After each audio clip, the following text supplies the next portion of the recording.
Hey guys, my name is Impetuous Panda. My name is Miguel, even though I'm also known as Mogwai. You know me with Mogwai. We're kind of the European duo over there. Hey, I'm Julian Patriot Carr. My name is David Turley. I'm known to the internet as Freak. I do believe Europe is the strongest region. It's the Americas overall, as well as Oceania. Southeast Asia and Asia in particular. Every single player here absolutely deserves to be here. America and Asia. Not trash talking here, but just saying that I think they're going to have to, they're going to have to put in the work. In general across the regions, and especially from Southeast Asia, Asia, the amount of diversity in the metagame's pretty awesome. The metagames almost always evolve differently in different regions. I see a lot of innovation from Asia. I think they're very creative over there, and they have amazing players there as well. Even from the meta perspective, it's always been a little bit different to Europe and to North America, and they play different things, they test different things. Lots of these players qualified with some pretty wild decks. When you compare the Americas to sort of Europe in general, that even though these players all came from 4 different countries as well, their lineups are so similar. So looking at the EU participants, we have 5 players that are all very big names. In this case, not really any surprises. I think they have a player base that is the most efficient at figuring out the meta and essentially finding the best lineup. It definitely seems like in any given social circle, people have kind of congealed on roughly one strong set of lineups, or like one strong set of decks. I would say if there's one simple way to define how each meta looks like in every region is, I see a lot of creativity in Asia, I see a lot of diversity in North America, and I see a lot of refinement from Europe. There's no amount of luck or chance in the world that could get you a spot in Worlds. It's 100% just skill and dedication. That's the most exciting thing about this tournament for me.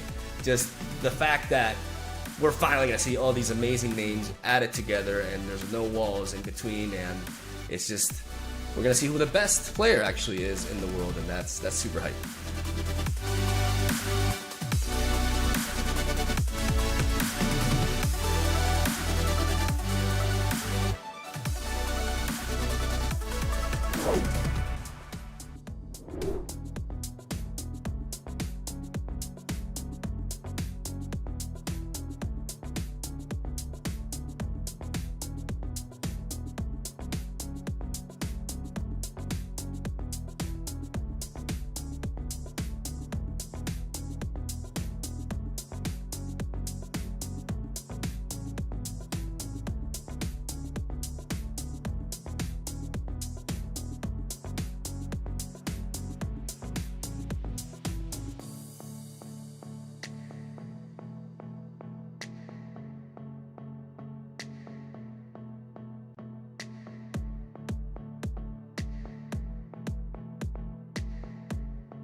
Watching the world go by under the moonlit sky. It's the feeling, yeah, it's the feeling. Sun-kissed and having fun, ocean to summer sun. It's the feeling, yeah, it's the feeling. We know all ain't gonna change, yeah, we know the stars will never fade. We'll never walk away, make this our real life, just you and me, right where I want to be.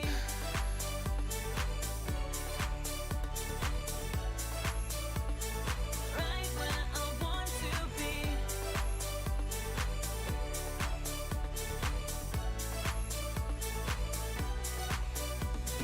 Never letting go, never letting go. Never letting go, never letting go. Never letting go, never letting go.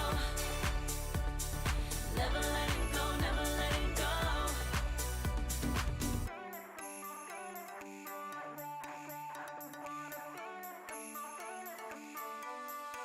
Oh, watching the world go by under the moonlit sky. It's the feeling, yeah, it's the feeling. Sun-kissed and having fun, ocean to summer sun. It's the feeling, yeah, it's the feeling. We know all ain't gonna change, yeah, we know the stars will never fade. We'll never walk away, make this our real life, just you and me, right where I want to be.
Hey guys, my name is Impetuous Panda. My name is Miguel, even though I'm also known as Mogwai. You know me with Mogwai. We're kind of the European duo over there.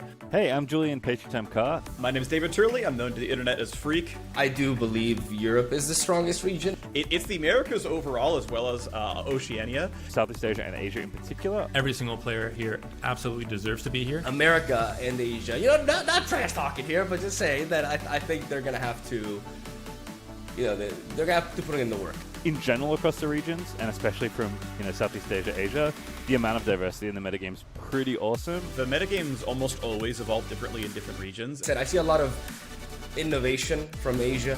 I think they're very creative over there, and they have amazing players there as well. Even from the meta perspective, it's always been a little bit different to Europe and to North America, and they play different things, they test different things. Lots of these players qualified with some pretty wild decks. When you compare the Americas to sort of Europe in general, that even though these players all came from 4 different countries as well, their lineups are so similar. So looking at the EU participants, we have 5 players that are all very big names. In this case, not really any surprises. I think they have a player base that is the most efficient at figuring out the meta and essentially finding the best lineup. It definitely seems like in any given social circle, people have kind of congealed on roughly one strong set of lineups, or like one strong set of decks. I would say if there's one simple way to define how each meta looks like in every region is, I see a lot of creativity in Asia, I see a lot of diversity in North America, and I see a lot of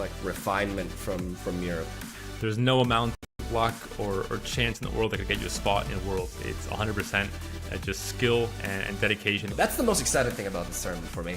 Just the fact that we're finally gonna see all these amazing names added together, and there's no walls in between, and it's just we're gonna see who the best player actually is in the world, and that's super hype.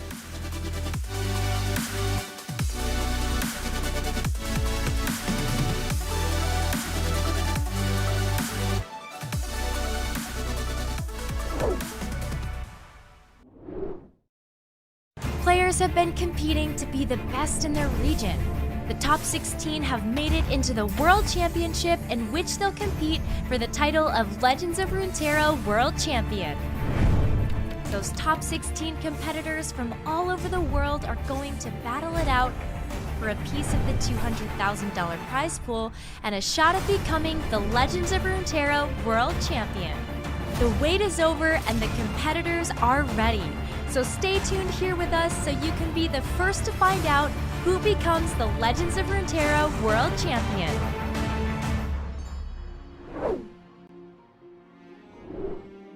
Hello everybody, and welcome to the final day of the Legends of Runeterra World Championship. My name is Nekra, and I'm your host for the last and final day of the competition, where we are going to crown who is the world champion. Let's go ahead and take a look at what the final format is going to look like for today, because we started out days 1 and 2 with 2 group stages where groups A and D played against each other, and we also had groups C and D perform on day 2, where we took the top 2 players from each group after those round robins, and we placed them into the top 8 bracket. I'm so excited about this because we are playing a single elimination best of 3 bracket to decide the world champion today. Let's go ahead and take a look at that bracket to show you all of the players that are competing. We have some incredible players at the very end of this with What Am I, Odyssey, Alan, Cosimo, Aikado, Yamato, Shihu, and Realkey, who are all going to be battling it out today for that title of World Champion. But that's not all. We've got incredible prizing that these players are also competing for, where we also had 9th through 16th take home a chunk of that prize pool, which is $200,000, but the lion's share is up for grabs today, with $40,000 going to the World Champion, and also this incredible trophy. Let's go ahead and take a look at that again. We know that we have previewed this every single day this weekend, but this is the trophy. This is what that top player is going to be taking home to show off in their wonderful glass case. But you can also, as a viewer, stay tuned today for exclusive emotes. We got the fist bump emote for you, which you know is going to be great to increase your emote game within Legends of Runeterra. But to kick off everything today, we have an incredible special treat for you all, where we've got two special guests joining us on the broadcast. We've got Steve Rubin and Alex Lee from the developer team. Steve, how are you? I'm doing great. So excited for today. Thanks for having us. Alex, what about you? Yeah, it's awesome to be here this morning. Thanks for letting us join. Well, I want to just start off by allowing you to both introduce yourselves to the Legends of Runeterra community that's tuning in today. Steve, why don't you start? Hi, I'm Steve Rubin, also known as Riot Rubin Zoo. I work as a game designer at Riot Games. If you play lore, you might know me from being the lead on the champion expansions, both the Aphelios and the Viego Akshan champion expansions I was a design lead for. I also work sometimes on live design alongside Alex. And yeah, that's what I do at Riot, and I'm just so pumped for these games. Yeah, so I'm Alex. I'm a senior game designer on lore as well. I was a set lead for Rising Tides, and then I was one of the lead designers for Beyond the Bandlewood, as well as doing a bunch of the live design stuff with Steve. It's awesome to see how both of you have influenced the metagame for Legends of Runeterra, but I really want to ask you about, what the competitive journey for Legends of Runeterra has really looked like from launch to today. Alex, what are kind of your thoughts about how that has developed leading up to the World Championship? It's been pretty incredible. I would actually step back a little bit and say, like, during dev, we would occasionally do tournaments, just to see how stuff was feeling, and so going from that to like seeing the like homebrew tournaments that have popped up from players to seasonals to this has just been an insane journey, because I think for a lot of us that worked on it, you can remember the times it was just all of us in the office yelling about what deck was going to be the best, and so seeing that realized is it's cool. Yeah, I mean, it's been a long time coming. Alex mentioned the internal tournaments used to have, like, personal memories of Jack Calvi top decking a Karina Varaza against me in a tournament, and everybody just 2 in a row, and everybody just losing their minds in the office, to now at the World Championships. It is absolutely wild to see, like, our players get into the competition, construct their best lineup in our format and go at it for the World Championship. That evolution is something that I think we always believed in lore as a competitive game, and now we're kind of seeing that come to fruition, which is just great. Let's talk about the World Championships a little bit more. It's been a 3-day event, which has been super exciting to see all of the plays, all of the deck lists. But, Steve, what are kind of your initial thoughts about the World Championships and what it means for the Legends of Runeterra community? My initial thoughts are I'm honestly blown away. When I heard we were doing Worlds, I was super excited as a competitive player myself. And just seeing the whole build-up of the sort of seasonal points and the ranked ladder, and then the players that did well at the seasonals themselves all kind of funnel into the best of the best. Absolutely one of the most skill-testing sort of like metas and trajectories I've ever seen in a CCG. So I definitely have really enjoyed that whole year leading up to Worlds, and then just the top 16 has been so intense. So many great games. I think yesterday when I saw that like everybody was 1-on-1, and then there was going to just be 4 win-ins in a row to the top 8. I was really proud of both, what lore has done, but what the community has kind of built competitive lore into.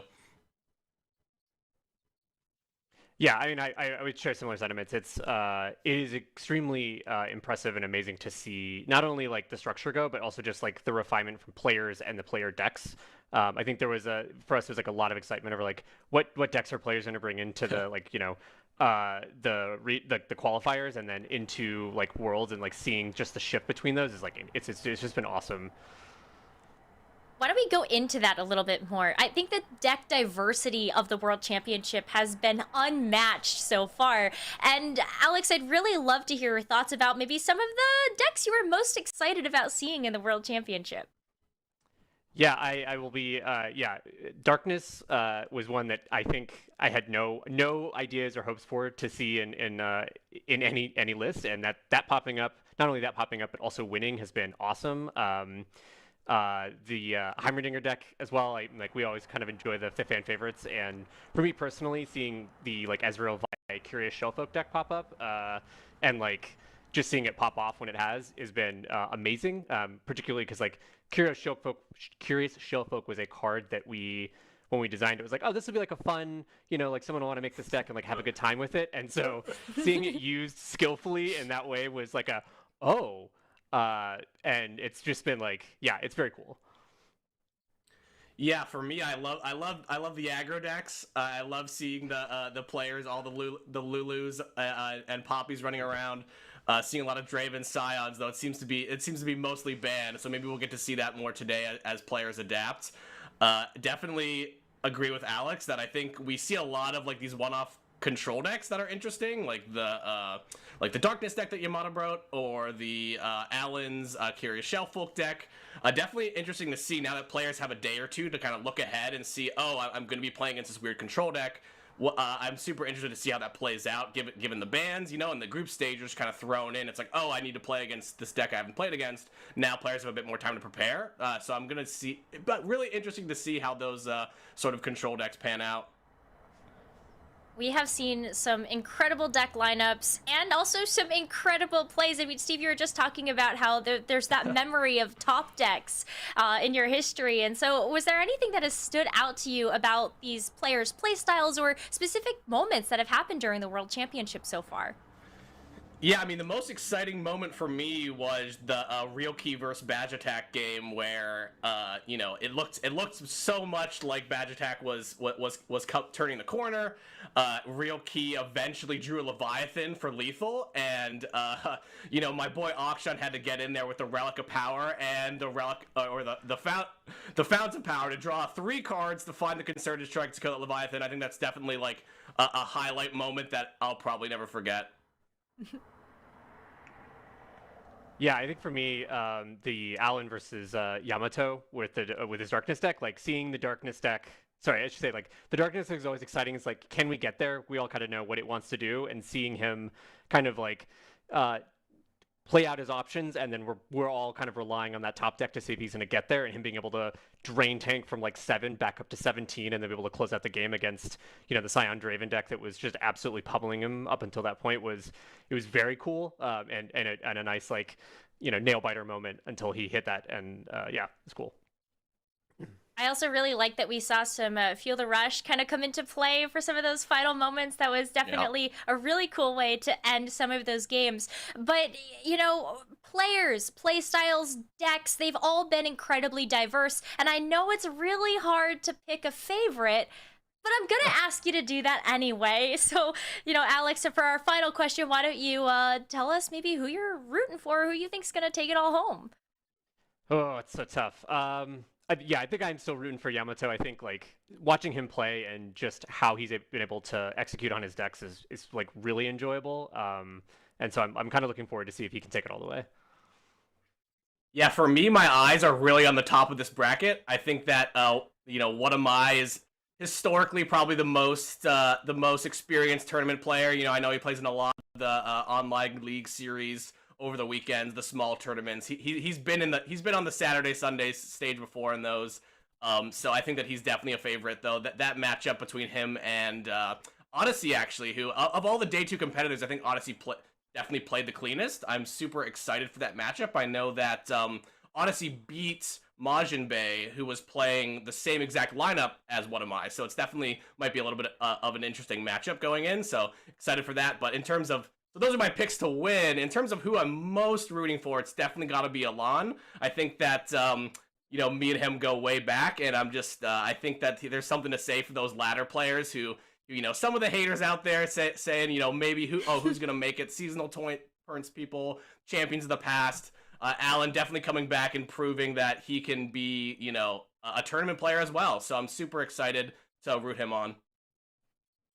Well, Steve, Alex, thank you so much for all that you do for the Legends of Runeterra community, and thank you so much for sharing your insights on the broadcast. I hope you enjoy the rest of the show. Well, that is always so exciting to get a chance to hear from the developers themselves about all of the incredible things happening in the Legends of Runeterra community, and specifically with the World Championship that we are going to be concluding today and crowning a world champion. So I can't wait to get into that. And we're just going to go ahead and start with the games, shall we? Casanova and Swim, welcome on board. We're kicking off the day today with an incredible match. And I am so excited to hear also your thoughts, Cass, about, that developer interview. Yeah, I mean, it's always so much fun to hear from those two. Ruben has actually cast tournaments with me in the past. We used to run an event called Reckoning, and Ruben has cast with me. It's always so fun to talk to him. And Alex designed my two favorite sets, Rising Tides and Beyond the Vandalwood. So it's always cool to hear their thoughts, not only about the game, but about, the players and what they're watching from the developer perspective. And yeah, they shouted out a lot of things that I think I agree with on some of the players who played the best and who might be looking at to win this whole thing. Yeah, I mean, I gotta say, huge props to the developers. I'm gonna second what Casanova said. I mean, the Bandle City expansion was my favorite one, hands down, personally. I mean, it all feels very balanced and very impactful at the same time. But I mean, also props to, the live balance team. I mean, we just had 2 live balancers there, not just, basically everyone on the dev team, because well, a little bit of backstory. I mean, a couple of weeks ago, I tweeted basically, the game is so perfect right now. The expansion's really good, the meta's so good, but just a couple of nerfs. Where are those Merciless Hunter and Ruin Runner nerfs? And the devs came through immediately, and just the fact that those nerfs came through and we were able to have this tournament with the meta that it has absolutely shows their dedication to, keeping the competitive environment as diverse as possible. And we have the best tournament in Runeterra to date because of it.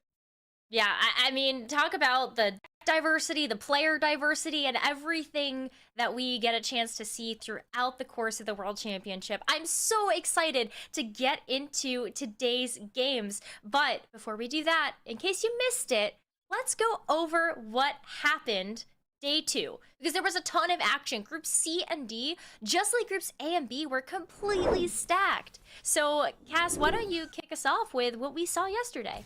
Yeah, I mean, we had a lot of crazy games over the course of the day. We started it all out with Chelo picking up this insane win over Alan playing the Zoe Nami. Alan had found an insane line where he got a trap that allowed him to play a Scorched Earth on an elusive and had a Get Excited to follow up the Guiding Touch. It looked over, but Chelo brought it back. And then, we saw a lot of Americas popping off in the early stages of the day, right, Swim? But it just got turned around as things went on. Yeah, exactly. I mean, we're just seeing Odyssey beating Majin Bay here, and Yamato beating Cello, and that's kind of like the theme of yesterday. Was on day 1, the Americas did really well, and yesterday, day 2, was a really, really good comeback for both Asia and the European regions. And we're seeing right now, going into day 3, we have basically an even distribution among all 3 major regions. Yeah, it's a 3-3-2, right? 3 Americas, 3 Europe, 2 from Asia. Almost, I mean, it is as even as it can get, right, with this many players. Exactly. It's the most even as possible. A lot of deck diversity as well. You're seeing a Feel the Rush on your screen right now. Nobody can tell me they expected to see a Feel the Rush going into Worlds. I don't believe you. I don't believe you if you say you did. We're seeing it from Shihu, and he's made it to top 8 with this list. You can see Majin Bay probably not super happy about losing to that list, as one he probably never anticipated running into, and Shihu with the amazing pop-offs all day, throwing up the raise your dongers for the chat as well, consistently finding those victories with the Heimerdinger list. And there it is. We called it. It's right there. It's right there, Swim. I love Shihu, Cass. Honestly, so great. As much as I have NA bias, and I'm sure you can relate, a large part of me is secretly rooting for Shihu to live. I love that guy, and I mean, he's been here from the start. I've known him for over a year now, and his lineup is spicy, and it paid off big time yesterday. It really Shihu has. is just one of our players that's going to be participating in the top 8 today. Let's go ahead and show you the players once again, or who are going to be competing in the final day of the tournament. I mean, this is an incredible list of players. We had so many strong players just leading up to the World Championship, but these are the last 8 standing. And Swim, why don't you kick it off with who maybe your top 2 favorites are for the tournament? I gotta say, I mean, at this point in time, it's a really, really tough call. My top 2 picks for this tournament are probably Watamai and Alan, although Shihu is a close third. Now, that being said, I might be a little bit biased because not only do I have NA bias, but I also have just general Western bias. When we get to Odyssey and Yamato, these are players from Asia that I haven't really had seen play before, because mostly I've cast and watched a lot of both NA and EU games, and these are wildcards. They did super well yesterday. What do you think, Casanova? I mean, for me, I gotta agree with you with Watamai. He's the only person that went 3-0 in his group. I like his lineup a lot. I think he's been playing really clean, and it seems like he's got some RNG on his side as well. He'd probably tell you that himself. So he's looking good in this tournament. And that's for the top half of the bracket. On the bottom side, I want to get a pick from there as well. I'm looking at the matchup between Aikado and Yamato. I think Yamato played some of the cleanest gameplay of anyone yesterday, but I have question marks about the darkness. Aikado has been on a crazy hot streak over the past month. He's almost undefeated with his Ezreal deck. He is undefeated in this tournament with his Ezreal deck. And I think if he can get through Yamato, I think Aikado has a really good shot of making it all the way. So really for me, kind of cheating, getting a third pick there. But I think the winner of that matchup has a really great shot of going to the end. Yeah, and I gotta say, I mean, you nailed it perfectly. I completely agree with you. If I had to break down the general kind of themes of these 3 regions, because that's the fun thing about Worlds, it's all these regions with different playstyles, different deck building mentalities, and different strategies kind of merging together. We see the American players brought pretty like standard, kind of like non-risk averse lineups, like fairly high variance decks, a lot of Zoe Nami, and a lot of just general like high value, like average value decks. The European players go a little bit spicier. We see, you know, Shihu and Alan that brought like very specific kind of targeted lineups that are trying to do pretty spicy things. The Asian players, Yamato and Odyssey, brought, I mean, decks that are a little bit weird, decks that we haven't really seen before, but the one thing we can all agree on is their execution is flawless. We saw both Yamato and Odyssey play almost flawless days yesterday. Like you could not spot a mistake that they made, and that's insane. Ooh, I think they're definitely and hopefully going to be in top form for today, because these are the matches that decide it all. Single elimination bracket, top 8 players. What more could you ask for the final day of Legends of Runeterra World Championships? But let's go ahead and get the action underway. Cass, why don't you intro that first match? All right, thank you so much, Necra. Our first match of the day is gonna be What Am I versus Odyssey. We got the perfect record from yesterday versus some of the perfect play, or sorry, the perfect record from day 1 versus some of the perfect play from yesterday with Odyssey. This matchup's gonna be sick, Swim. I'm really looking forward to these 2 players going at it. I think their lineups are pretty even, maybe a slight edge to What Am I, but it's gonna be quite a match. Close. It's very, very close. And you mentioned that, you know, a little bit of an edge in the lineup goes to What Am I? And that's very true. If you're looking lineup to lineup based on the stats, maybe like slight edge for What Am I? But on the other hand, What Am I being kind of like the prep partner and teammate of Majin Bay, they're both on the Mastering Runeterra team, and they both prepped together, brought basically the same lineup. And we saw Odyssey Smackdown Majin yesterday. So not only is What Am I playing for his fallen teammate, he's not just playing for himself, he's playing for Majin Bay, but it's also an effective redemption match because it's against Odyssey again. And I mean, Odyssey, of course, is a very, very good player. Yeah, and I just want to talk a little bit more about Jordan, or What Am I here. He has been such a good staple of the Legends of Runeterra competitive community for so long. He entered the scene, I want to say about 8 or 9 months ago as far as tournament play starting, and he was playing some very off-meta things. He was playing Endure months after it had been out of the meta with things like Battle Fury at the top end. He was playing Discard Aggro with Captain Farron's when no one else had that in the deck. He was playing all these aggro lists and popping off in tournament, being so incredibly strong, and then eventually he flips the script. He starts playing triple Targon at every seasonal qualifier, 9x Star Shaping, 9x Hush, and qualifying for 4 out of 5 of the top 32s, playing exceptionally. And since then, now that Targon's been nerfed, he doesn't like aggro anymore. He's like, you know what? I'll just bring the 3 best decks because I'm What Am I? I can play anything. And he's proved it time and time again in the seasonals, in the top 16, going 3-0 in his group, and he's trying to prove it yet again here today against Odyssey. Absolutely. I mean, in the last like several months, What Am I has kind of developed a reputation for himself as like almost a Targon one trick, because he just jams that. And with Targon nerfed, he's not really able to bring Targon, except for, of course, you know, the Nami Zoe. He's still proving himself, proving that he has the ability to be very adaptive as a player, and, you know, he won't be any more known as a Targon one-trick. Then, of course, we get into Odyssey, who's a bit of a mystery card, right? Like, we don't know too much about Odyssey. We haven't seen a lot of these, you know, tournaments, but he's coming out of nowhere, and I love that these big tournaments are a great way for players to make names for themselves. Yeah, and Odyssey has done just that already. He's playing exceptionally on his first day. He comes from the Thai scene, which has a lot of amazing players in Southeast Asia, with Artifi, who we saw earlier this week, but also players like Calamitas, who has done incredibly well in tournaments over time. Overall, that whole Thai scene, I know I'm missing a lot of the names of such incredible players there, but he comes from a great region. He's a great player, and he has done it time and time again in this tournament. We're looking at Whatami's Draven Scion, though. Both these players have this list. This list has been popping off all weekend. It is such a powerful deck, Swim. Do you want to break it down a little bit more for the people at home?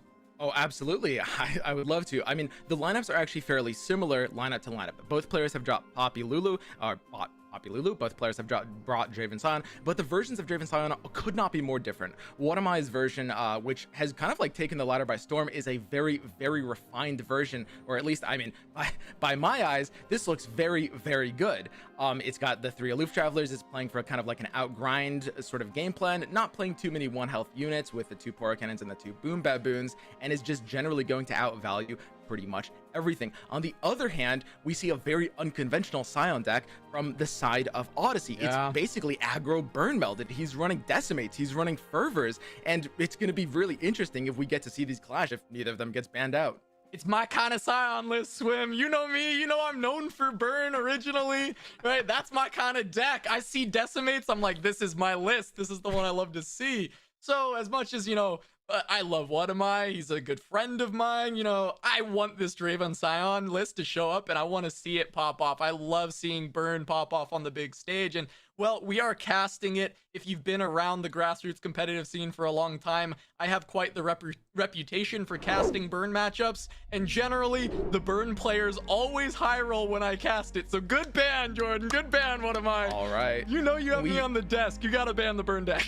We see some very standard bans coming out here. Odyssey banning the Zoe Nami. His lineup is pretty vulnerable to it, of course, because, you know, Zoe Nami just being a very powerful deck that Odyssey didn't really build a lineup around. One of my bans, the Scion, leaving his own Scion up, and Odyssey's is down.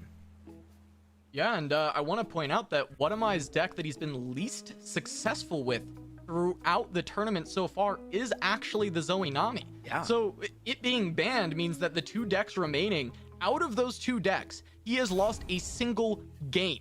It was Poppy, which is 3-1.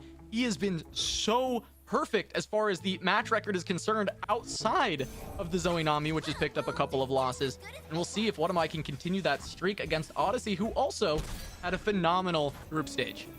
I gotta say, Casanova, I'm getting shivers. I am so excited to watch this because, I mean, it really is effectively a rematch, right? A spiritual rematch. This is the match that Majin, I'm sure Majin is in chat right now cheering on his teammate Whatami to be able to beat Odyssey. Yeah, Whatami's got the spirit of Majin and the rest of the Mastering Runeterra team that couldn't make it to the top 8 behind him. It's the spirits of his ancestors ready to go and fight this one out. He's got the double Bandle City Mayor ready to go for this opener. It's incredibly strong, and this deck from Odyssey does not have a lot of removal. So Whatami's going to start to be able to pop off if he can get these on board, but Odyssey, of course, being able to go pretty wide, getting a very bad miss on that Mirai Warden, though, hitting the prey. Yeah, the prey is really, really awkward. Normally, I mean, this tends to be a bit of a favorable matchup for the burn deck for Odyssey here. And his hand is solid, but the prey is going to slow him down a little bit as we see a potentially disgusting hand off the side of Whatami. I mean, you can see the double Mayor hand, and it's just going to have a lot of value. These Owlcats are going to be 0 mana, and this board is permanently flooded. Yeah, part of me actually would love to see the Aloof picked up, and we do get it from Whatami when you're playing against this burn deck. Most of their deck is very small, but the things that are going to kill you or finish you are going to be those top ends. So Aloof, if you can snipe things like the double up and the gangplank, is incredibly important for protecting your life total and allowing you enough time to get this rally down and close out the game. So we'll probably see What Am I try and play this aloof before we get to turn 5 and a Gangplank gets allowed to be slammed. It's going to be hard because you can't play it with the Mayor. So What Am I is going to leave up an opportunity where Odyssey might be able to slam this GP on 5 with the attack token. Yep. And he's thinking about second aloof, and he actually goes for grabs it. What Am I? A big proponent of Aloof Travelers as a card. Remember, his Draven Sound version was running 3. He thinks the card is actually just straight broken. And Casanova, I completely agree with what you said. I mean, your breakdown was perfect. Against Burn, even though, you know, normal aggro, you would just want to stabilize early. Against Burn, you have to discard their top end because it's going to blow you out. We can see the double up, we can see the Gangplank, and they might get discarded next turn. Yeah, I mean, if Odyssey doesn't lead with a Gangplank, I actually think What Am I is incredibly favored in this game. And I don't think it's always correct on your turn 5 attack token to lead with a GP, but I do wonder if Aloof Travelers is in the back of Odyssey's mind and he knows, okay, well, I do need to make sure that I get my top end down. My strongest cards need to hit the board so I can push this last 11 damage, because yes, impact is good, but is a Tenor of Terror and a Stone Stackers going to cut it when you're going up on a deck that has so much explosive damage with the rallies once they gain board control? Exactly, that's the thing. I mean, Burn, you know, you conventionally see Burn as like an aggro deck, but if anything, I mean, What Am I is kind of the aggressor here. Burn is an aggro deck that slows down its pace. It's proactive, but it plays for inevitability rather than speed, right? What Am I is going to try to race him down, and honestly, with a hand like this, especially with the rally, it looks like he might be successful. Yeah, I mean, he's going to be able to do so. The matter is, does Odyssey have enough damage to get through before that happens, right? There's 11 health on What Am I, and we see Double Up and Gangplank. These are two of the best cards for Odyssey to be able to push that damage. Does he have time to get them down, or is he going to get aloofed? Because if he gets aloofed, this game's just done, right? So how does he win if he gets both of these aloofed? It's going to be tough. The Lecturing Yordles are really good, but What Am I has the rally. You brought it up already. The rally is sitting there. It's ready to go. Yeah, and I mean, this full board with this full white attack with these 2 Battle City Mares, I mean, the Aloof Travelers being 2 mana 3/4 that discard those win conditions, What Am I is looking in a very, very good position. Odyssey might need some good puff cap luck on the draws to be able to do well here. He does know that, of course, with this attack, he knows to expect a Ranger's Resolve, but he still does have to block to force it and stop the damage. Yeah, and What Am I is like, okay, I don't need this Lulu. Gonna hold up the Ranger's Resolve. He needs board space anyways. Yeah, for and these this is aloofs. basically a play that he's worried about a 1 health Lulu dying to a red card or a Make It Rain. Obviously, we can see there's none in Odyssey Sands, or she could die to a Puff Cap Dart. Basically, he's not going to use a resource keeping a 1 health unit alive, which in this case, you know, we can see there's no resource that Odyssey has that would counter it, but he could have one and he could draw one. Yeah, it absolutely could happen. I mean, this is a deck called Ping City for a reason. It's literally very Ping good City. at dealing 1 damage. So, yeah, I mean, that makes sense. Let's not leave any 1 health units around, but the Aloof gets to come out because it was a Tenor, and goodbye There's Gangplank. And guess Out what? of Another here. one gets to come down and potentially get rid of the double up. So Odyssey's going to have to win with this small stuff. Now, the Hidden Pathways is going to be a big draw because that's going to allow him to look for more of that top end, more of these strong cards. But What Am I has a good opportunity to get rid of all the scariest things and leave Odyssey with a bunch of low-cost pings. Yep, exactly. A pretty perfect block by What Am I, just reducing his health down to 9 off the impact. Dart sends him to 8, and this is a game of pinches. Odyssey is here counting the numbers. Yeah. Dart goes to 8, double up could potentially go to 4. The puff cap just hit, and there's another double up. It got discarded immediately off of the Aloof. But Odyssey has another one. That's 4 potential damage. Ranger's Resolve can try and stop it, but it can't save the Danger Noodle from dying. That's a 1/1. Man, this is actually going to be so close. What Am I needs to dodge these puff caps so badly. He doesn't draw one on this one.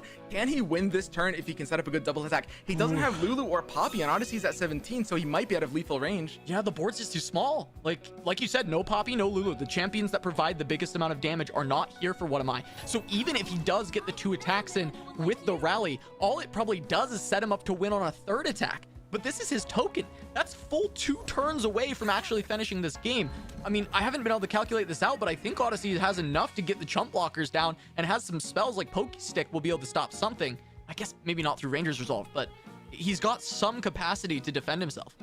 That's exactly right. And I mean, we can also see What Am I has no protection apart from Ranger's Resolve in his hand for double up. So all Odyssey has to do is play around Ranger's Resolve, cast double up on a 1 health unit, which means What Am I knows that he might be in a situation where he actually tries to trade off his 1 health units. The tracker won't die because of the Bright Steel's barrier, but Odyssey, if anything, wants to keep these 1 health units alive for the double up. Okay, I expect we just see this attack. And I wonder if What Am I even does the rally this turn, or if he tries to see if he can hit something like a Poppy or a Lulu on the next and entirely play for that. But he doesn't even try and kill off his Serpent. He went for the 0-1 first. That, to me, indicates a rally. Yep. Odyssey thinking about taking the Pokey Stick on the tracker. He knows the Snake is surviving anyway. And this is basically a play that says, I don't want to let a rally happen. I know that if this tracker stays on the board, it could be a problem. And of course, the Pokey Stick used now, the reason he's thinking about it now is because barrier procs before tough. So by using the Pokey Stick before this combat resolves, it will take off the barrier even if What Am I cast Ranger's Resolve right now. And the Ranger's Resolve will not protect the tracker from the Mirai Warden. So using it now, make sure the tracker dies no matter what. Odyssey's planning to stall and he's got to make it rain. Found a Make It Rain. That can be very impactful, but I don't know. It might not be enough. He can't actually play a unit to block. I think he's actually Dead Swim. There's the challenge. He can make it rain if it hits the snake. The Make It Rain doesn't quite do enough. He tried to stop as much damage as possible, but the rally is just too much. He's not able to stop this. What Am I's going to grab game 1 over Odyssey in a matchup that, like you were saying, is one that Odyssey could find winnable. This is just going to get harder and harder because now he has to beat Draven's Scion twice. Yeah. Really unfortunate thing there was the Mirai Wardens. Odyssey just got 2 basically useless units off the Mirai Wardens, and because they weren't able to trade down, you can see he's not super pleased about that on his face because the Mirai Wardens, you know, the summoned units were just able to just die for free. They weren't able to force any exchanges. What Am I just ended up with too big of a board? Yeah, he just got too wide, the Eluce denying a lot of the big things, but at the end of the day, the Eluce didn't really matter as much for the discards as they did for the bodies. 3/4s are so good against Pink City because that toughness is high enough that not only can you deal with other of the attackers from Odyssey, but you're also going to survive the pings afterwards. There's too many 2-power attackers that still leave them as 3/2s, allowing them to survive everything. The Aloof Travelers works well in so many different ways in that matchup. And that's exactly right. We're going to see What Am I on his other deck. And this is another 3 of Aloof Traveler's deck as he goes to his version of Aloof Scion Odyssey staying on the burn. This is a matchup that's conventionally pretty close to even. But What Am I, a slower version of Scion, might find himself a little bit unfavored. Yeah, unless the Aloofs just bail him out again.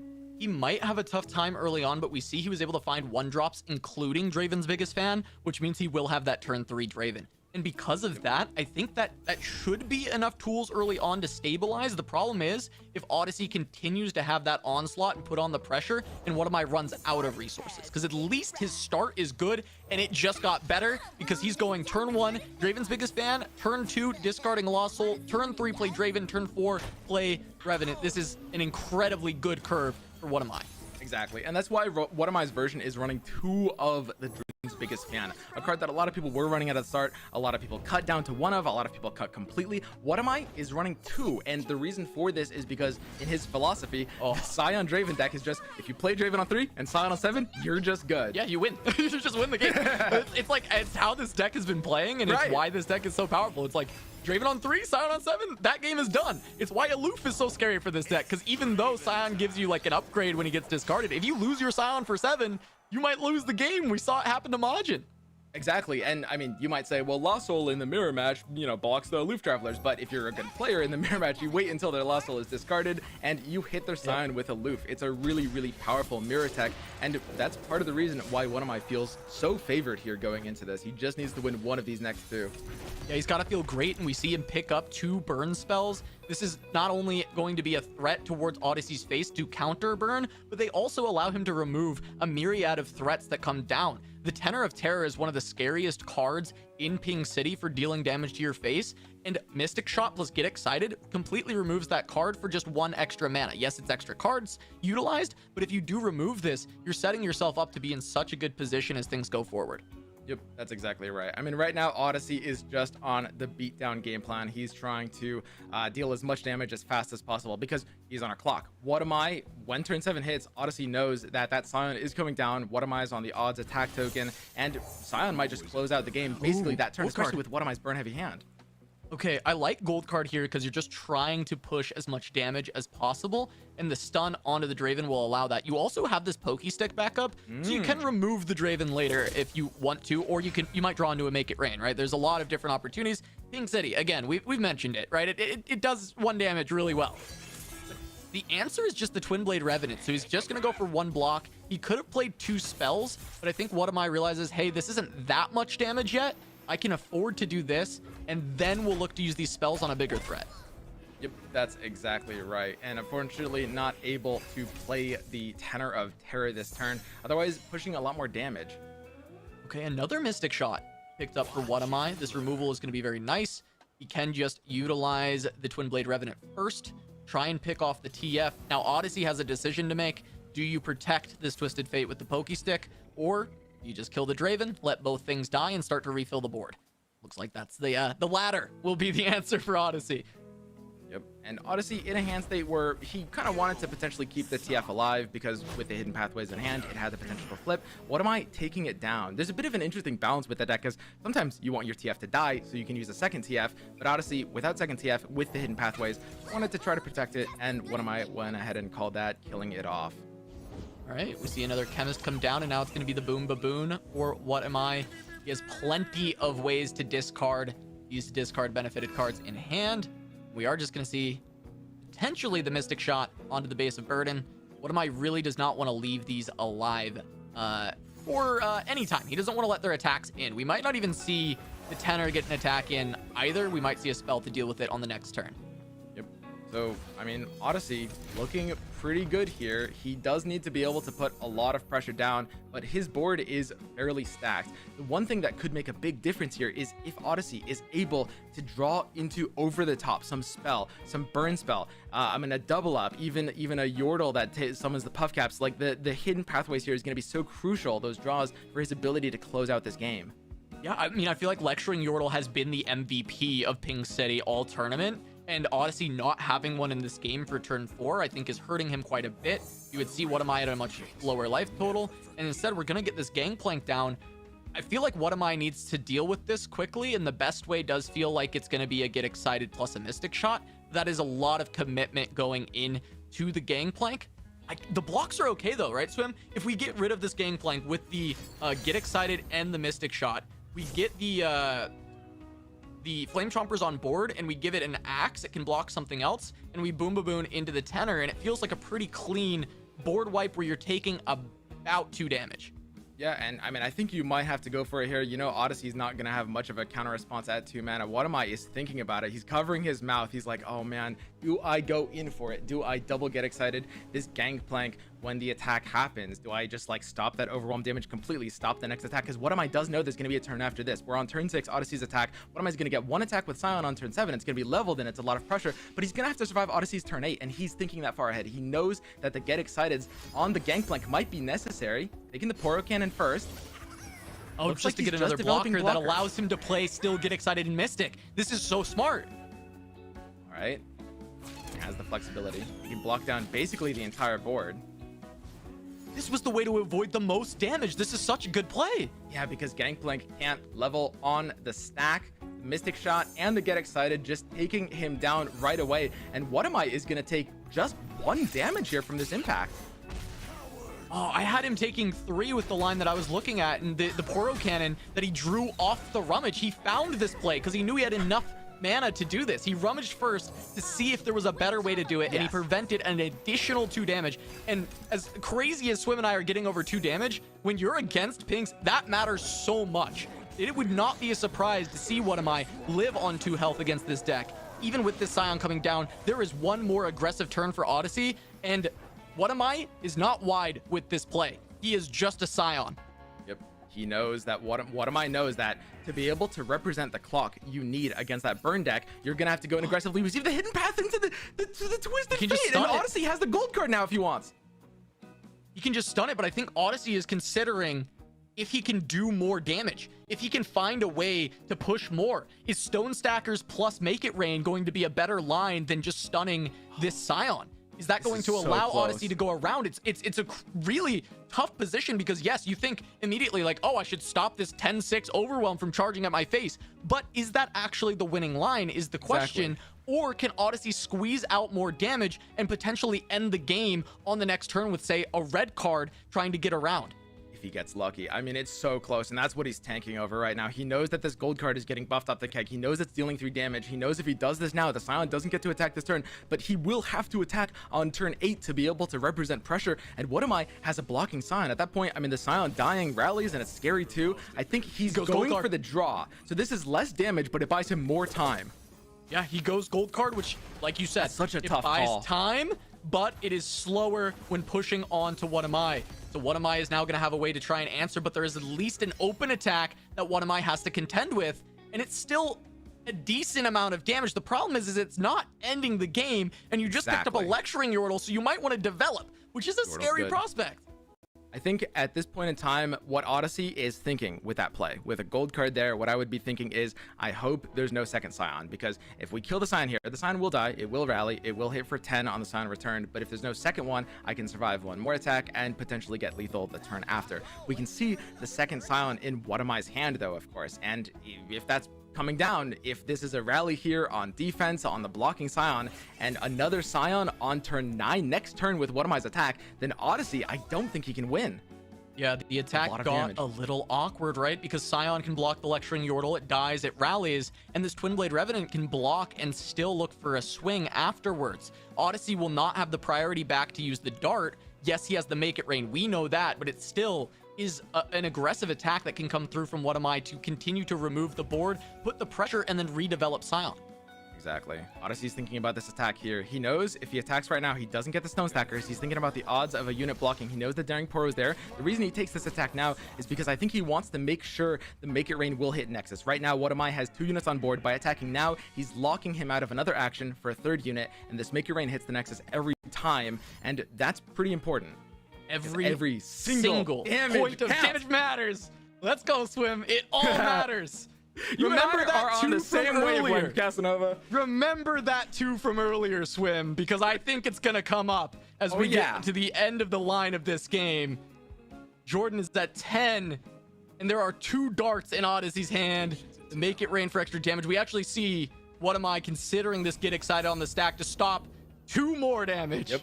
Just trying to stop as much damage as possible. The Corsair and the Ping is going to go through here. What Am I goes down to 8. 2 darts and a Make It Rain puts him down to 5 with Puff Caps, and he's rallying this turn with a second Scion in hand. I don't know. How is Odyssey going to survive the second Scion attack?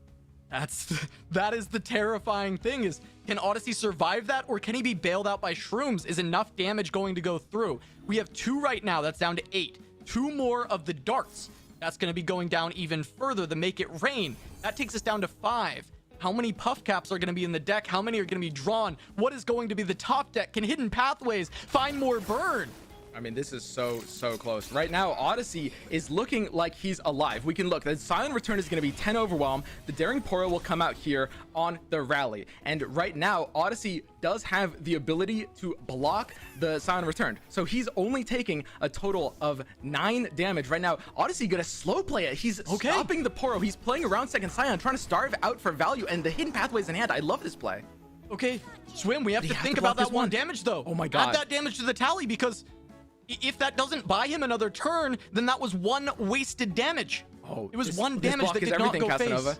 He has to block this right now. He's playing around second Scion. He's thinking, is the second Scion in What Am I's hand? He blocks. He's calling the second Scion, and now he can actually survive the second Scion's attack. We know there's no more burn in What Am I's hand.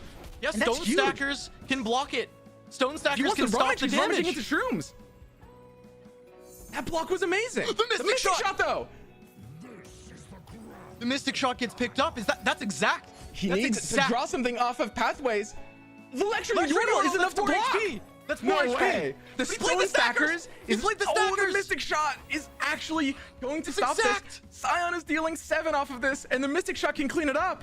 It's exactly lethal. Oh, no. Lecturing Yordle could have saved it. He played around second Scion for so long. It was so close. He played It was around so it until close. the last turn. Until the very last turn, he played around it. Oh, Odyssey that was almost such did it. a close game. What am I? Taking it and advancing. What am I? Finds the 2-0, but Odyssey, he played 99% of a perfect game. That was so close. Every single play he made was so clean. He had a shot, and there's definitely a call to not play around Mystic Shot and go in more aggressive with Yordle, because you've got the kill guaranteed if you do that. It's so close, but just getting blown out by the top deck Mystic Shot at the last second. Top deck's coming in clutch. We've seen that happen all tournament, I feel like, and another one happening here. Wow, I mean, it just looks so back and forth at the end there until the top deck happens, Swim. Yeah. No, and both top decks, the Lecturing Yordle too, and the Mystic Shot. I mean, I can tell you, I had no idea who was going to win until that top deck. Casanova, did you know? No, because he had the stones. He played flawlessly around second Scion. I'm so like flustered and hyped. I just can't. Like, he played so perfectly around second Scion. Nobody does that. Nobody plays like that. They play for the damage to try and do enough, but he played conservatively until the last play in Odyssey. Oh my god, it sucks to lose him, but we're going to be losing amazing players every single game in this top 8. Everyone's going to be a banger. Yep. Yeah, and absolutely. I mean, I just gotta say, big congratulations for, what am I to advance on, and I'm sure his teammate Majin is headbanging right now with joy. The revenge. Yeah, the revenge. The revenge on Odyssey, who eliminated his teammate earlier. Absolutely. I mean, let's go ahead and just pull up the bracket. Right now, what am I going to be advancing into the semifinals after an incredible 2-0 over Odyssey? Obviously, it is hard to send some of these players home, but only one will be standing in the end.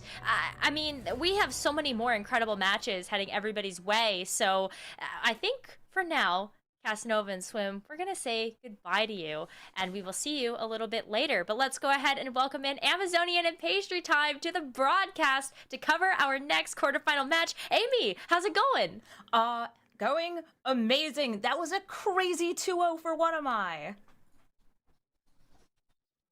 And Pastry Time, how about you? I'm honestly feeling super good. Really excited for like the last 2 days of play that have happened. Obviously, Margin getting knocked out kind of feels bad, but the level of play we've seen all throughout the day and that we'll see today, single Ilium is always rough because you do have to see players go home, but that just kind of raises the stakes and increases the tension of the tournament. So it's always a really exciting day, any championship Saturday, I guess this is. Well, I'm sure you are both so excited to get to the action, as am I. So, Amy, I'm just going to let you introduce this next match. Will do. So we're about to watch Alan and Cosimo duke it out. We've got Alan ZQ coming from Poland and Cosimo from Spain about to go up against each other in this quarterfinal match. This is sure to be a really tight one. I actually don't have a favored player here. I think that either one of these is set to move into the next round. Yeah, so I have the advantage of having Mogwai and Panda around for the last few days, and I was actually chatting to them a little bit before this game started. And even though I think these are two great EU players, it is definitely a tragedy for Europe that these two players have to meet now rather than later in the tournament. Obviously, they'd preferably want to meet in the finals. I think Cosimo actually has a little bit of an edge here. He's playing very much stock standard meta decks. He's playing basically 3-ofs in every single list. He's an extremely thoughtful, patient, and crisp technical player. It's the kind of player I just love to watch actually playing in card games. But Alan is exceptionally good, maybe the best like individual talent in the region. So even though he's got the Shelfwork Spice lined up, he is extremely good as a pilot and a player. And I think on his best day, he is very challenging to beat for any player in the world. Absolutely. I've seen him stream hours and hours and hours of Runeterra, and very rarely do I see him misplay. And Cosimo, though, has some of the 3 best performing decks that we've seen all weekend. Did make to the top 8. And let's see who's going to progress forward. Of course, I'm a big fan of this Zoe Nami deck. I know it's been a bit of a menace in ladder, but wow, look at the way that it wrecks in the tournament. But of course, I know you're a big fan of this deck on screen as well. The Shellfolk. This is It's gonna be undefeated. a fun one. It's Okay, undefeated that is what it is. That is true. Okay. It's been banned twice, and it won the only game it wasn't banned, which means that So- we might actually see it get a ban here, just so there isn't this prank thievery going on. And if you haven't run into this deck before, it is a blast to play Curious Shellfolk with Ezreal Vi. You use pranks with Curious Shellfolk, as well as a couple time tricks to get duplicates of spells in your hand and recast them for cheaper than usual. Yeah, it's not just like a sweet, fun deck. It's funny. We actually heard the dev interview earlier this morning, and they're like, "Oh, we designed Shellfolk and thought it'd be like a fun build around me that people would play, but like it would never make a serious event." And here it is in the top 8 of Worlds, maybe looking to push Alan another series forward. But obviously, Alan, like even though he does reportedly overthink his lineup sometimes, he is in some ways his own worst enemy when it comes to his tournament preparation. He didn't bring this deck because he wanted to meme. He brought this deck because he thinks it's good. And we're going to find out just how good it is by the end of the day. But if it's getting bans, like it's kind of like 10 head in my brain to bring a deck that nobody wants to play against and just leave you with 2 incredibly good, consistent meta decks game after game. So maybe it's the long con for Alan. Maybe he just wants to go ahead and, get the Shellfolk deck banned every time, but obviously comfy playing it if he does get it. And unfortunately, Amy, I have bad news for you. It is going to be banned this game. It is banned, yes, and Cosimo's Draven Scion deck is also banned, leaving the players with a Sivir Akshan Demacia, Caitlyn Draven Tribeam up against Zoe Nami spells, and the Bandle City Ping deck with GP and TF. Yeah, this kind of makes sense. Like Alan has like a really good spread of decks, right? Like Shellfolk can go pretty late, but is like kind of high-end mid-range. Sivir Akshan is obviously like very much classic mid-range, but can kind of smash your facing with rallies and just leveled up Sivir and Akshan's palaces popping off. And then Caitlyn Draven, this is, in the vein of the Ezreal decks, is, oh my goodness, Alan We're out of the hopping gates. right into the match. So it looks like we missed a first turn of Fleet Feather Tracker into a Bright Seal Protector, giving Alan early damage, bringing Cosimo down to 15 already. We managed to see that swing right when it happened, but Cosimo with no early units in hand, no Zoe, no Nami, really just have to dig, not even a double trouble, to fill up this board with some 1-drops. Yeah, that was the note I had too. This looks really rough for Cosimo. Like, this deck passes a lot in order to level up its Nami as efficiently as possible. Do you typically pass on 1 and 2? Which obviously, if you're Alan playing this like deck that wants to get on the board early and smash your face in, is a super good thing. But we're gonna have to play something here. Looks like a removal spell line-up's gonna be the choice. Gonna line them up, knock them down. Makes Did see an sense. opportunity there. Actually, we might see a full pass here. Cosimo debating not using the line 'em up here Trying to to think its what- full potential. You playing don't around. need to use up this powder cake right away. It does stick around. It can be challenged in combat, but for right now, it's just a damage enhancer.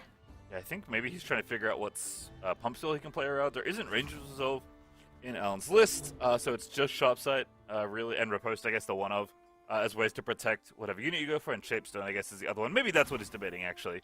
Do I want to play around Shapestone by trying to kill the 2-1, or am I just going for the, the maximum in air quotes and trying to kill this 3-2? I mean, this keg gets got in a lot of ways. Single combat can beat it. Obviously, all the pump spells that Alan have pretty much beat this as well. And looks like Cosimo is going to play around at least what he can. And Alan lets it go. And there goes the Fleet Feather Tracker. Not going to be challenging anything today. And now Cosimo passing the turn back to Alan. Now Alan has a large number of units that could come out here and is going for Sivir. He has the attack token, which means he wants to get this damage down quickly. Yeah, this feels great if you're Alan, right? Your opponent passed the first 2 turns. He's now going to have the gifts for probably a removal spell here. Don't think Sparklefly is getting it done with no help from Shelly or Sparkle. Oh, maybe I'm wrong. Cosimo looks like he is going to pull that out of the deck, of course, with Crescendum. Sparklefly is the only 2-drop in the deck, but Alan's like, yeah, not so fast. Smashes in for 8 first. This is a rough spot, though, for Cosimo. Already down to 7. All right, so we're going for it, right? This is very much, I want to rip Nami. That's not Nami, so now Shelly has to get it done. Obviously, way harder to build up one unit with Shelly than it is with Nami, but Cosimo needs to live, and he needs to gain a lot of life in order to live here. So even though it's rough, there aren't a lot of spells you can cast. You're gonna have to do the best you can with what you've got, which is this Sparklefly and the Shelly you have in hand. The Sparklefly and Shelly, though, also don't leave a lot of options for the two spells being cast.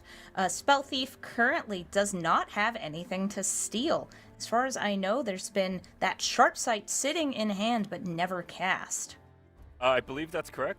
We can Sherlock the first 2 turns with the units coming in. Yes, we did not see them, but I'm pretty sure it was just Fleet Feather Tracker straight into Brightsteel Protector. Brightsteel Protector still hanging out on the board, too. And here comes Treasure Seeker, gonna get a bit of Waking Sands in hand to try and get maybe an even more aggressive hit next turn.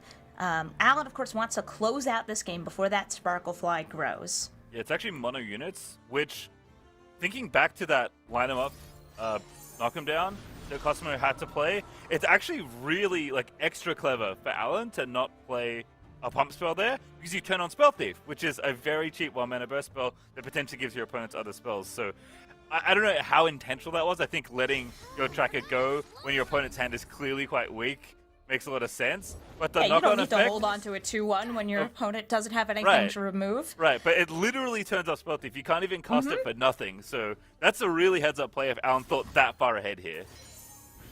So here we're going to see the Moon weapons cycling through here, getting the second Sparklefly from the deck.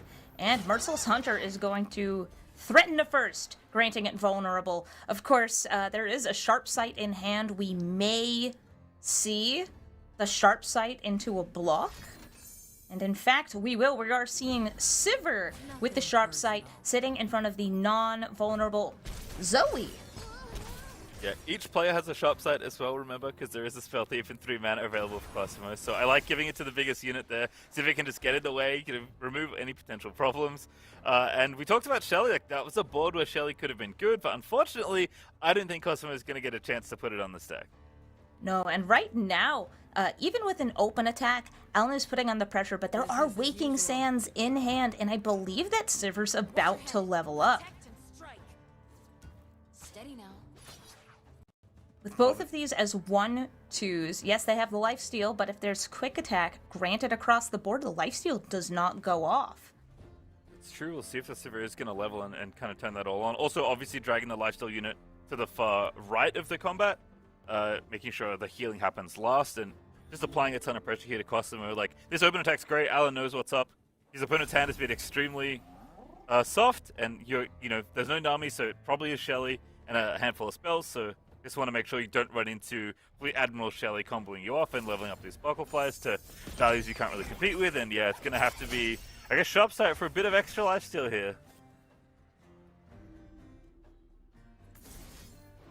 Cosmo is sharp sighting. I think he can live, because you can do this again if you really need to. I think he must know where in combat the Sivir does level up. Because if the Merciless Hunter gets that quick attack first, then it wouldn't work. So, there we go. Sivir leveling up. The final Sparklefly will just be dying here and not healing up. And there's another 3 damage through. Cosimo down to 2. And again, very tight play for Cosmo, right? Recognizing exactly where in the combat chain things are going to happen. Alan lined up the combat nicely as well. And here's Shelly. There are no Sparkleflies left, though. No gifts to try and shoot her for another one. Double Preservarium. Oh man, Cosimo, this is such a rough game for this deck. Oof. So Cosimo did just get a way to go wide, though. A double trouble. So what we may see is Shelly into double trouble and another spell. That way both of these Shellys will be active, and they'll both be building up these small units. And each other. Yeah, I think when, you start playing this deck, you're it's so easy. Plan A is just, get a Sparklefly and then Nami or Shelly makes it, 10 power and you win every game easily. And then when you play the deck, you're oh, that's actually kind of hard to do. And you realize plan B is go wide and get a board pumped up with either Nami or Shelly. And then there's plan C, which is try and win with anemic elusive units by the thinnest of margins where your opponent's trying to kill you in everything you play. Cosmo's on plan B right now, which is a good place to be, but plan C is coming up quick because Alan's board is still very terrifying. While this is a good amount of elusive damage, the Flight, if it strikes Nexus, will end up back in the deck. You've put those buffs on it, but it will just be wiped and reset and put back into the library. We don't want to see that happen. Cosimo, of course, not threatening lethal here, just getting in 8 damage from the double Shelly. But Alan with so much damage on the backswing here. Zero value Akshan, just Palace explodes off the board, doesn't even care about it. It's never zero value when it comes to Akshan, Yeah, that's because true. an Akshan on the board is worth an Akshan in a hand. It means that the second one has turned into an Absolver? Grappling Oh no, hook. the strike up there, the grappling hook, yes. And good there's also spells still there. a shaped stone. I feel like with Oh, Sivir boy. granting these buffs, there is no way for Cosimo to survive. No amount of healing and hushing can get through the spell shields. Yep. And game 1 going to Alan. And that's exactly how you drew it up, right? When you play this kind of deck. Zoinami is vulnerable to decks getting under you and beating you down. Or decks like potentially pointing a removal spell at every single unit you play, but that's easier said than done when you're interacting with the likes of Shelly and Nami, especially if the game is played more slowly. But Alan had a really great draw. Cosmo's draw definitely not panning out in that particular game. And it's one of the reasons people say Zoinami is a risk, right? The deck does defeat itself sometimes. It's not the most consistent pile of cards when you do have to draw pretty specific pieces in order to go off. That being said, I think it does reward you for playing very well, and it can eke out wins with plans B and C, or maybe there's a secret plan D I'm not aware of. But it did not work out that game. Alan's going to be super happy being up a game here.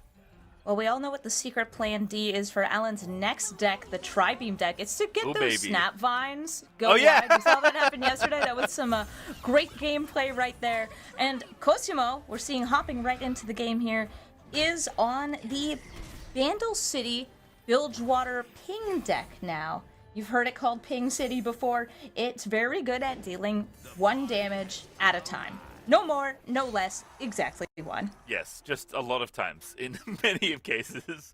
Hey, you do it 20 times, you win the game. That is true. You only have to do it so many times. There is, of course, no healing in Alan's deck here. I guess you could maybe flip a Tri-Beam unit with Lifesteal or something. There's always a way when you're playing Tri-Beam, I feel like. But this is a good start again for Alan. Draven on curve is always what you want to see. Oh, stick to the face, though, from Cosimo. Better get that GP level up happening.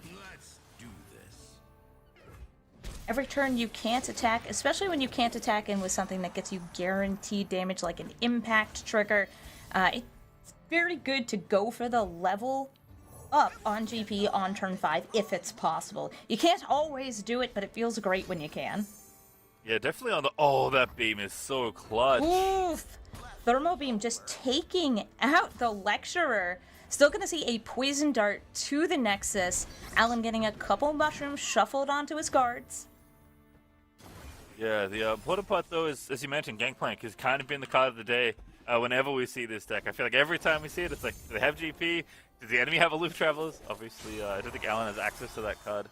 In this deck, oh, I take it back, he's got 3 times. Never mind. Cosimo, you gotta get it happening quickly. Doesn't have any in hand right now.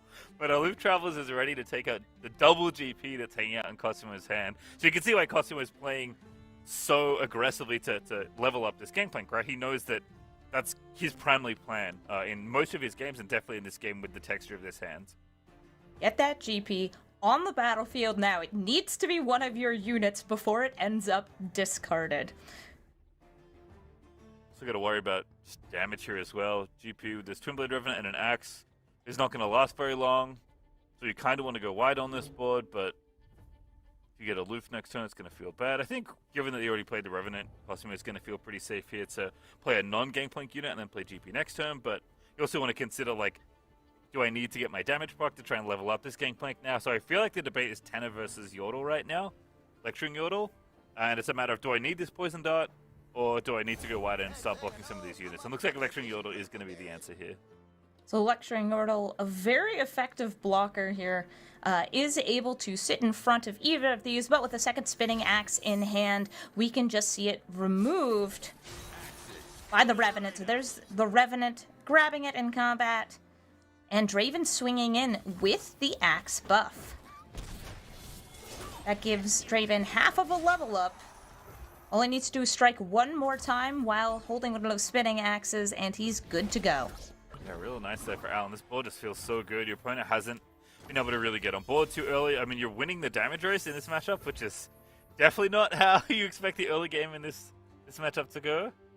Cosimo is basically set up to try and flip this GP as early as he can. Although Alan's like absolute plethora of removal over there that we can see can't feel too good. And I think Cosimo has to know there's at least half of those are spells, because he's only played a Draven and a Revenant that got flipped off this Lost Soul after this Trumpers, I guess, got put into play last turn. So aren't a lot of units that Alan is committing to the board right now, which means it's just removal city over there. But going wide isn't that necessary when you have a unit that just keeps coming back. The Lost Soul into the Revenant, into the Lost Soul into the Revenant here. Yeah. There's going to be endless value, especially with it helping protect this Draven in combat, letting the Draven just keep hitting face.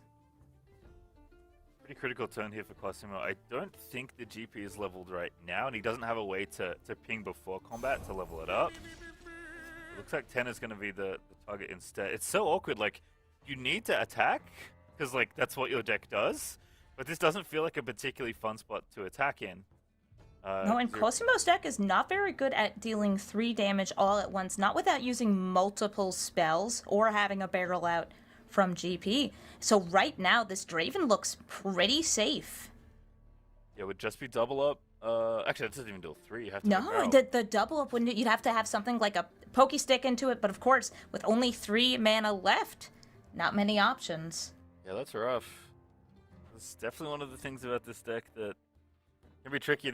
It doesn't really want to interact with, even medium-sized units, right? It's all about just attacking and pinging, and the mushrooms and the impact all add up to 20, right? That's the goal. That's all they need to do. And sometimes it just comes down to drawing 1 mushroom and ending the game. So here we're seeing a spinning axe on the Draven, getting out the Revenant. So that is both another blocker for Alan, and it also says, if you swing in, I can block with my Draven, and he levels up. Yeah, I think you have to maybe just send it here, but it doesn't feel good.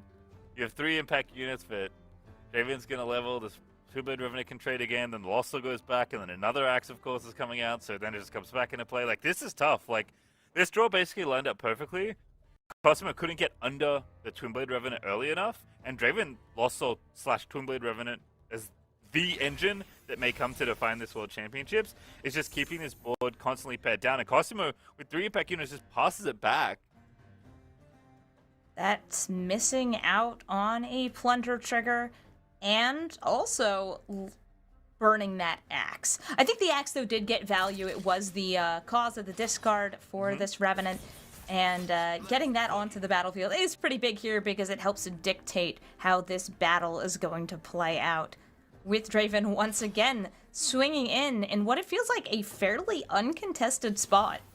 Yeah, it's a great open out of Alan. I mean, you only have a Sump Dredger, which isn't going to add too much to this board. You're basically able to play reactively because you're generating axes every combat. You have Lost Soul Twin-blade Revenant online permanently right now because your opponent can't remove this Draven, as you pointed out.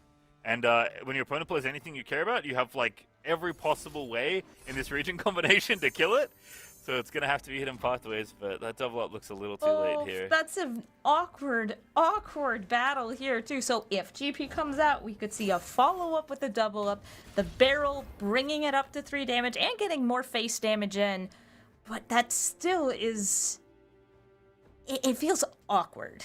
That's what it feels like. It feels like a kind of maneuver that you don't necessarily want to do. You don't want to use your GP just to enable your removal, but I don't think that it's the worst move. I think that taking out this Draven before it levels up is huge, and I think that also, on top of that, stopping this Draven from hitting you for 3 every single turn needs to happen. Cosimo's down to 10 Nexus health. Yeah, so I think the thing here is that GP must not be leveled.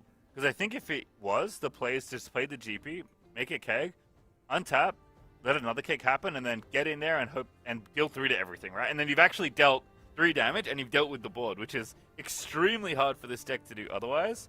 But Cosimo, I think, is probably 1 away, trying to figure out a way to level it up. Oh, we're going for the double keg?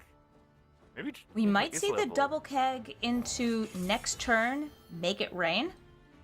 Well, I like that, actually. Twin-blade Revenant, though, back down, but that is a nice setup. This is the one Make It Rain Cosimo has, so he's going to have to make it count here. I'm a big fan of Make It Rain in almost every matchup. I feel like it's a 3 of for very many decks. So actually a good draw, passing too. here, banking the mana, and now Cosimo left with a tough decision. Swinging in, using this Mega Rain, maybe even buffing it up, playing Gangplank as well. There is 8 mana, which means there's just enough to get out this Gangplank, and then with the additional 3 spell mana, get that double up going too. Yeah, I wonder if TF changes your plans at all here. Because, TF you know, is nice because it does let you do some cheeky things like gold card. Red Al's- card, Red card but- seems kind of nice here. You and I see the not 1 but 2 get excited in Alan's hand. Yeah. That barrel can be sniped. Oh, I think Cosimo's setting up this Make It Rain here. This is actually really nice. I mean, he knows his opponent has a removal spell, right? So you have to kind of do 2 things here. GP is a little slow, especially if he's not level, because he has to attack to get it in there. So I think, yeah, the TF's going to open up this sweep. The Keg's So going I- to target it. He's going to hope that this Make It Rain is good, which unfortunately we know is not going to be the case. But you're going to have to use double removal if you want to do that. We might see the swing first here to clear out the board a little bit. This is very strange because you need one of your units to die or you need to replace one of them. But you have essentially slow speed, TF, red card. And if that gets stopped by a Get Excited on the stack, then you get to have the Make It Rain, which is only a 1 in 3 chance of missing here. And of course, the big target you want to hit is the Draven and, of course, the Revenant. So here's actually Sump Fumes starting Oh, the this is going attack. to be brutal. I mean, I was But trying to stitch it there's together. the Get Excited too. Oh no! And also, Twisted Fate. You see him hiding in the corner. He's He is on the board. Yes. Don't worry. You see that little space between the 1-drop and the kegs?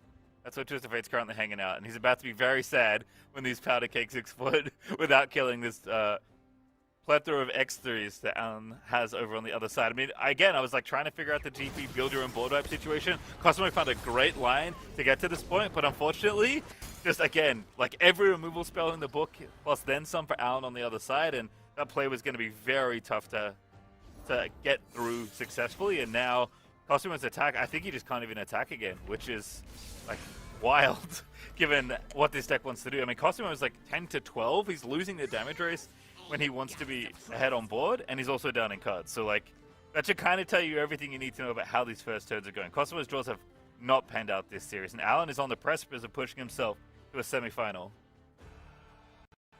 Alan, though, only has 2 health on both units on the board. Does make blocking a little bit tricky here, can definitely take some trades, but the Draven dodged there. We saw that Make It Rain was like, I'm just going to happily skip over Draven.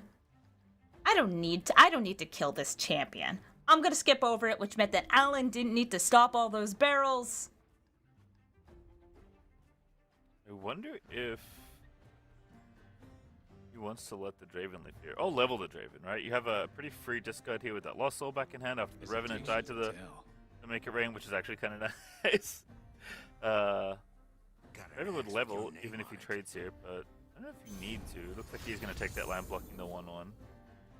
Block the 1/1, get the spinning axe, and go for the level on Draven. Getting Draven level, that means he's dealing more damage and generating more axes, more discard fodder, and he's got Overwhelm. And I feel like to me what this really signals is that, you know, even more Twin Blade Revenants, because that's all this axe has done all game, which is, you know, the whole engine of the deck. I'll flock here as well after the Sentry Stun, and again, like, Cosimo's board is every single turn, he's just battling this massive Draven and this Twin Blade Revenant. He's losing a unit every turn, he's losing health every turn, his opponent's getting access and just holding onto all their removal spells. Like, he hasn't needed to play most of the spells in his hand, because Twin Blade Revenant has just been a removal store every single time Alan has the attack token. Blade Squire, yes, it's a blocker, but it's not much else. Yeah. It's time for Alan to get a very nice swing in. And finally, a Tri-Beam and Propagator did show up in hand for Alan. And, we also see the Academic here, able to get even more spells from the deck. Alan's also at 5. So that last attack did actually have like a purpose, Yeah. despite how much control Alan has of this board, obviously, because we can see the hands and we know he's been letting the Revenant engine going. As strong as Lost Soul Revenant is, especially with Draven being active for this long, it is a fairly slow engine, right? It only works every other turn when you can attack, because I don't think anyone's playing, you know, the Lost Soul Rally deck, although I'm sure someone out there has been tinkering in the lab with something like that. Cosmo doesn't need to do that much more. He has this double up in hand. That is a massive amount of damage. That is 4 if it can connect here. We might even see the classic get excited your own Draven line from Alan. Yeah, so right now, Alan needs to kill Cosimo before a buffed up double up happens. And with the ability to kill your own unit with those get exciteds, you do kind of have a way out. But, oh, that's also quite nice. We see a thermo beam off of this unit, but Cosimo now has the opportunity to land either the Lecturer or the Tenor or the Gangplank. The Gangplank should be leveled up at this point of the game. I see no possible way that he isn't. Yeah, so I think what Cosimo is going for is, like, all I have to do is live this turn and, you know, maybe let this Poison Dart rip and then slam his GP and just attack, right? Because I'll find enough damage. And if Alan taps low to try and deal with the board, then double up can finally deal the last few points. Because Cosimo can't run this double up into all this unopened mana, right? That's just... You're asking to get killed. And that's what will happen. Is Yordle's going to get the way of Draven here. So I think you have to block right. You can't really afford to take damage. I think TF living is nice. This is a decent, annoying threat with quick attack when you're attacking. And maybe if the game goes super late, it can level. Although I think with all the removal, that's pretty unlikely. But Cosimo sees like enough turns ahead where he knows he doesn't have to deal that much more damage, and I think he's got it all mapped out. So I'm very curious to see how he handles this Gangplank clip, especially because he kind of needs to dodge the removal, and this Thermo versus Gangplank tension is going to be really interesting to watch unfold this turn, especially because the Thermo beam is fleeting. Getting the Poison Dart on face, bringing Alan into lethal range off of just double up. But of course, Alan's still passing, holding up enough for the get excited on his own units.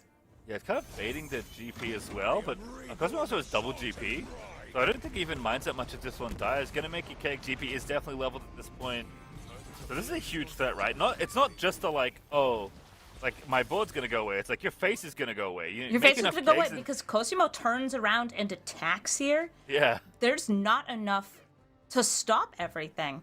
There's going to be probably the Thermo Beam used as removal, because otherwise the Overwhelm on its own is lethal. Yeah, there it is. There's the fleeting Thermo Beam. 6 mana for 6 damage, the perfect 1-to-1 ratio.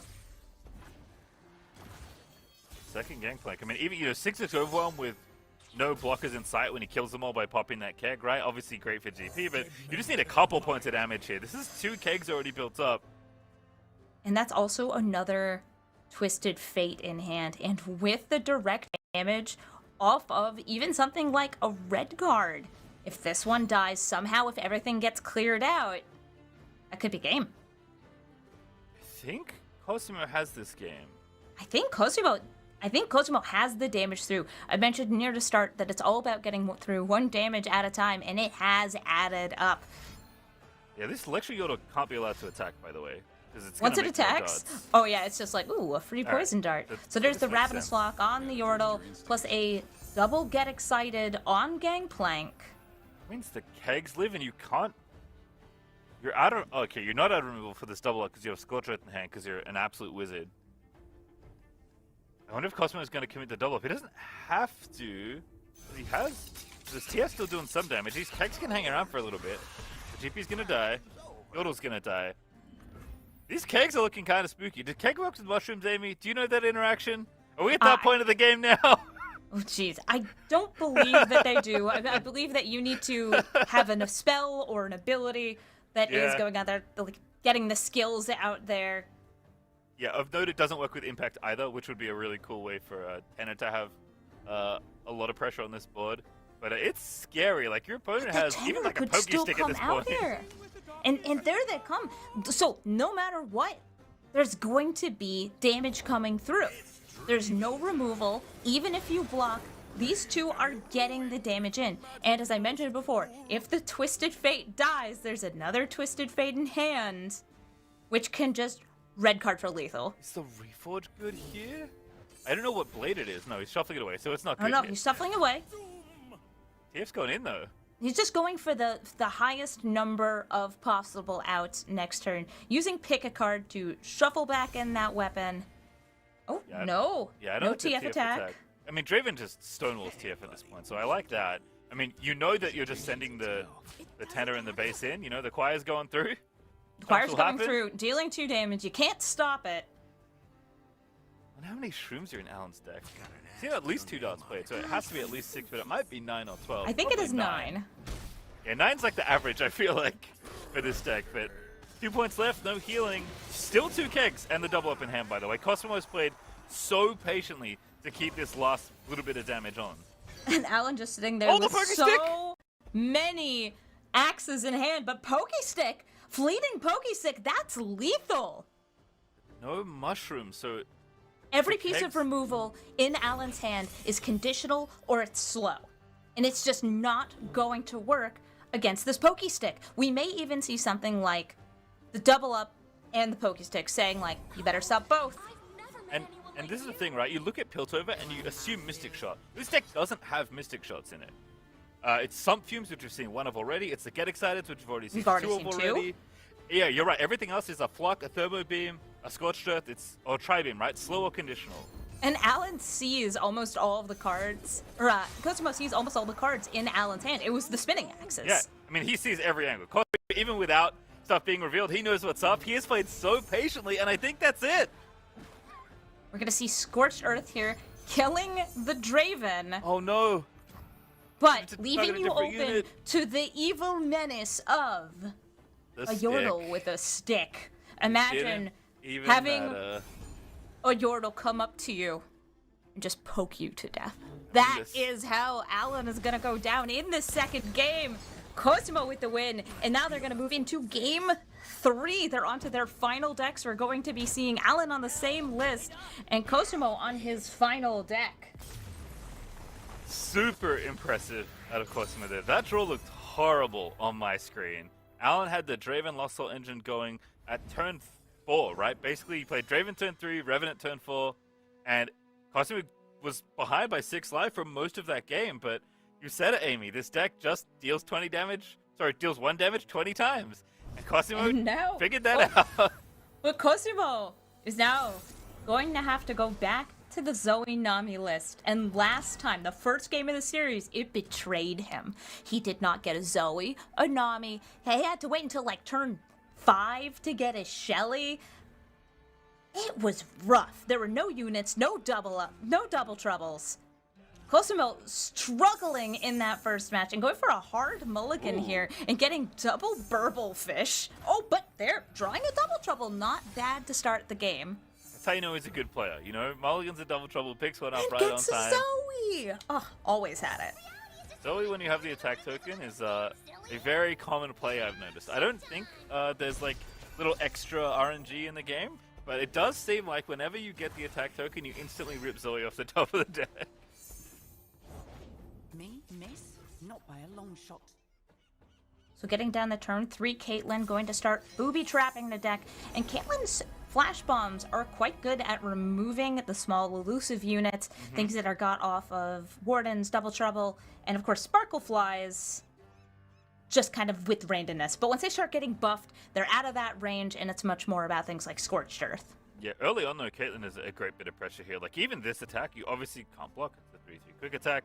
But if you just randomly get flash bombed, it feels so bad to have your Zoe just annihilated by a random trap that Caitlyn put in your deck. So Caitlyn, why do it'd you be a fun gotta be one. like this? You ever just like walk into brush and you're just like, oof, I just gotta TP back, and then boom, trap. There goes your last 100 life and you're dead.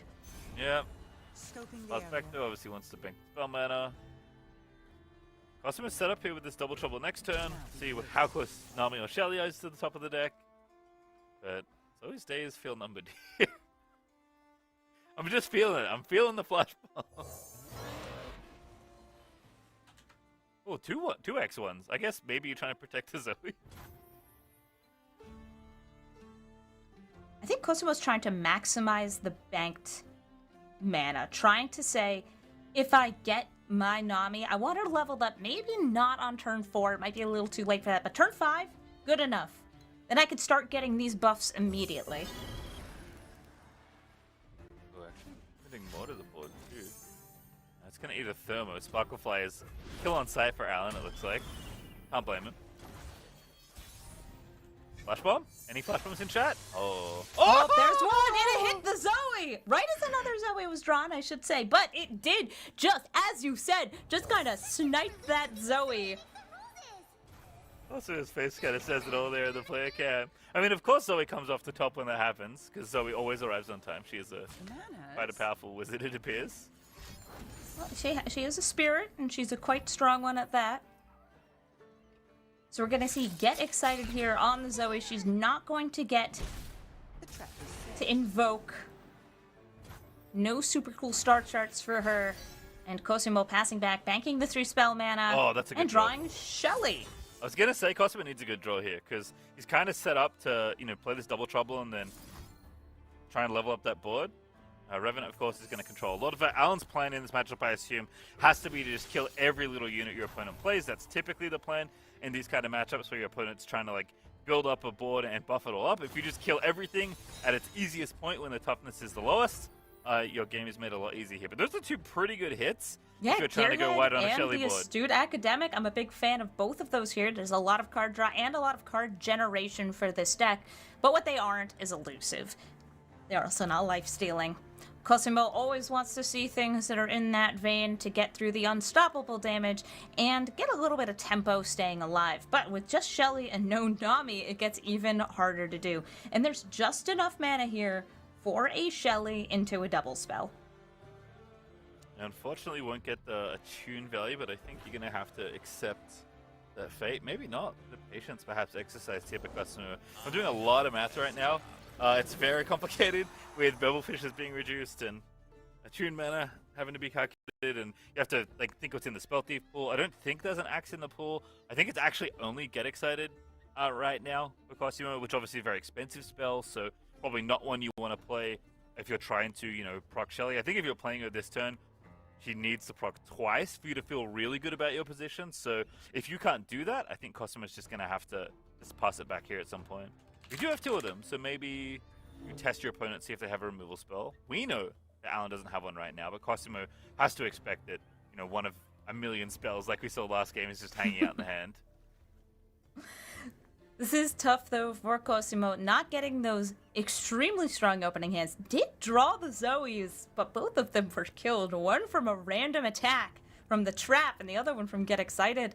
Alan, of course, waiting here, doesn't feel too pressured against these 2 units, and knows that if there's a pass back to him, he can always just right back, skip the turn, and force Cosimo to burn so much of that 6 mana gone. Yeah, 6 and 3 spell. Well, what have we here? Just has to be patient here. Cosimo needs a really good turn with this Shelly, and last turn was not going to be it, so he passes back again. Going to eat quite a lot to the dome here, it looks like. Well, yeah, I'm not great at blocking these quick attack units here. And here comes the attack. Caitlyn, Draven, and the Revenant swinging in. The Deerhead is able to chump block here. And it can even, maybe do a little bit more. We might see the Spell Thief get Excited and kill one of these 2 champions. But no, instead, just taking 6 to the dome. Yeah, I think you are committed to the double Shelly plan here. And you want to save all your spells to try and proc them. Unfortunately, you don't have the best units to buff up. No, he also doesn't have 2 Shellys down because last turn did the full pass and ended up not having an opportunity to use up that mana, which is really, really rough. I know that a lot of it's the mind games of moving back and forth, but when you need to have tempo, when you need to build up your board, and your opponent has the advantage on board, that's rough. And now we're seeing the Sentry with the stun with a Ravenous Flock in hand. Yeah, this is a really efficient way for Alan to deal with this unit, but I think this is why Cosimo played this way, right? He wasn't going to get enough Shelly procs last turn to make it worthwhile, and I think he's just saying, you know what, I need to rip something here. I have these 2 shells. I'm expecting one of them to get removed, but I think the other one will live, and that is quite a good draw. The Flash Bomb is going to kill the 1/1, unfortunately. These Flash Bombs have shown up bright and early, taking out all these 1 health units, really doing what they need to be doing. And here comes the first of 3 Sparkle Flies. Oh, the Archivist is so But I good. don't think it's going to live very long. Oh, these 3 hits are so good. Especially that Get Excited. With extra axes in hand, Alan has the option of using those as discard fodder for the Get Excited or the Poro Cannon. I'm trying to see right here. He actually does have, if he wants to be really cheeky, just enough mana to take the Tri-Beam, play the Sentry, and then use it to kill the Sparkle Fly.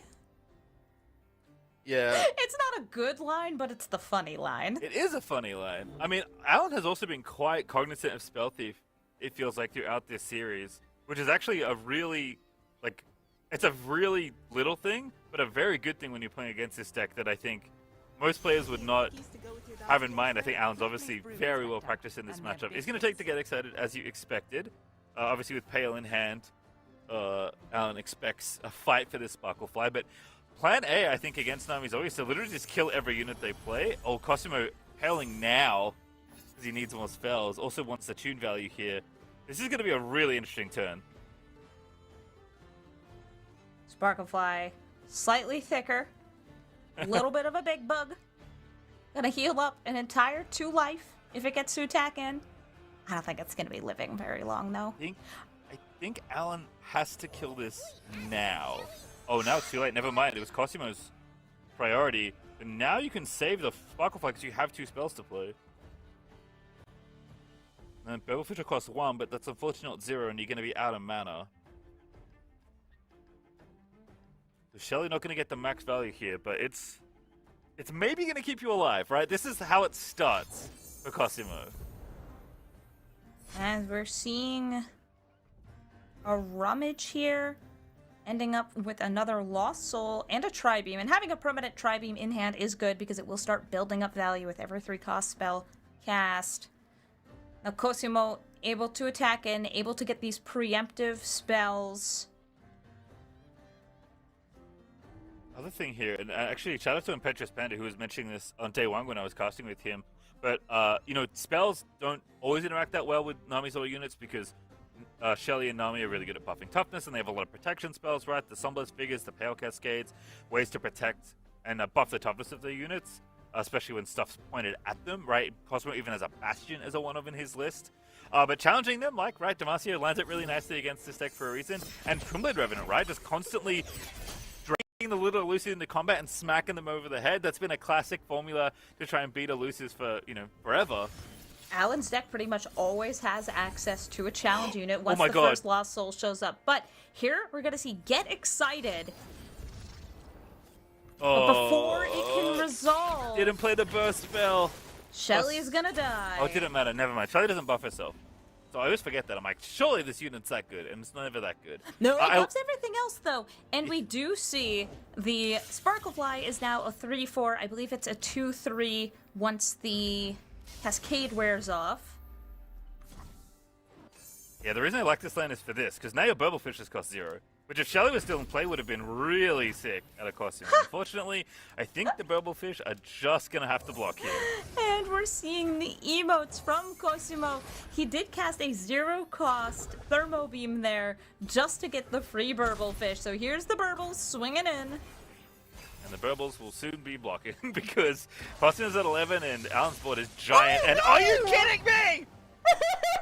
These traps are insane. Have you ever just been like, oh yeah, you know, there's always going to be at least one health unit, and I'm always going to hit it. Oh my god, Alan with the RNG right there, that's insane. Nami did show up. She is leveled, but most of the spells have been used up. It's all going to be about the chain here.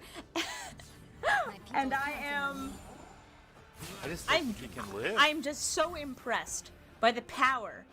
The unending power 6, 9, 12, right 15. here. Yeah, you're dead. You just can't. Sparklefly is dragged to the end. You can't block enough. You're going to make this Sparklefly massive, but it's too late. Amy, that is literally every single flash bomb that got put into Cosimo's deck. Every flash bomb, every kill single the unit, That's nuts. And now Alan just gets to swing in, and he's going to be moving on into the semifinals. Get that W. Alan ZQ moving on in the top 8 of Runeterra World. I mean, that is the mark of a future world champion right there. Not only is he playing very well, but he is drawing very well as well. You have to play good and get lucky in order to win a tournament like this, and Alan is showing both sides of that coin. Or maybe believe in the heart of the flash bombs. I'm not sure. Like, something there was definitely working for Alan. And I mean, the other thing about Alan as a player is that Alan is a favorite. You know, he is one of the players that was coined as one of the most feared, or someone that people should be scared of. I mean, Amy, does the play really reflect that? Yes, you have two extremely competent players here. They both play very, very tight, especially when they are focused on the gameplay. We saw a lot of very slow turns there because they were going over every line, not just that they could do, but their opponents could do. And I think Alan really nailed it home. I think that the first game was a bit of a wash, though. We did have the very bricked hand for Cosimo. That's gotta feel bad. The Nami really just showing up at the end of the game in Game 3 as well, but that's the weakness of the Zoe Nami deck. Yeah, it's definitely heartbreaking for EU to have these two players play here, and super impressed by Cosimo to win the second game and even give us a third. But he did not draw particularly well, even though his play certainly was basically flawless, I feel like, throughout this tournament. But unfortunately, Alan is also an exceptionally good player. He does set up the potential All-Poland finals, which I know Europe is very excited about. So it was always going to be tough here with someone having to lose, but Alan a worthy winner, especially when he's drawing like that. We're sending a lot of great players home today. Let's go ahead and pull up the bracket, though, because we're also sending some great players forward. Alan now taking a 2-1 over Cosimo means that they will be facing off against What Am I in one of the semifinals. That is surely a match that people can be excited for. The NA versus EU dream alive for that storyline. But I can't believe that we also have 2 more quarterfinal matches to go. So we're going to go to a short break, and when we come back, more quarterfinals.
Hello, everybody, and welcome back to the Legends of Runeterra World Championship. We have 2 semifinalists so far, and we need to figure out who the other 2 are going to be. And welcoming in on the desk, we've got Freak and Scarzig to take over our 3rd quarterfinal match of the day. Freak, how's it going?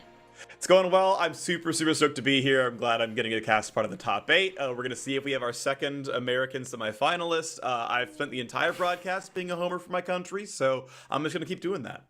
Scarzig, what about you? I mean, Freak is classic NA bias, but I mean, Yamato's Yes. just really captured, my attention by bringing Darkness, a deck that nobody, even Deadbolt Doris, right, during the dev interview said was not on his radar at all to be brought to Worlds. And I think that it's a deck that's actually very well positioned despite everything. And Yamato's just been piloting it very well. I'm really excited to see if it might even draw a ban simply because the opponents might not have, prepped or calculated for it while they're preparing their lineups. And in general, it's not. Yeah. If you look at the matchup tables, Darkness is favored against 2 of Ikado's decks, so there's a decent chance it does get banned. Well, you've already introed one of our players that is participating in this next quarterfinal, but Freak, why don't you tell us about the other player too? Sure, yeah, with Ikado, he's coming through with a pretty standard lineup here. Obviously coming from America. They both went 5-4 in the group stage, so it was a pretty tight fight for him. But yeah, he's bringing, I would say, maybe the 3 sort of most common, sort of believed to be strong mid-range unit-based decks. With Poppy Lulu, with okay, he's running the Ezreal version of Draven, but Draven X is in pretty much every single person's lineup, and they're all pretty similar for the supporting makeup. And then the Zoe Nami, which hasn't actually been winning that much. And again, I'll make fun of Twitter and Reddit because it's what I love to do.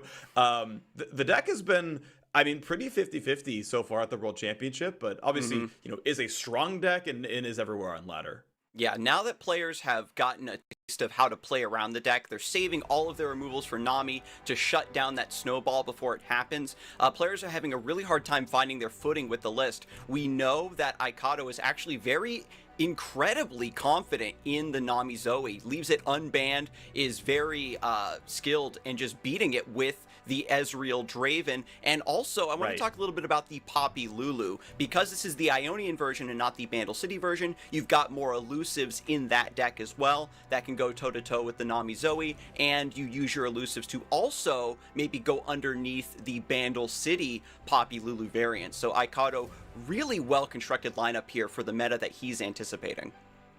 Yeah, that is one thing that I forgot for some reason, even though I was prepping the matchup, and I have the deck list literally on my screen. The elusives so frequently have 1 health that his list has not been lining up for him. He's actually 1-3 with his Poppy Lulu. Here with Yamato, he is undefeated on Darkness, a solid 2-0 on that one. Finally pulled a ban in his last game, but he's winning all his games there. It has been situated pretty well. His sign list is 2-2. There's only 1-2, so he really kind of did get carried to the fact that he got his wins right away on Darkness and then kind of limped over with the rest of it.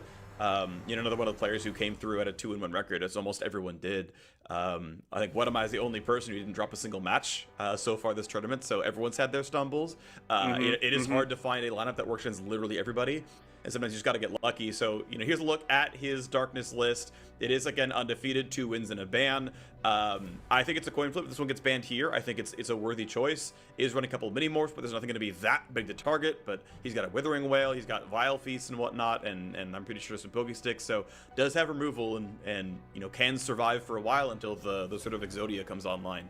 Yeah, we've seen Yamato be able to buy a lot of time with this list, but it's just a matter of, how realistic is that game plan when you're waiting on your Senna or your Veigar or something like that to come through for you in the later stages of the game, while your opponent might be forced to slow down in response, and it gives you a lot of time. If you don't get your win condition, this deck just cannot close out the game any other way besides the Darkness. This, combined with Yamato's potential to just stumble with the Plunder, means there are definitely some holes in this lineup. He's been just covering them very well with skilled play and by respecting the Nami Zoe, one of the few players that have been banning it, right? Just not leaving it open and trying to beat it. Just going to get that off of the table, despite none of the players from the Southeast Asia regions bringing the Nami Zoe. They still have to keep that deck within their calculations for going into these matchups. Absolutely, and like we mentioned very briefly, assuming Darkness is Yeah, Darkness is the one good deck he has that is strong against Nami Zoe. So again, if you think that one's getting banned away, and the matches, to be fair, like for the rest of the lineups are like 55-45. Like Zoe is slightly favored against his other two decks. But yeah, you've got to kind of figure out which way it's going to go, because like I'm very curious what comes through in the ban phase, because again, if Darkness is banned, Nami Zoe is favored in both other matchups, and it's probably the ban you end up going through with. I think you're kind of happy with Plunder with all the pings, probably doing okay against all the 1 health Ionias, and that can kind of work okay. But if you go the other way around, the Draven Scion, the other kind of side here, also looks really good. So the Draven Scion is the ban, by the way. That is the one going on. And if Draven Scion is the ban, what you want to ban statistically is actually the Poppy Lulu. So Yamato, from what I can see based on like Masters level win rate data and talking with other casters about what decks are favored, Yamato guessed the right ban and then hit the Poppy ban to help out. Yeah, so we've got Aikato, however, staying with the Ezreal Draven. This is the list that he's known for, he's very comfortable with, he's been on a tear with it. Casanova mentioned it earlier in the broadcast, has been relying on this classical style of deck to just beat every other deck in the metagame, and also the mirror match, right? So now we've got Aikato on his strongest deck, Yamato on the Darkness, which has been overperforming. And we'll have to see if Nami Zoe can maybe try to high roll into a free win, because, that's the bit of the meme, right, Freak, is no Nami, no win.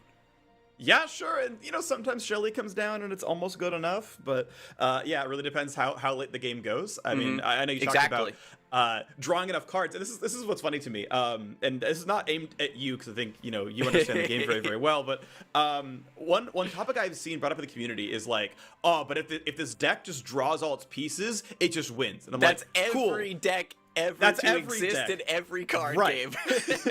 game. and not only that, that condition is already accounted for in win rate. Like, if a matchup's 55-45, it's like, but if it draws well, it wins. Yeah, it wins 45% of the time. It can win. Like, it can draw better. Like, this is gonna happen. That's what 55-45 is. Like, that's how that works. But yeah, in terms of the Darkness deck, it's running a version that has a lot of the other Darkness cards, right? There's like 4 different Darkness generators. There's like 3 different Darkness buffers in the deck. Like, you're gonna find something that's gonna get those cards out of there, right? You're gonna find something that's gonna work pretty well. As far as matchups are concerned, though, again, Darkness is 55% or higher in both of its available matchups. Meanwhile, we're looking at Plunder being equal or negative in the 2 matchups out there. So we're gonna have Zoe up against Darkness, which from what I've seen is 55-45 in Darkness's favor. Yeah, you've got the ability to generate a lot of removal over and over and over again to keep pace with these elusives being established. Catalyzer in the early hand is fantastic. We know that Nami Zoe wants to focus a lot on its own game plan, doesn't really do a good job of keeping your opponent from establishing theirs. So this Catalyzer, depending on how this Double Trouble lands, depending on if the Make It Rain is cashed in early, could maybe get a couple reps and then put Yamato on a clear trajectory to victory. For sure. And obviously, if you can ever, just get rid of those combat tricks or get rid of the removal, you're suddenly feeling really, really great. Looking to find a champion at some point for the very late Rekindler. All right, who's going to answer this one? No one's going to have innately enough health. Okay, sure, you can make it rain and block with Zoe so you don't get a second charge, but... Yeah, and so this is what you want to see with Darkness. We've got Catalyzer, we've got Stilted Robemaker, although there aren't any Darkness generators yet in the hand, because we need to wait for like 2 or 3 rounds anyway before the Nami and the really key targets start to hit the board. This is actually pretty acceptable for Yamato, and we've seen it repeatedly, Freak, that the Nami Zoe starts to run out of cards the game, and now Yamato can sit on this prank, wait for Aikato to be down to 2 or 3 cards, and then get vision and see, okay, what are your last handful of plays you might be up to, and then plan accordingly. For sure. As far as card draw is concerned, worth pointing out the individual pieces of how this deck is going. Astral Protection is in Aikato's deck, so if you go for a Darkness nuke on Admiral Shelley or Nami or something, you can buff it up, get it to 7 or 8 health, and suddenly it's going to live. He's running an individual pick a card as well on purpose for some card draw. You mentioned the ability to run out of cards. 3 Bell Cascades, a pick a card, obviously the 3 Burblefish, like. There's a little bit of card draw, not a lot, obviously, but there's just a little bit out there that you have a chance with. So You know, kind of looking for those, and you know, worst comes to worst, hey, maybe you steal a hidden pathways from Spell Thief down the line. So, you know, sometimes there's card drop, but yeah, you're right. If you run out of gas, you're probably dead to the late game. Yeah, Yamato, I've actually had this happen before in the mirror match where you get to the late game and maybe you've cast a couple mini morphs to stop Admiral Shelley or Nami from snowballing. Then Aikado can then use Spell Thief to get the mini morphs and then turn those back on you to deny your Vagars and your Sennas. Yeah. So if this goes to the late game, it's actually going to be a really big grind because Yamato can control the board, but needs Vagar in play or the Ishtali Sentinels to actually get those darknesses to start going face. Second Catalyzer here, still very threatening. Aikado's under a lot of pressure. Now realizes, okay, now my Namis and my Shellers are going to be that much harder to put into play. Moonglow could be the ticket here. We're tracking darkness damage. Right now we're at 3. You know, Grant everywhere, permanently for the rest of the game. It's going to get stronger. And waiting to see, yeah, if they ever can get removed. Double Trouble could find some decent targets, but right now, nothing in hand is going to keep those 3/2s from striking. So even if they trade down, it's like, well, my darkness is at 4. And, you know, we're getting better. There's the Vagar right on time, basically. Yeah, you can just throw this down. There's no threat against it, and now you have this passive darkness generation. You do get 1 copy from Vagar when he first comes into play, which is nice. You can start sitting on that, right? Zoe's not really a target that you're super worried about at this particular moment because of your Pokey Sticks and your Vile Feast. You're pretty confident you can deal with her at any rate. We've seen Zoe level up a couple times as well as a secret win condition. While you're worried about the Namis and the Zoes, excuse me, Nami and Shelley, then Zoe comes through with her level up, and suddenly you've got... I was counting. I want to say I was counting already, but the observer made it look like I just read the screen in front of me. But you know, we had 3 hits from the catalyzers.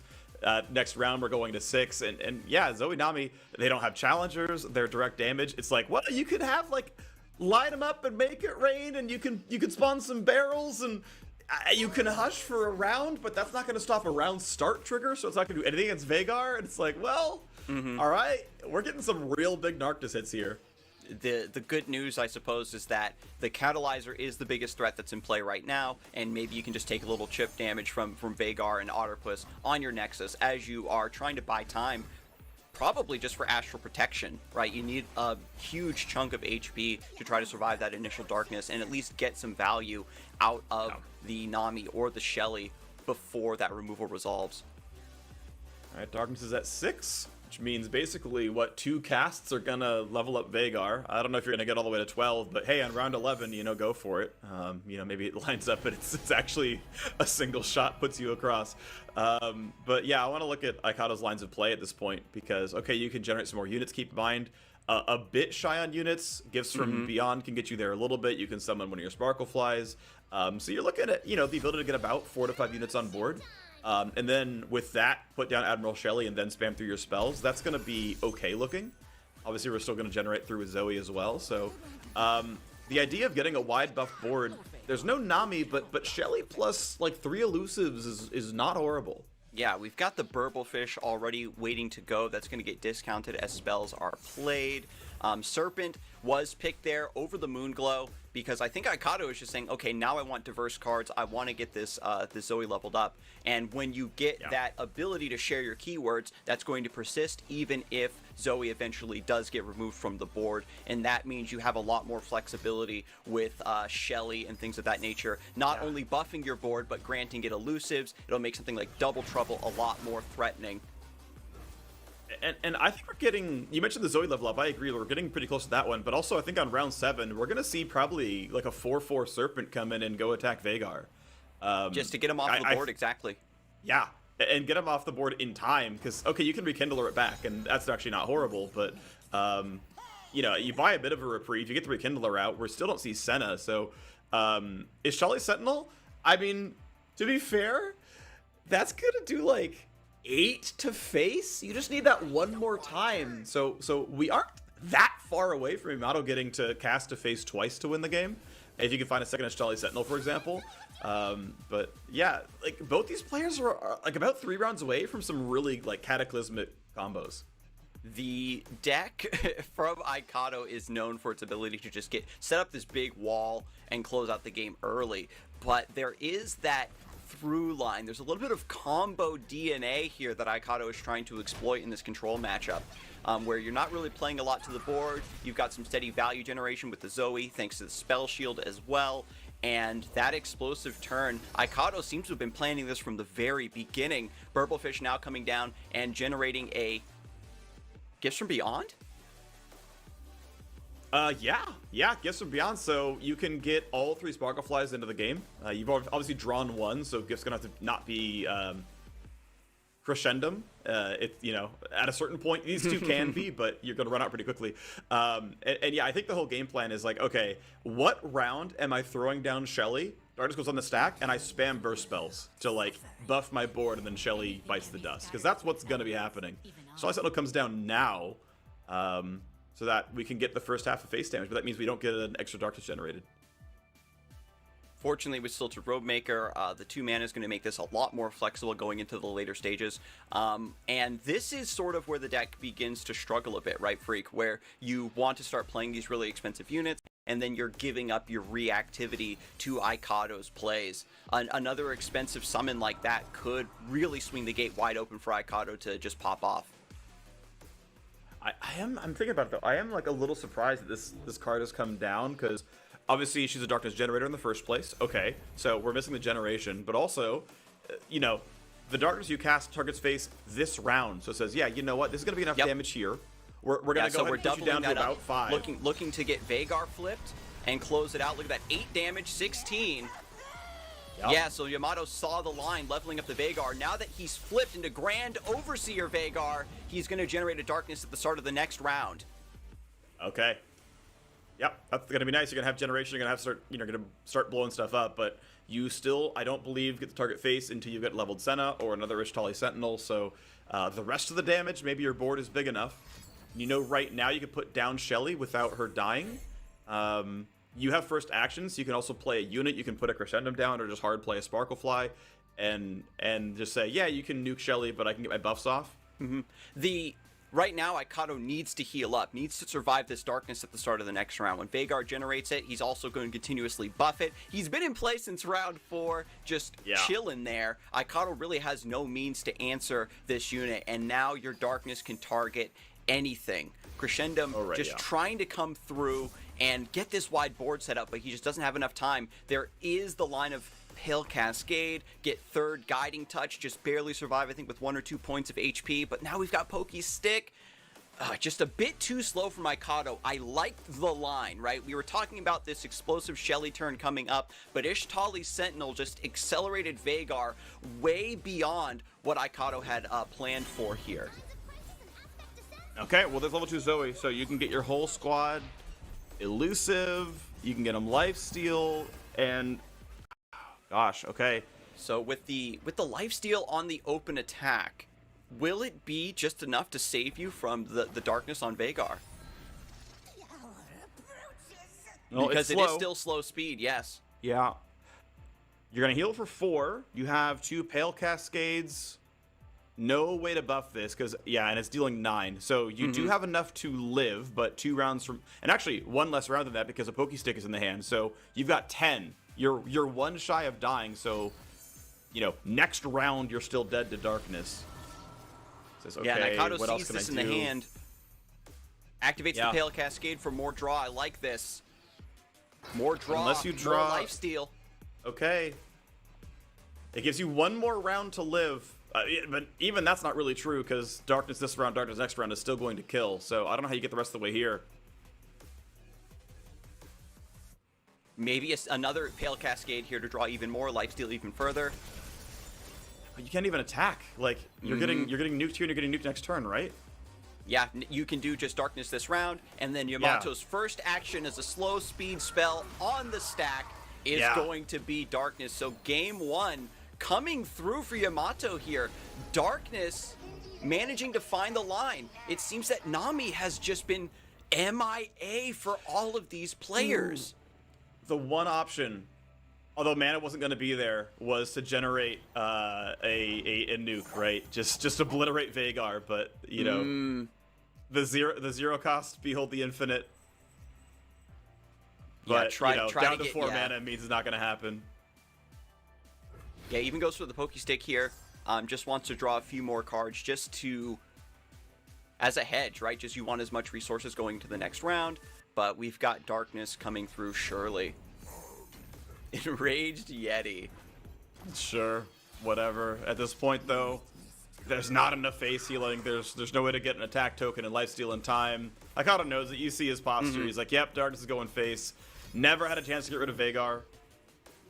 But Vhagar, again, the deck from Yamato that he's known for, the only player to bring it here to the top 16 and make it all the way to the top 8 and the World Championships. And Aikado saying, fine, you get your win on your power deck. This means I still have another shot with Zoe Nami, a very fierce, explosive deck, and Aikado still has his patented, Draven Ezreal waiting in the wings there. Plunder has been historically one of the weakest links of Yamato's lineup, and I think across multiple lineups from different players over the World's broadcast.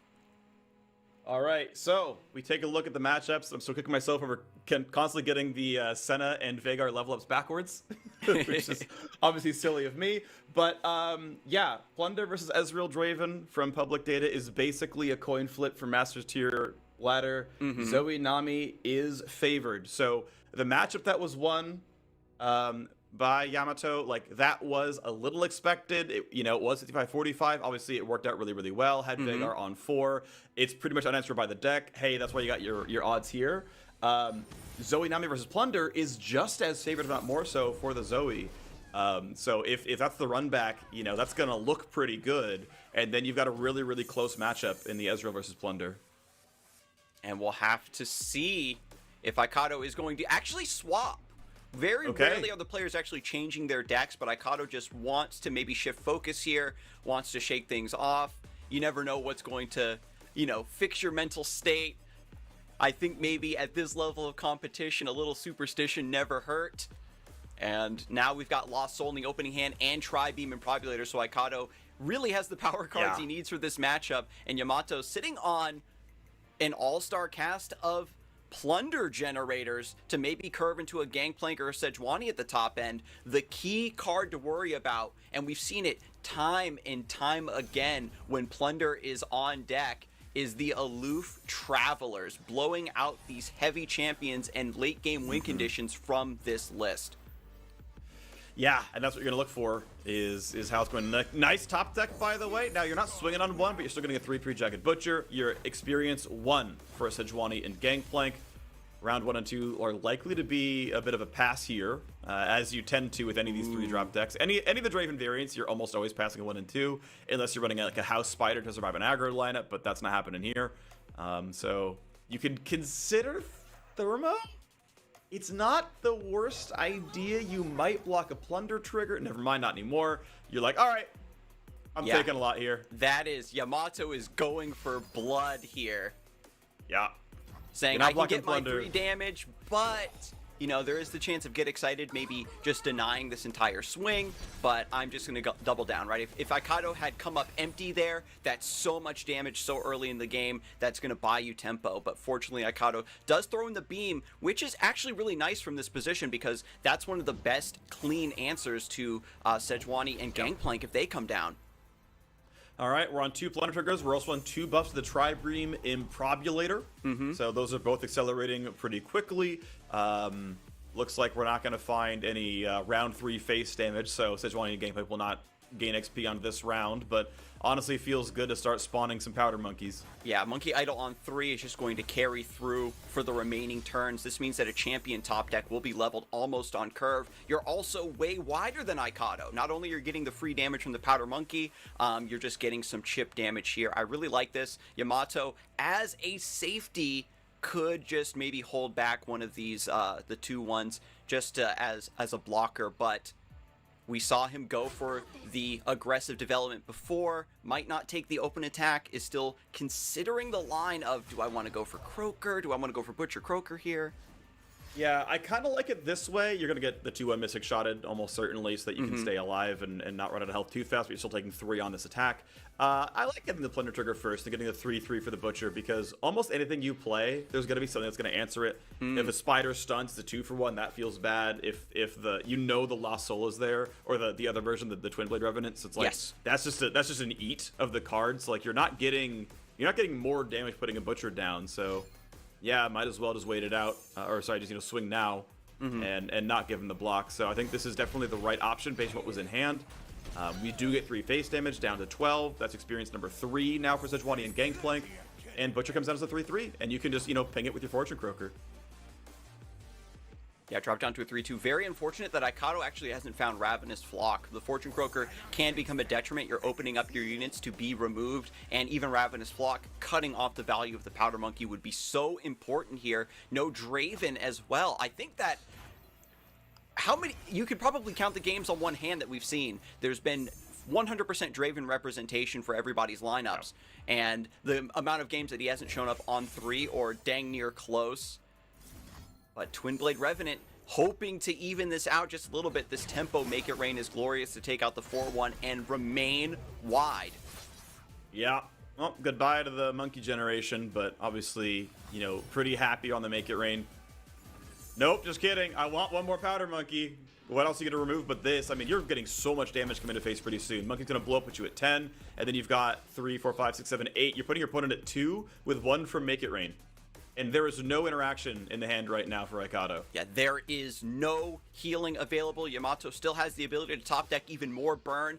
This is one of the most aggressive lines we've ever seen from this deck. It's been just a lot of middling hands, or a lot of very cursed heavy hands, or just you have your late game prepared and it gets blown up by Aloof Traveler, and Aikado just coming up empty here in the mid game. We've got double Boom Baboon waiting there, but there's just didn't get here, 2 or 3 rounds earlier where you needed those blockers. Yeah, drew 2 of his 6-1 drops, drew a solid, 2 or 3 of 8-2 drops. Like, pretty, a little bit fortunate drawing so much of the low end, but, I mean, it's lined up so incredibly well. Again, this is an attack that's worth 9. Or, sorry, 8, right? Hold on, 3, 4, 5, 6, 7. Yeah, it was worth 8 with 1 from Make It Rain. So, you find 1 damage anywhere and you're done. And we've got Zap Sprayfin that's going to tutor for maybe something here. And Yamato, again, thinking, we're seeing the slight shifts between being very aggressive, but still considering these greedier lines of, you think I can develop into this? I think I can develop into this. How much removal? We haven't seen hardly any removal. That's huge. Mystic is that Mystic huge. Shot. Now your health, instead of being at 1 based on Yamato's hand, is at 4. That is a bit more manageable. If you never draw a Gangplank, you're kind of okay. Travelers is actually not bad here. I feel like, it'll line up well and get rid of the Dreadway. You're getting rid of the Dreadway. It's very risky to draw your opponent a card, but sure enough in the corner that you need to get some resources of your own. Arachnoid Sentry, a huge pickup here for defense. There's 2 in the hand. We've got Twin Blade Revenant still ready to go. If the amount of burn Yamato draws does not total up to 5, Aikado is now in a position to very easily stabilize from here and just start swinging. So the spells this card can draw: 3 Make It Rains, 1 3 Sisters, 1 Parlay, 3 Warning Shots. You are really confident, like more often than not, that this is doing 1 to face. That the card that was drawn deals 1 to face. That's what you're kind of most likely to be looking at here. Second Loop Travel is going to actually get rid of, is it going to be Zap? Is it going to be the Yordle Grifter? So that takes the Warning Shot off the table. There's no chance to nab a Get Excited or a Mystic Shot or something. Yep. But you're reading right now, you're saying, okay, I can't get my Challenger down. I can't afford Tribeam and Pobulator. Okay, now you're like, shoot, there's 2 elusives, and they probably both drew 1 damage to face. I'm dead on board in most lines here.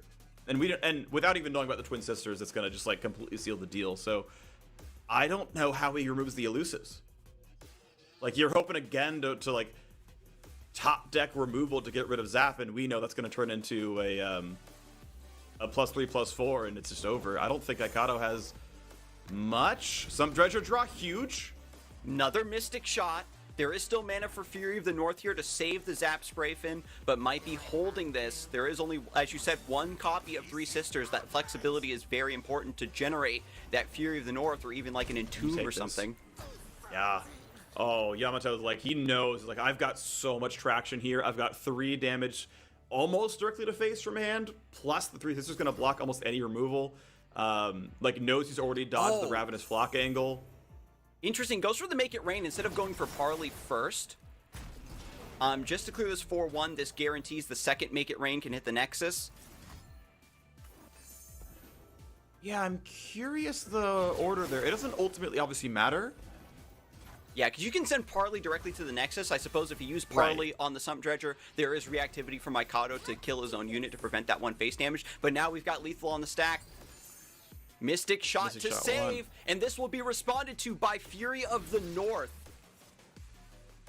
And suddenly, it's got 5 attack, it's got 6 health, and Yamato, his Darkness deck is still undefeated. He's thinking, like, what else could there be? Is it worth it? Do I have anything else I need to remove? Yeah, there's nothing to stop this here. You get Fury of the North at burst speed, so you can still do both actions in one. Yeah. It's not damaged on the stack. There's no way to Scorched Earth it or Ravenous Flock it. Even a Get Excited won't kill it. You need, like, 2 Get Exciteds. Like, that's not gonna happen. This is looking like exactly what you want. Buffs Goes the other way. One just to make sure. I'm not even sure what you're playing around, but who cares? You made it happen, and a 2-0 Yamato from Japan's in the semifinals.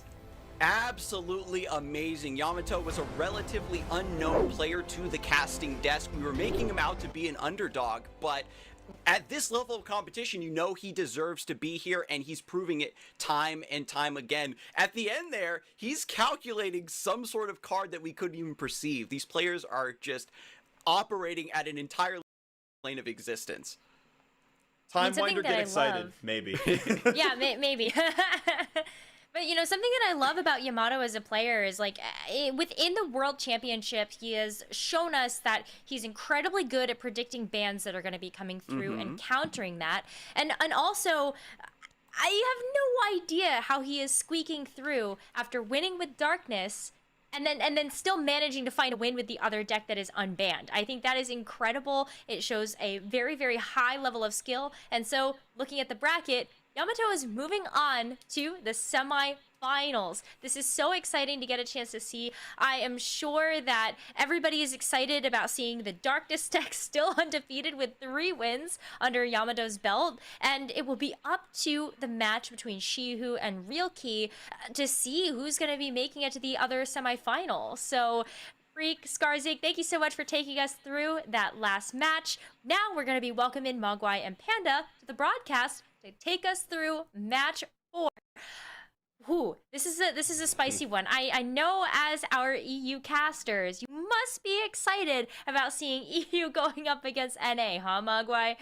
Just a little bit. Honestly, I am so hyped that I got to cast this matchup, and I just want to say real quick, chat, get your dongers ready.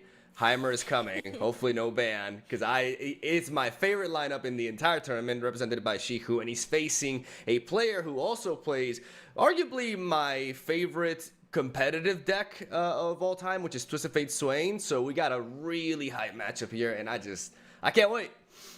Yeah, some very unique lineups. Obviously, Shihu, I think no explanation needed after what we saw yesterday and just the 5-head level that he's brought with this lineup. But also, Realkey has, like you mentioned, Mogwai, some unique decks in this tournament as well. Yeah. Decks that are also classics like Feel the Rush on Tryndamere. We saw TF Swain be so dominant in a meta, maybe 8 or 9 months ago, where it was just the top tier deck for 2 or 3 months. Then Make It Rain nerfs happened, and the meta with Targon obviously shifted with things like Equinox. But overall, it's been a very strong deck, and Realkey, it could just be a comfort pick for him as well, bringing this deck to this tournament. Well, let's go ahead and pull up that versus graphic. Mogwai, why don't you continue that meta conversation? All right, let's go. So a way to reference this matchup, it's a bit of a blast from the past, because we got the Twisted Fate Swain, as you mentioned, was a very dominant deck a few months back, but the same can be said about a deck like Feel the Rush with Tryndamere and Trundle. Very, very interesting matchup lineup right here, and I already have an idea of what I would expect the bans to be. I don't know if you would agree with this, but we're looking at a lineup here from Shihu that's represented by Zoe, Heimerdinger, Feel the Rush with Tryndamere and Trundle, and then he's got the Caitlyn Ezreal Draven deck, the triple champion lineup for that Noxus PNZ combination. So I definitely do think that Realkey will be taking a shot at that FTR, while Shihu may be looking to ban the Plunder list because it is, sorry, not the Plunder list, the Caitlyn Draven deck, because it is the only one that doesn't get completely blown back by the Aloof Travelers that he's running in his remaining 2 lists. And the ban on Feel the Rush, I think, I mean, looking at Realkey's lineup, he has 3 very control-y decks, but not all the way, deep into the control spectrum, whereas Feel the Rush is there. And I think it'll control a little bit better. It has things like Runation to just completely reset things like Leviathan, etc. So I just think it's not going to match up well, any of his 3 decks, against Feel the Rush being kind of like the ultimate control deck and the ultimate, Feel the Rush spell coming in at 12 mana and just taking over the game like we saw yesterday versus Majin Bay. And like you mentioned, completely a blast from the past. All of these decks, obviously some new additions like the Bandle City being a part of the Heimerdinger Zoe list, and Caitlyn coming in with Draven as well. But the archetypes in general are, Plunder, TF Swain, Draven, X, all of these decks have been in the game Draven for X, yeah. 6 or 7 or 8 months, and they've been parts of the meta. So it's not like all this the kind of new school stuff with Darkness and all the very new decks like Shellfolk. It is, like you mentioned, kind of an old school kind of lineup for both players and old school players as well. These are players that have been making a name for themselves in the competitive scene for over a year in both the European and the American scenes. Looking at Realkey's lineup here, we can definitely see why Feel the Rush is so powerful. Feel the Rush and Shadow Owl's base control in general has always had a really good matchup against decks like Noxus PNZ, Twisted Fate Swain. It can also shut down Plunder potentially as well with the late game, as we do know that Realkey is playing, I believe, one Feel the Rush in his own version of Plunder, so we can look forward to that. But I really like this matchup lineup right here. Let's talk a little bit about the deck that we're going to feature here from Realkey's lineup, Twisted Fate Swain. I am a massive fan of this archetype, and I really like his distributions. Going a bit heavy on the card draw right there with Zap Strafen and Whispered Words, a 5-set total out of these 2 cards. Monster Harpoon, a really neat, very late addition to the archetype alongside the Mirai Warden, and overall a deck that plays pretty reactively and aims to win with the Swain Leviathan conquering late game win condition. That being said, similar to Go Hard and a few other lists that have this kind of, they have a chance to adapt their game plan and go faster or slower. Yes. Sometimes they control the board, but sometimes they just flood the board with, very cheap units, House Spiders, Jagged Butchers. Similar to Go Hard. It's a similar concept, and then finish the game. Go hard, obviously, with Pack Your Bags. In this case, with Leviathan, with Swain, and with that extra bit of ping damage at the end, that sometimes you just need Leviathan to do 3 damage, on 2 different turns, and it's over. Death's Hand as well, dealing damage to the Nexus. Some versions of this deck run Noxian Fervor as well to have that extra bit of reach. So it's a deck that I think is very versatile. Similar to Plunder, Realkey, I think, really going into this versatility and having a chance to have open matchups against almost anything in the game. And it's something that if you're a very skilled player, where you really trust your decision making, you trust your own skill, having a deck that allows you to have versatile options is always going to be a very good thing. Oh no, the Donger! The Donger has been sealed. No Heimerdinger for the quarterfinal matchup, as it is the recipient of the ban. Very surprising ban by Realkey. Was not expecting this at all. I feel like that Feel the Rush is gonna have a field day here with these 2 decks in line, as Shihu takes the ban on the Plunder deck, which is definitely what we were expecting. No, actually, no, never mind. I got these completely wrong, because I was expecting Draven and Caitlyn due to the Aloof Travelers hitting the Lost Soul potentially and not getting as much value, but instead Shihu respecting the Plunder list, and we're gonna see pretty likely a Feel the Rush lead here from Shihu. Tryndamere is going to go into the front lines, and maybe Caitlyn Draven here from Realkey to lead off as well. Twisted Fate Swain is a deck that he's generally left for last, and it is, as much as we love this deck, we have to say that it has been a bit of a liability for Realkey, at least in the round robin phase.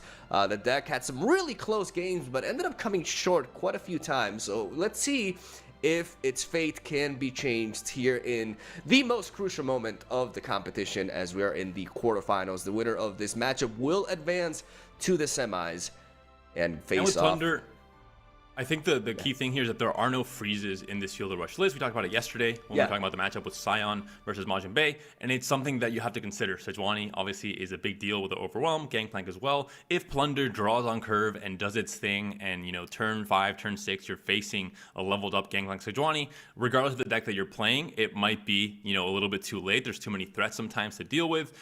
We only have one Vengeance, I believe, in Shihu's Field of Rush list, so I think that's the matchup that can go badly most often, or has the highest chance of just becoming a problem for Shihu against Field of Rush at least. But like you mentioned, it is interesting because we mentioned that Realkey has a very controlly lineup, and because Field of Rush enjoys playing so reactively, there isn't much to control. So it's very hard to get value from your reactive tools in Ezreal, or Draven Caitlyn rather. Actually, there is, Draven Caitlyn and the TF Swain are both decks that sometimes have problems getting that value against, when there's just no board on Shihu's side. He's just waiting and playing, ramping and playing avalanches. There's nothing to kill really, except for things like an Avaros and Sentry. So to start things off, we're gonna have Shihu's Field of Rush versus Realkey's Draven Caitlyn deck.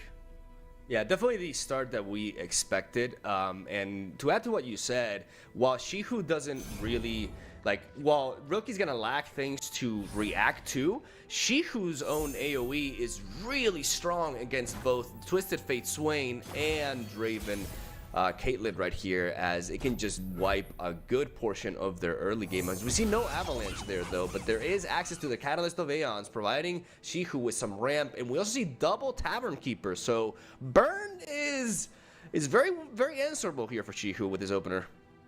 And something we didn't get to really see yesterday, at least in the match we casted versus Majin Bay with Shihu's Field of Rush list, is this Atrocity. There's 2 copies in the deck. It's a card that you have to be constantly playing around in the late game. We had always these kind of stallmates between Deep and Field of Rush, and between who plays their Atrocity first and who reacts. And it's just something that Realkey obviously has to keep very much in mind, because there will be very big units to launch at his Nexus in the late game. Shihu opting to develop the Avaros Sentry here, giving up on a turn 3 ramp with Catalyst and one to prevent that damage and preserve that health gain from the Tavern Keepers for harder to prevent damage later down the line in the match. Delaying his ramp here though, very important to note. We do see access to that Grasp of the Undying, which could potentially just knock out this Draven upon attack, but generally speaking, not really recommended because you're at full health. So if Draven just open swings here, you just easily take that Catalyst play. And looking at the top end, we see the Lost Soul has now been drawn for Realkey, so that kind of infinite value engine that we really, put on the spotlight yesterday during the match between Shihu and Majin Bay is now in hand, and you can start cycling it and start kind of dipping into that infinite value. Whereas for Shihu, he just drew the Field of Rush. A very good card we saw yesterday pop off and really, make an impact. Also with Realkey's Plunder list has been a great card the whole tournament because there's no Ionia in the meta, but there is Aloof Travelers in this meta, and Aloof Travelers will very happily discard Field of Rush whenever it gets the chance to. Really like this decision by Realkey. I think we can both agree that open attacking here would definitely have been a mistake, as it would have played into that Catalyst of Aeons, and instead developing the Sum Dredger with that Flame Chompers, which allows to remove a potential blocker, can lead to a good enough hit that even Catalyst of Aeons 3 health gain won't seem like that great of a play for Shihu. Realkey has to apply pressure this turn, without a doubt. We talked about it yesterday. This is a turn where it's either Avalanche or it's going to be Catalyst of Aeon. Sometimes you can just decide to pass here and kind of burn your opponent's mana. I think it's a mistake. I think agree. If you don't apply pressure, your opponent has the same answers, has the same cards to answer your threats in hand, but you're just working towards his own game plan. This is not a version Ryuk is running that has Baron. This is not a version that has this explosive top end. It's a version that grinds out slowly, and every turn you're not making use of this Lost Soul is a turn where you're wasting value.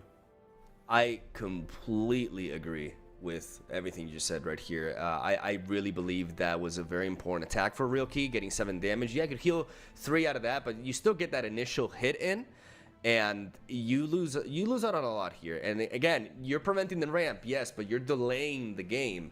And that is just something that you can't do against the deck. Because if this was Darkness, you're like, oh, well, they have to play their key pieces, right? Like the Catalyzer, the Rope Maker to build up the spell. But in this case, this deck only needs 1 play to win. Like, this deck literally only needs to play 1 card to win, and that is Field of Rush. So getting to turn 9...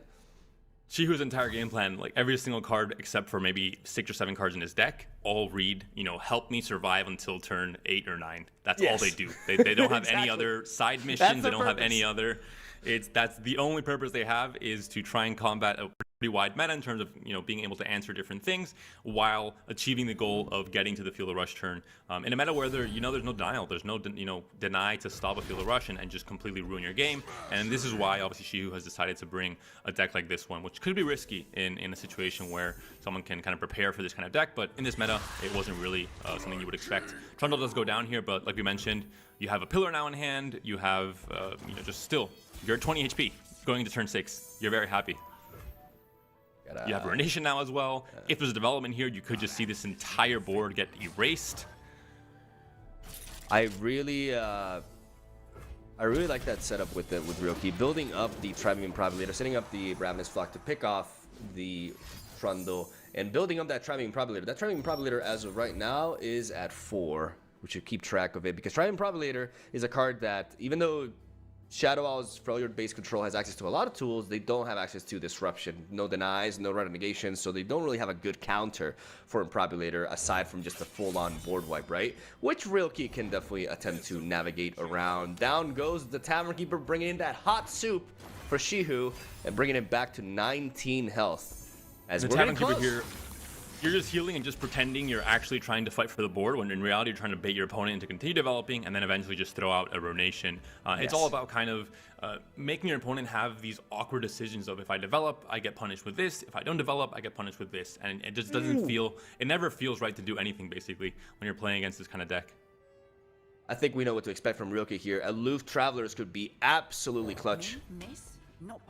Kaelin comes down instead. Ruination mana is there. You would be erasing the majority of the board here. You're going to maybe, attack with the Tavern Keeper first. Maybe there's another development that occurs here from Ryoki, so you get one more unit, one more card in hand to go down to Ruination. If there isn't a development, I think this is a correct decision from Ryoki. I think he knows he can't go too far in. This is a beautiful situation, though, for Shihu, because if Ryoki plays the Aloof Travelers, he gets rid of the Field of Rush, but then he gets just bombed by this Ruination. But if he passes here, Shihu can legitimately pass here. Shihu can, what? He's still at 19 HP? Yeah. How do you deal with a Field of Rush? It's so strong. The turn we saw the pass from Ryoki, it literally just prolonged the game 2 more turns without anything happening, because the next turn after that, the same thing happened. Draven attacked with some Treasure, and with the Challenger, did 7 damage. Shihu played his Catalyst, and we were at the same exact place, but 2 turns closer to Field of Rush, to Ruination. Now here it is. Shihu pulls off the Ruination, kills his own pillar, but takes down the board here for Ryoki, and now there's a chance for the Aloof to come in, and it will discard the Field of Rush. I guess it's easy for us to say because we think we have access to the hands, right? But there is a couple of Scorched Earths in Ryoki's lineup. There's a lot of potential for pings. He's building up these Tribeman Propagators as well, so he felt that maybe he would be a little bit vulnerable if he left himself just developing that Field of Rush and not dealing with that current spread out board state. So he opts to wipe it clean, but this Aloof Travelers definitely hurts. And not a great draw. The Ruination pull there, it really just kind of, Shihu now gave up a lot of the control he had over the mind state of the game, because the moment you pull off that Ruination, second Ruination is unlikely, it's not as effective anymore, and now Ryoki is the one that has control over the pace of this turn, and he's the one that says, okay Shihu, you want to play Tryndamere? Go for it. I might just go very wide and try and push a lot of damage here with a very wide board, knowing that you already wasted one of your big board clears last turn. Important to know that Shihu is only playing 1 Ruination, and this is open deck list, so Ryoki has no longer has to play around the mind games of the board wipe. It's already out, and that matters a lot. That box is looking pretty neat, though. That box is gonna get value. It's kind of the mini Ruination in the case where most of the units coming down here have 3 health. Then it is easy to take the trigger, pull the trigger here for 4 mana. You get to take down both Draven and the Sum Treasure, so pretty good value. And still 19 HP for Shihu. If Aloof Traveler comes in, does 3 damage, you're not anywhere close to dying. You're still feeling pretty healthy and pretty safe if you're Shihu.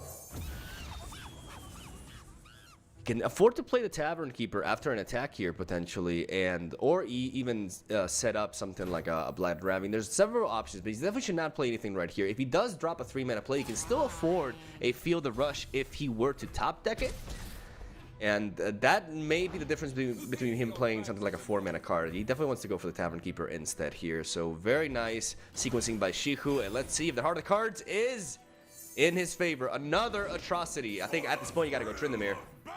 Now it is Tryndamere coming down. Put some pressure of your own. Start advancing the game plan. We talked about Realkey's deck and his lineup in general having all of these reactive control tools. A unit like Tryndamere comes down and you think, all right, let me tri-beam it.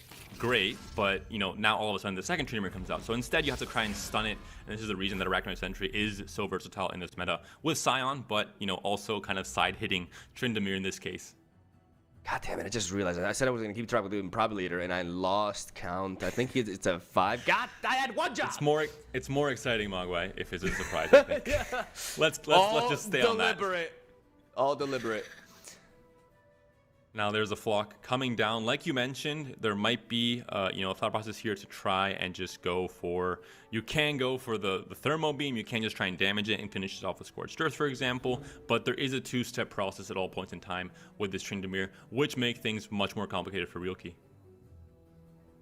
This is really neat for Realkey, though, because getting this level up in Tryndamere now and just pinging it in any shape or form allows you to essentially, just the mind games of having the threat of Scorched Earth is going to make Shihu hold back on a proactive atrocity, for example. And that's really going to set it back. We're reaching a state of the game where it does seem like Shihu needs to draw a Field of Rush to have enough pressure going on here. Especially considering he's only playing... Ooh. Is on 8. At 8? Oh, Tri-beam my Lord. plus he could Thermo get a Beam. Tiana. Watch him get a Tiana or a Tactician. And you can Thermo Beam for 3 still. Oh, and he's going full in. Oh, does he believe? Oh, no, he's going for 9. Wait, for 9? He's going for 9. You can put this on the stack. It won't kill the Tryndamere still. There is a toughness here. Once again, it is relevant, Mogwai. He gets the dragon. By a big boy. Oh, whoa, this open attack. It's a big open attack. Open attack is insane. And if you can't play the thermal on the stack, so there's no fast speed. You have to despair the Chomper. You have to despair the Chomper, otherwise you're dead. Oh my Lord. There's no fast speed response, so you might be able to do Atrocity defensively, but that's also just an enormous risk. Like you mentioned, the mind games of there being a Scorched Earth, the mind games of Realkey playing out this Tri-Beam, knowing that Tryndamere will survive rather, because he knows, of course, there is tough. This makes Shihu think, is there a second flock? Is there Scorched Earth? Why did he not care so much about trying to kill this outright in that case? Will we see an open swing here, or will he develop the Twin Blade Revenant to try to challenge that Tryndamere away? Though that will give him an option to play that. No, he's just going for the Loot Travelers. Really wants to hit another. And this gives him information. Very important. He saw he discarded an Atrocity. He knows there's no Field of Rush. Not only no Field of Rush, actually there's nothing more expensive. So no Tryndamere either. He knows there's no other Tryndamere in hand as well. Very, very, very important information. A massive attack here, and the hand for Shihu is just awkward enough where you can't make 2 plays except for Trundle and Catalyst this turn. I guess Blade Ravine as well, but you can't combine these 2 powerful spells like Vengeance and Grasp, or Atrocity and Grasp, or Catalyst and one of the 7 mana spells. So it does make things awkward with only 10 mana. You can't do both things, and you have so many less answers against a board that is now looking very, very scary. And again, open deck You can list. still There's Thermo no Beam here. Bluff. Yeah, there's no bluff for a Ruination here. So Realkey can just go all in. He will not be doing this if the possibility of Ruination still existed. So this is a big threat now. Dropping the Challenger can take away the blocker here and let that Caldrigan go face. Whoa! We're gonna see a Vengeance. And what do you do here? You either Thermo Beam or Flock, and if you do, there can't be an Atrocity response. 1, there's still 20 HP on the Nexus for Realkey, and 2, that would mean that you're locked out of any other plays this round if you play Atrocity out. You don't quite have lethal with the Axis here, but you go for the Flock. You do. If you Atrocity into the... I meant if he Vengeanced, in response to that. But if you Atrocity here to kill the 9/6, yeah, there's way too much damage coming in. Now, with this Ravenous Flock, now you do. This is insane. Because now you actually, if you're Shihu, you have to react with a Grasp of Undying onto the Twin Blade Revenant, and then drop the Trundle to just chump block that Caldrigan. That's the only way. You cannot play Atrocity here. You cannot try and get value from the Tryndamere dying here. There's just no chance that this works with the mana you have. Like you mentioned, it was just an awkward amount of mana here. And Realkey, The Has to beginning of happen the now. game was maybe a bit slow, but I think he found the perfect window of time after the ruination to apply as much pressure as possible and put Shihu in an awkward state, alongside obviously the help from Aloof taking down Field of Rush. That was, I think, one of the massive turning points in this game. I believe that play may have gone. Oh my God, he's not playing it. Oh, he's dead. How does he live? Wait. How does he live now? No. He needed to grasp. He needed to grasp there. Yeah, this 9-6, I'm not sure what he's doing to stop this 9-6. Even if he vengeances, that's just way too much damage coming in. He's not healing for anything. Yeah. We're going to see a total of exactly 16 damage coming through. And you can't, like you mentioned, there aren't a combination of spells you can play here. If you play the Vengeance, you can't play anything else. The Surrender comes in from Shihu. Game 1 goes to Realkey. And this is a deck that we talked about yesterday. Overall, since its inception, Draven Caitlyn, Draven Ezreal are decks about applying pressure and finding these windows of time to really ramp up in tempo with things like Tri-Beam. And Realkey perfectly applied pressure in the right moment, even though there are enormous board clears or huge just resets on the board in Shihu's deck. It just wasn't enough. Also preserving that Aloof Travelers for after when the Ruination hit. That was just, again, really, really key sequencing. I do think Shihu may have made a few missed calls here. And like we said, the absolute most important moment of that match was that Ruination. The moment he dropped that Ruination, like, not only did he open himself up for the Field of Rush discard and not being able to play next turn anyways, he also opened himself up for the fact that, you know, this is not ladder. Your opponent can't just be thinking, well, there's another Ruination there. No, once that's gone, it's gone. And that changes the play pattern completely. So I think he could have held on to it a little bit more, even though the threat of Aloof there is also a thing, right? But definitely a very strong first game for the Brazilian player, as he's just got to win with that Twisted Fate Swain. This is an atrocious matchup, though, keep in mind. But it is a little bit better because, again, there's only one Ruination. If there were more Ruinations, Leviathan in hand to start things off is not where you want it to be. It's a bit too early. That was a big explosion, but I think that's nothing important happening from that. That was just a visual glitch. But one thing I want to mention, Realkey, as much as you love this deck, Mogwai, I have a stat that I think is not. You're not gonna love it. I don't Realkey has not won a single game with this deck in Worlds. I can't hear you. He is currently in a match point situation where if he wins with this deck, he advances to the semifinals, and he takes Brazil into the semifinals of the first ever Legends of Runeterra World Championship. But the stat is definitely not helping him. He hasn't won a single game with his deck. He has to, I think, mentally, get over that fact and try and do his best here to try and win it. It is true. This deck has been a huge liability for Realkey in the Robin phase. Single-handedly, like the reason why he lost a lot of series, and he still managed to make it through and qualify. But I believe, correct me if I'm wrong, but I believe Realkey is the one competitor who qualified with a 1-2 record in the round robin. You are correct. It was a triple tie between Badge Attack, Realkey, and Artifi. And Realkey made it through with the 2-0 win initially against Artifi, gave him the head score there. But Realkey is also the player that brought triple Bandletree in the qualifiers and then just completely changed his lineup going into it was him, right? Okay. Good to know. Down goes to Zavade. Are we gonna see a blue card or just a red card to enable that Ravenous Flock, while also getting a little bit of chip damage onto the Nexus? Flock gonna go down here. No protection whatsoever within Shihu's hand, and honestly within his deck. Well, he does play one Triple Chant. Yep, exactly. But he can even counter that with a Death's Hand here, so he's covered. He's covered. And of course, the damage to the Nexus and just the damage in general helping the Swain level up as well, little by little, trying to make sure that when Swain comes down, he is already a threat that has to be dealt with. Realkey with the triple Leviathan in his hand, and this Avalanche is clean. This is where things get awkward. Now there's been a stalemate. Avalanche comes down, clears the board, resets the momentum that Realkey was building up. And how does Realkey now replenish this board? Looking at the hand, well, Mirai Warden is one way to do it, but the Avalanche top deck from Shihu is one way to respond to that play as well.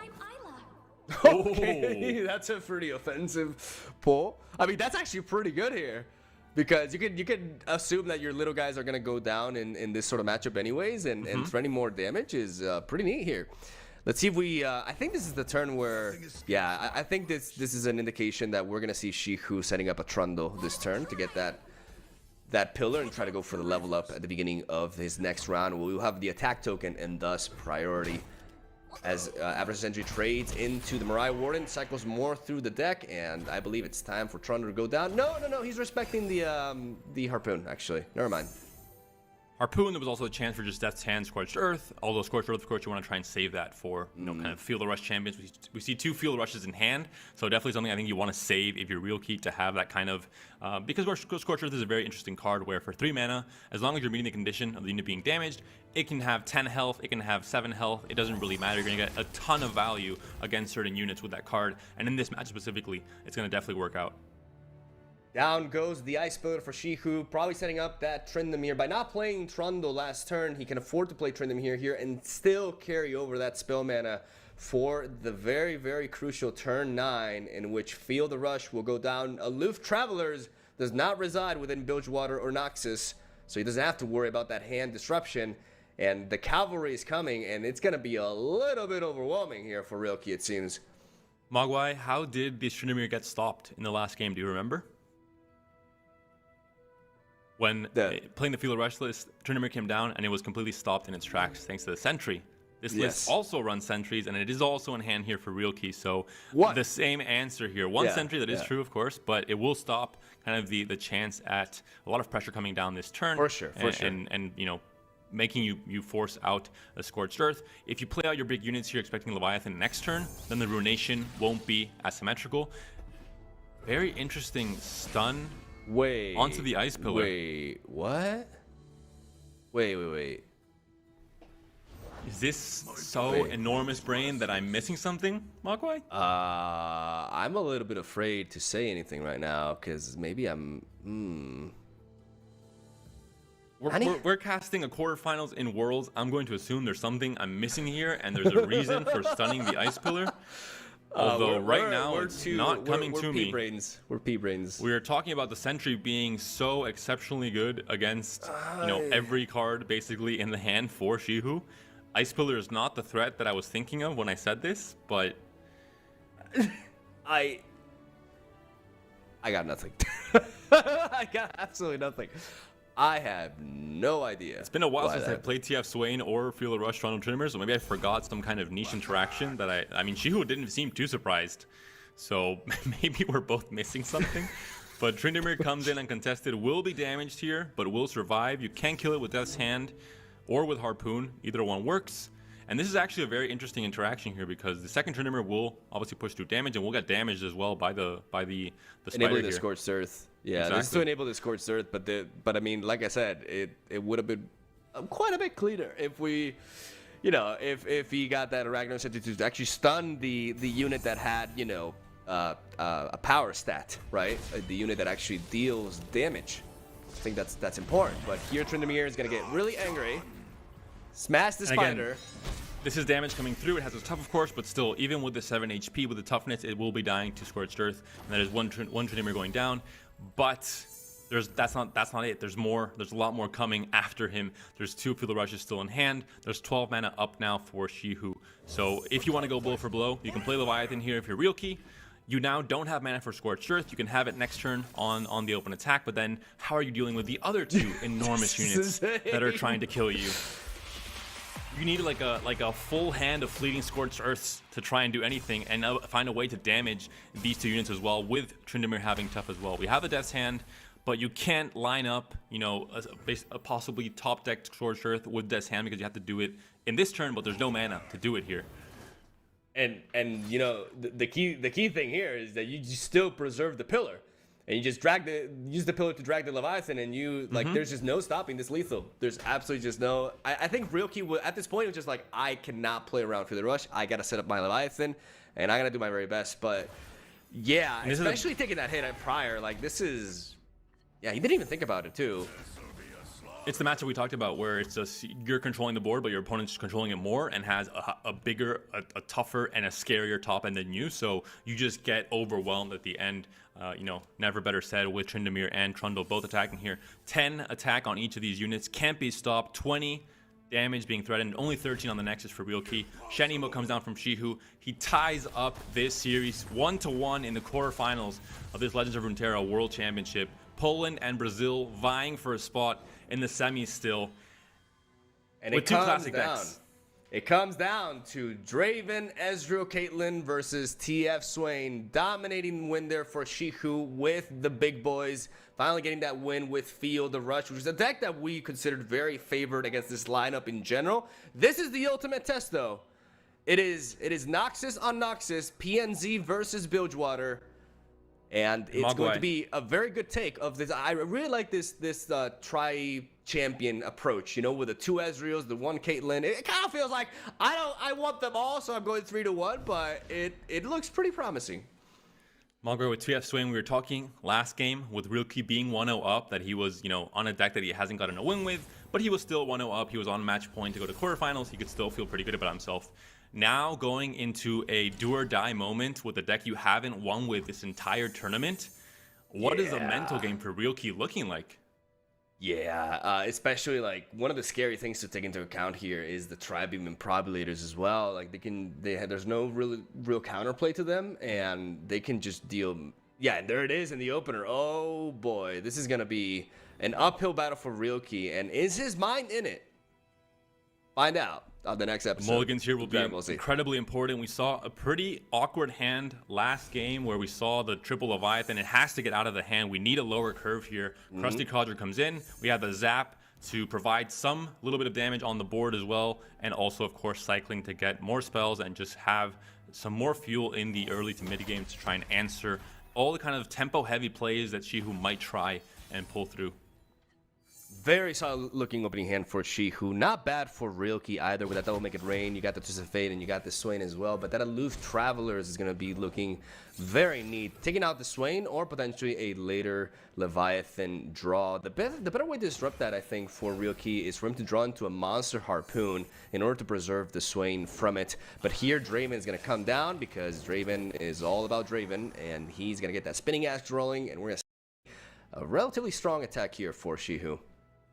Aloof Travelers in hand, can hit the Swing now, can hit the Leviathan later, going to be one of the key cards as well in this matchup. We see a Sentry in the hand for Realkey. He would love to have a Flock to accompany it, to just be able to stun the Draven, kill it with Flock, and just, you know, kind of deal with the scary turn 3 attack token that Shihu has. I mean, this is a deck that, I talk about it throughout this entire tournament, that all these decks have these champion power plays that you want to have on certain attack tokens, and Draven on 3 is one of the classic ones in Runeterra.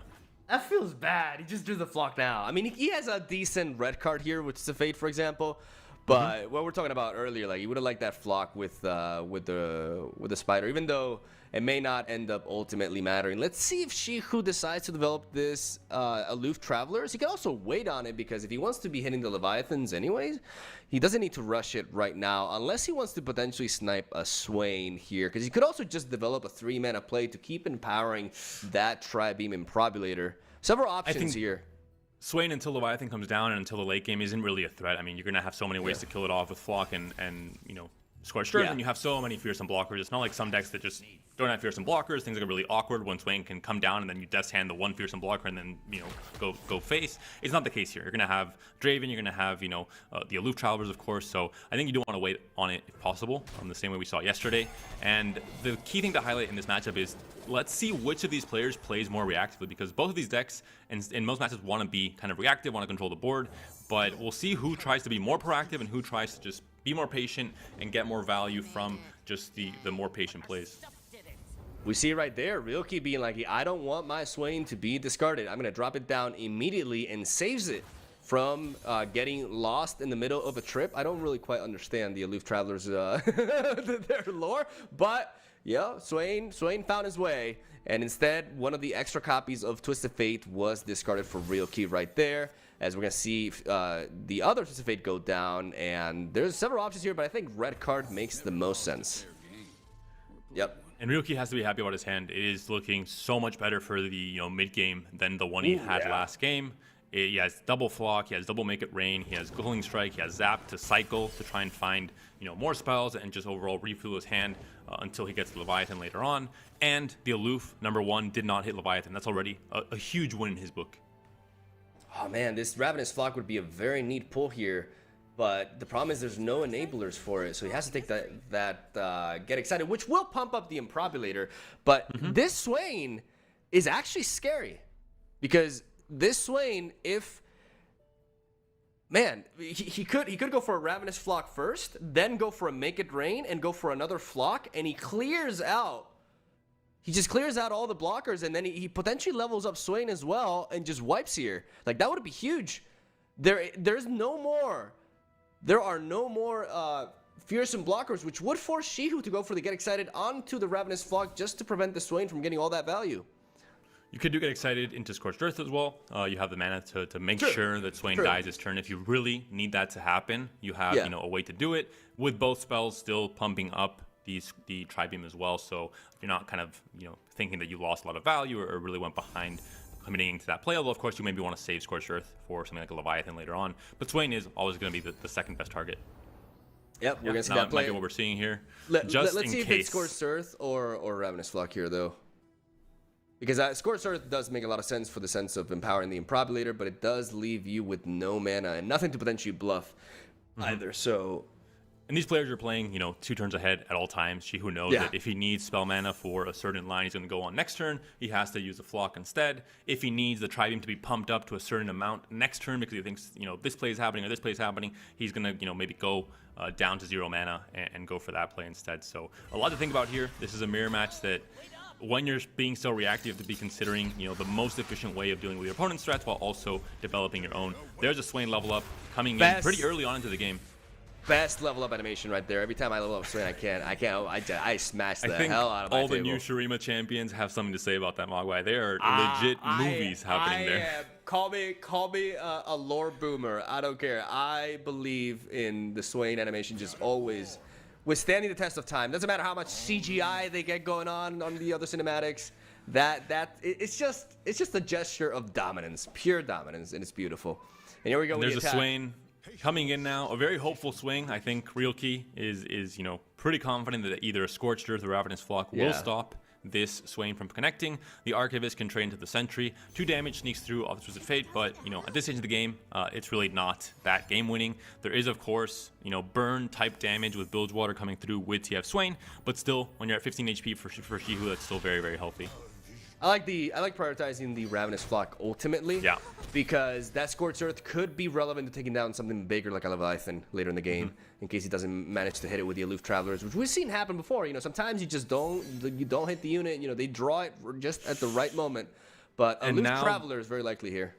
Realkey has to find his top end now. He has interesting cards in Hired Gun and Zap. Zap especially can cycle and at least pay for itself, and it can also force the Ezreal into an awkward position here after coming down. I think Shihu would have loved for this Ezreal to connect and try and get some value from the fleeting Mystic Shots to take on the TF, for example. And he can of course still Mystic Shot this Zap and then go for the attack on the Nexus, assuming that there won't be. Well, yeah, there's only 3 unit mana for Realkey. He can't play a second Zap in this case. This Ezreal is very easy for Realkey to deal with. Not only does he have all the pings, but he also can just get actual value out of that Culling Strike onto it. But definitely was expecting this. This Aloof Traveler comes in and snipes a Swain. There's 1 Swain left in this deck. Oof. Yeah, that's brutal. I mean, there's still Leviathans, right? But Leviathan without Swain is nowhere near as scary, especially because Realkey has not been able to get enough damage going on here. That Improbulator is looking nuts. The Culling Strike coming in clutch here for Realkey. After the Aloof comes down, there's not going to be any kind of plan to try and take down the Zap and go aggressive if Shihu was trying to attack the Nexus, because there isn't mana for the fleeting Mystic Shot anyway. And we mentioned it, I think Shihu is correct in playing more reactively, in not committing all of his mana and leaving his options open and trying to, again, he's controlled 2 champions to some extent after discarding and killing a Swain, so there's 1 more left. If you're thinking about a grinding game and you're playing a list that Shihu is playing with Lost Souls still, then I think you're fine going into the longer the game, the better. Interesting Mystic Shock here by Shihu, getting rid of his other Ezreal in hand just to make sure that he's not threatened by a Twisted Fate level up. And I like it, considering that there's a lot of card draw going on for Realkey. Triple Zap Sprayfin and double Whispered Words. There could be a world in which Realkey has double Whispered Words and just is able to turbo level up Twisted Fate, and that is one of the few ways Shihu actually loses this game. So I really like that Mystic Shot there, even though that was a champion. There's the Lost Soul. That's a huge top deck. Not the flashiest play, not a Captain Farron, but it is kind of a guarantee where you're going into this late game where, looking at Realkey's hand, he's running out of resources. Lost Soul is the card that kind of avoids that problem for Shihu. Shihu altogether, while he still has this kind of, get me out of jail free card with the Scorched Earth and with the Get Excited, just in case kind of this big threat like a Swain or Leviathan gets developed.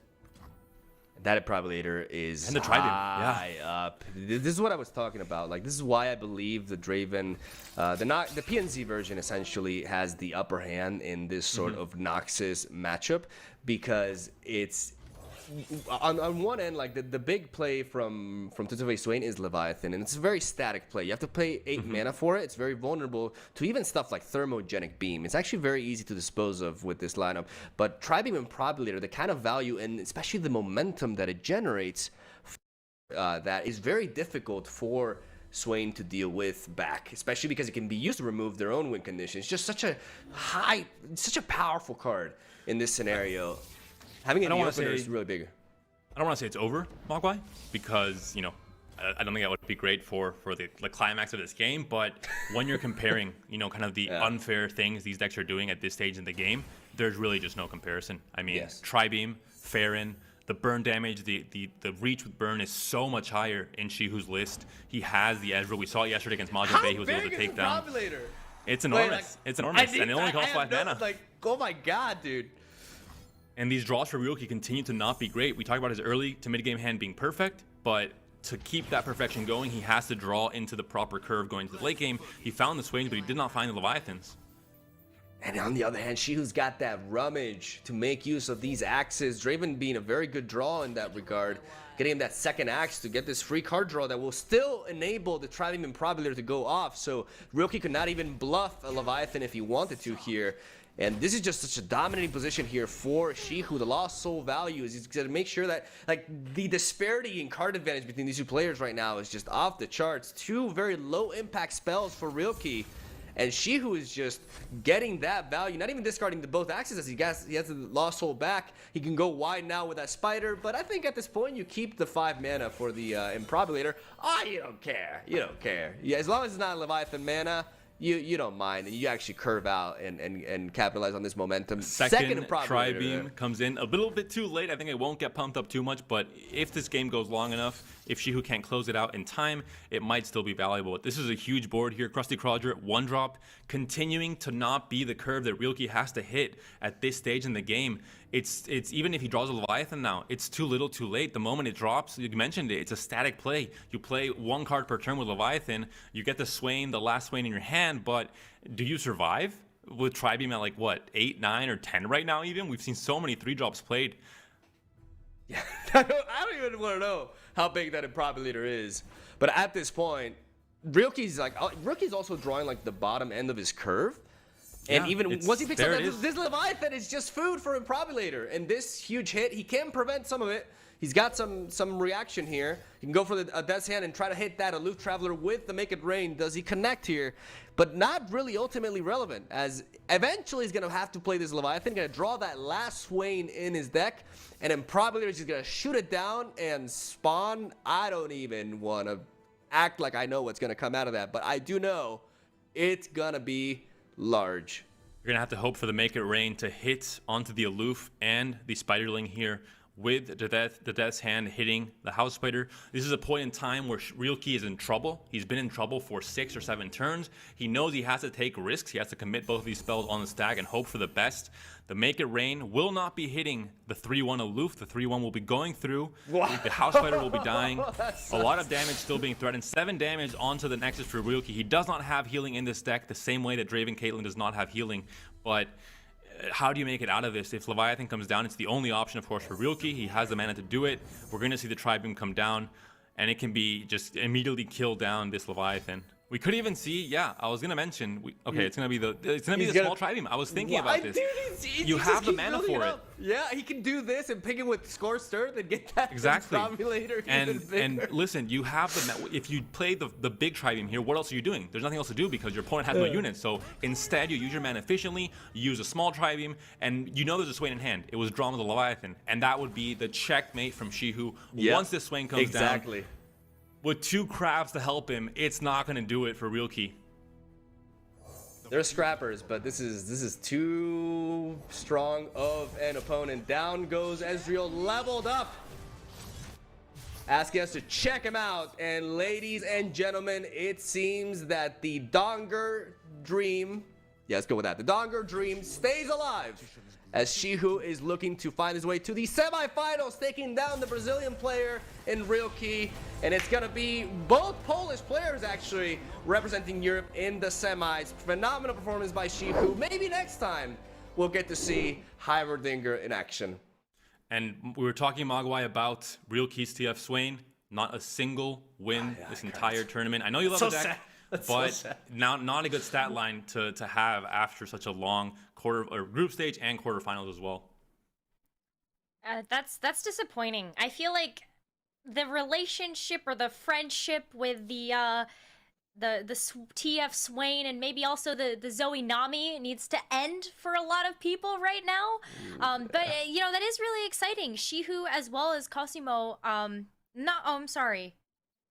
As well as Alan. Rilke, you're right. Oh, Sorry, Alan, yeah. Shihu and Alan. I was like, there are so many good players. I'm having a hard time keeping them all straight. But Shihu and Alan being able to make it through, that is so exciting for Europe. And it goes to show the innovation. I mean, Alan brought Shellfolk, Shihu brought these wacky decks, but these are decks that, with the right thought process in terms of matchups, in terms of lineups, in terms of what you're banning, what you're trying to do, not just bring the best decks and win, but bring weird decks, innovative decks, and counter specific things that you can expect because you're reading into the meta perfectly. And the both players that innovated, Yamato as well with Darkness, all three of these players are in the semifinals. So that just goes to show how rewarded they are for this innovation. I know it's two European casters right here, right? So there may be a little bit of bias, but I'm just going to say, Alan and Shihu are the people's champions right now. They got the coolest lineup. I mean, Yamato's got that darkness, so I got to give him some props as well. But come on, man. These lineups are just so inspiring, so fun to watch, and really, really big brain. Like, I think Shihu kind of baited us, with those self-deprecating tweets a few days back being like, I was full copium designing my lineup. Yeah, sure. You know you got a banger right there. And I can't wait to see both of them. And they have just all these four players that made it. They really deserve to be here. Like, what am I with the dominant performance that he hasn't actually dropped the series up until now. So it's going to be a really action-packed semis with some extremely high caliber players. And I think we got the best ones here. So really, really hyped.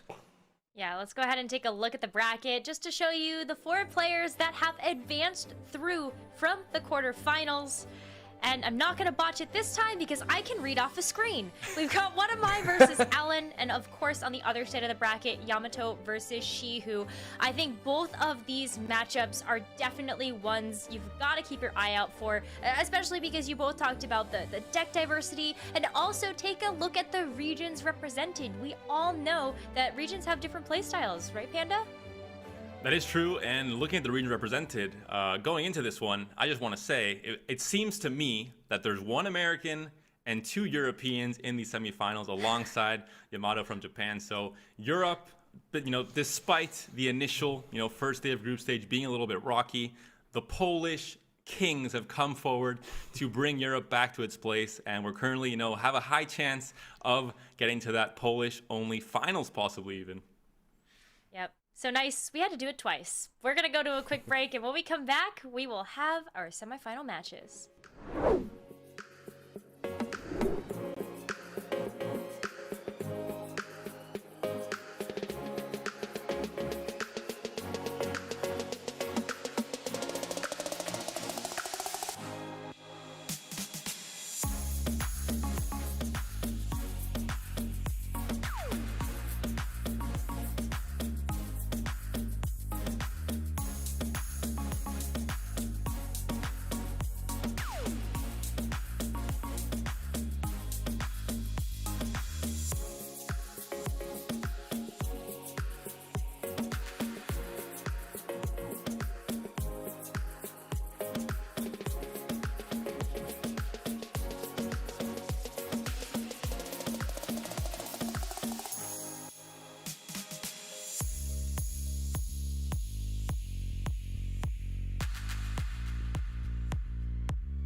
everybody, and welcome back to the Legends of Runeterra World Championship. We now know our semi-finalists still in the running for that title of World Champion, and who better to kick off our semi-finals than bringing in our next two casters, Casanova and Pastry Time. Welcome back to the broadcast. I know you are both so excited to get into the semi-final match, so Pastry Time, why don't you just intro who we're gonna see?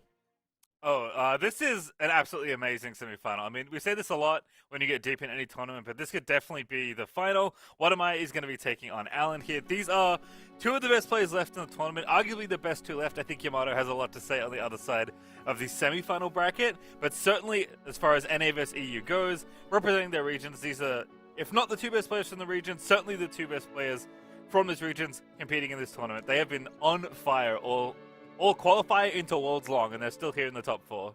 Yeah, this is the big ticket match. You know, Whatamai has not lost a single set. He was undefeated in groups. He's come through. He won his first round. Of course, you got to be undefeated at this point to keep going. But Alan, on the other end, did fall in one match. And Whatamai has just been nearly flawless. He's had a lot of RNG on his side as well through this run. He's just running hot, playing well, and getting lucky, and that's everything that you want to see. We talked about him a lot earlier. I touched on a lot of the same points of Whatamai being such a flexible player over the course of his career, starting out being known for aggro, then being known as the Targon one trick, and then flexing to the point where now every single deck he plays, he is an absolute threat to take a tournament. I have seen him win tournaments on so many different lineups. I have seen him play so many different events in different ways, and just is always such an impressive player, representing that Mastering Runeterra team so well, doing it for Bay, doing it for Jay, and the rest of that squad. Push B, so many seasonal champions as part of that team, and Whatamai is carrying the torch for North America.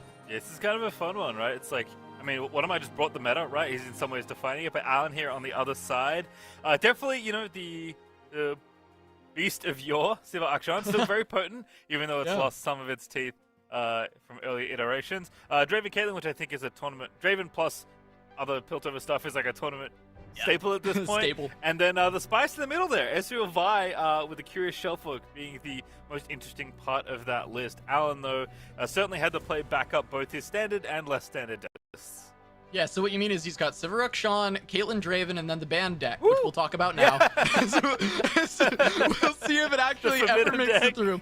It's gone through once, and it just popped off and destroyed the opponent. So I don't know if it's making it through again, but if it does, it is so cool to watch this combo. We get those pranks into our hand, and as soon as we play the Shellfolk, we're able to steal opponents' cards. It's like almost better than Nab, because you take their card as a copy that costs one less, and you make theirs more of a brick by making it cost more, or by reducing the attack, or doing some kind of punishment.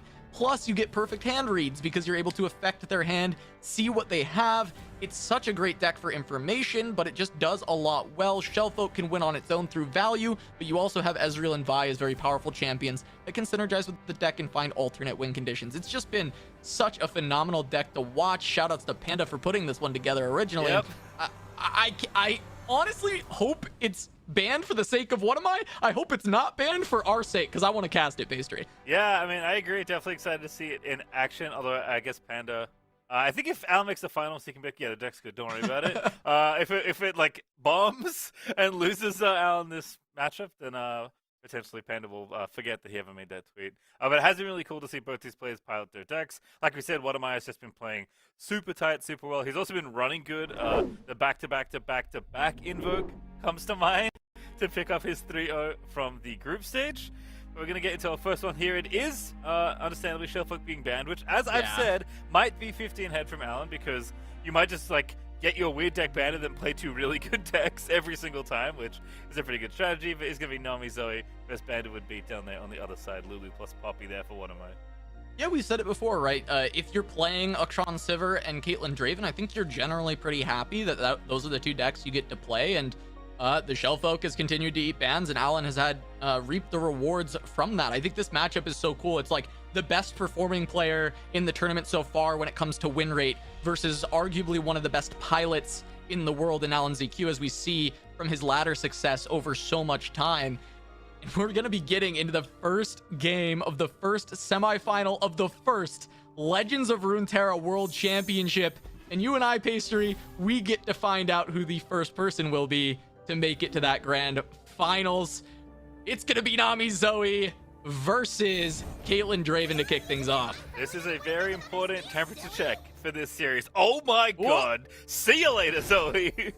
Yeah, we have the turn 1 Zoe on attack token, which of course What Am I does. He's been playing great. He's been rolling hot. You're going to have it, but Alan on the other side has the answer that you need, and now What Am I's hand is bricked unless he can find something on these next few top decks. He needs to find the top decks that are normally going to help you level this Nami quickly, right? You need to find the Double Trouble. There's the Nami. We've started to solve the problem already. We've got one of the big pieces. We do still have the gifts from beyond, right? So we're going to get that Sparkle Eye. It's just a matter of finding ways to keep the Nami alive against a deck that runs, well, mostly removal.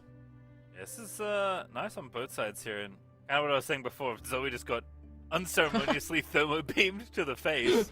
Is that guiding touch here? It makes sense. Have to use the spell mana. Want to be able to float enough to level that Nami up nice and quick. Is that we've seen, you know, Siva Akshan versus Nami Zoe before. Now, granted, Cosimo's draw was a lot worse than this one, but you know, getting under Nami Zoe and keeping control of their board with your challenger units is pretty good matchup wise. So I think what am I given this lineup is expecting to have that matchup be tricky. And of course you have to win with both your decks. So I think this is the deck you're trying to pick off here. Yeah, What Am I really needs this win. As you mentioned, we already saw how that other matchup can play out. And What Am I is going to want to avoid even having the chance for that. Beating the Draven Caitlyn is very possible. We saw Chelo take out Alan ZQ in this same exact matchup in round 1 of their group stage yesterday. And it allowed Chelo to take the rest of the series. It set the tone. So having that same matchup for What Am I, this is a repeat. We saw it happen. That game was so close. We know Draven Caitlyn can beat this deck if it finds the right set of cards, the right set of answers. What Am I's going to have to play around that the best he can. The old boom boom there. Let's take it out. Didn't need the help from the keg, but we'll take it there. And of course, Nami nice and well positioned here as forward of the face for What Am I. That Sparklefly in hand, Nami at the ready. Might be go time here. Alan is keeping up enough mana for a 4-mana beam, which could pick off a Nami if it gets thrown down. What Am I respecting? It goes for the Sparklefly first, but that's a Sump Fumes. Would have to play Combat Tricks to try and defend. I mean, you have this Pale Cascade, but what would be interesting about that, if that Pale got played, Alan has this Oro Cannon. He can create 2 cards in hand, make the Sump Fumes do more damage, and actually answer it. Seen that one before. I actually like to call that one the Margin Bay. He was the first player I saw do that particular interaction, but a lot of players have figured that one out. This is going to be it though. Gift Sync for likely Crescendo, and we are going to go for the Nami turn here. Pale to protect Nami is going to give her 5 toughness. That might be enough to protect her from this beam. Yeah, it should be enough to protect from this first Tri-Beam. I doubt it's doing 5, but we do see there's a Ravenous Flock, so Alan has a way to get rid of this first Nami. Essentially guaranteed through Get Excited plus Ravenous Flock, and wow, What Am I just going to continue to pass away? I think he wants to look for just more health buffs for the Nami, and he's just not getting there. Yeah, needs some protection. Unfortunately, Spell Thief is only going to find you removal spells, which might help you buy some time here if you are looking for more. Gifts again. Yeah, one of the big things that's important about this matchup and that people at home should be always watching is look how Alan holds up mana and threatens so many different cards. He's always trying to sit between 4 and 6 mana so that he can threaten things like Sentry Flock. He can threaten things like the Thermo Beam to deal enough damage. He's just continually trying to find these best opportunities. We actually see him try and kill off the Sparklefly to not allow any lifesteal on the challenge while still pushing forward the rest of the damage. This is a cool way that you can actually use the stack on your attacking turns with challengers to get the blocks you want and still remove the unit. Yeah, this is going to put What Am I down to 8, but I think he did this to try and bait out a spell, and he is going to have some room here to play Nami. There is the Flock we know about, but of course there's no way to proc it right now. You're looking at 4 cards you don't know about. You know about the 2 axes, but I think you've set this up to go for this Nami, although he's going to Gifts first here. So maybe going to untap and, again, hope you draw something like a Vigor off the top. Yeah, I mean, I imagine you've got to go Nami this time. It's only 3 mana. I don't think there's any threats left at that point. Alan actually mentioned that he thought he made a mistake against Chelo in his matchup, in this exact matchup, where he tapped 2-3 mana and no longer had the threat to deal with the Nami. And we see it happen here, but this time Alan has done it at a time where he already has so much pressure down. And What Am I actually get this Crescendum down and actually pump up the Sparklefly enough to turn this game around is the big question that we have.